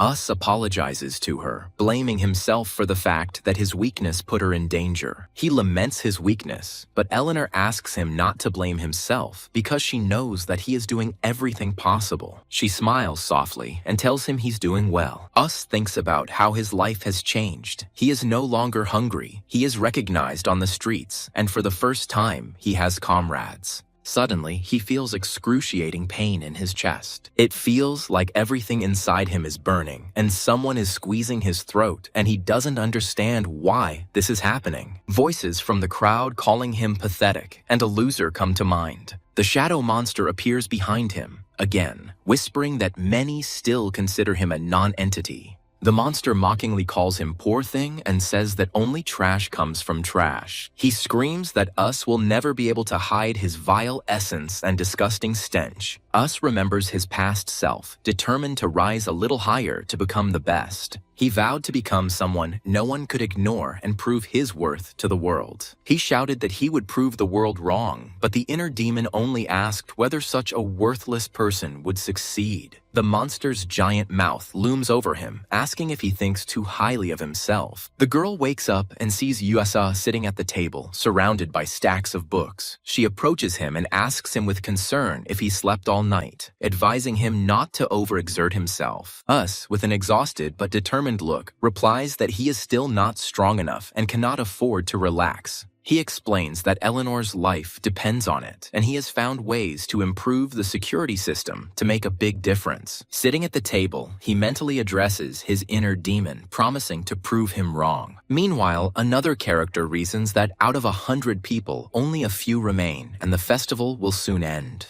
The man in dark glasses, with his feet on the servant's back, asks if this is enough, to which the servant replies that it is absolutely not. The servant declares that he will offer to fight all 365 days of the year so that the world may enjoy the splendor of Master Plaus. Plaus angrily calls him a moron and asks him to stop talking nonsense, although he notes that he appreciates his efforts. He tosses the coin to another man, who happily thanks Mr. Plaus. Plaus looks at the huge combat robot and notes with satisfaction that Plaus's assistant reports that Ice's next opponent is constructed from high-grade materials to counter him. Plaus is delighted with this news because he immediately noticed us and is looking forward to their meeting. He is gleefully anticipating the moment when us, having lost to him, will be hysterical, in tears and snot. Plaus goes out to the crowd who are chanting his name and demanding that us be destroyed, and asks them to shout even louder. He demands more praise, while the audience shouts at Usu to try harder and not to screw up again. The spectators notice that the Knight of the Whiskers has changed somehow, and at that moment, a dark figure in horned armor appears in the arena.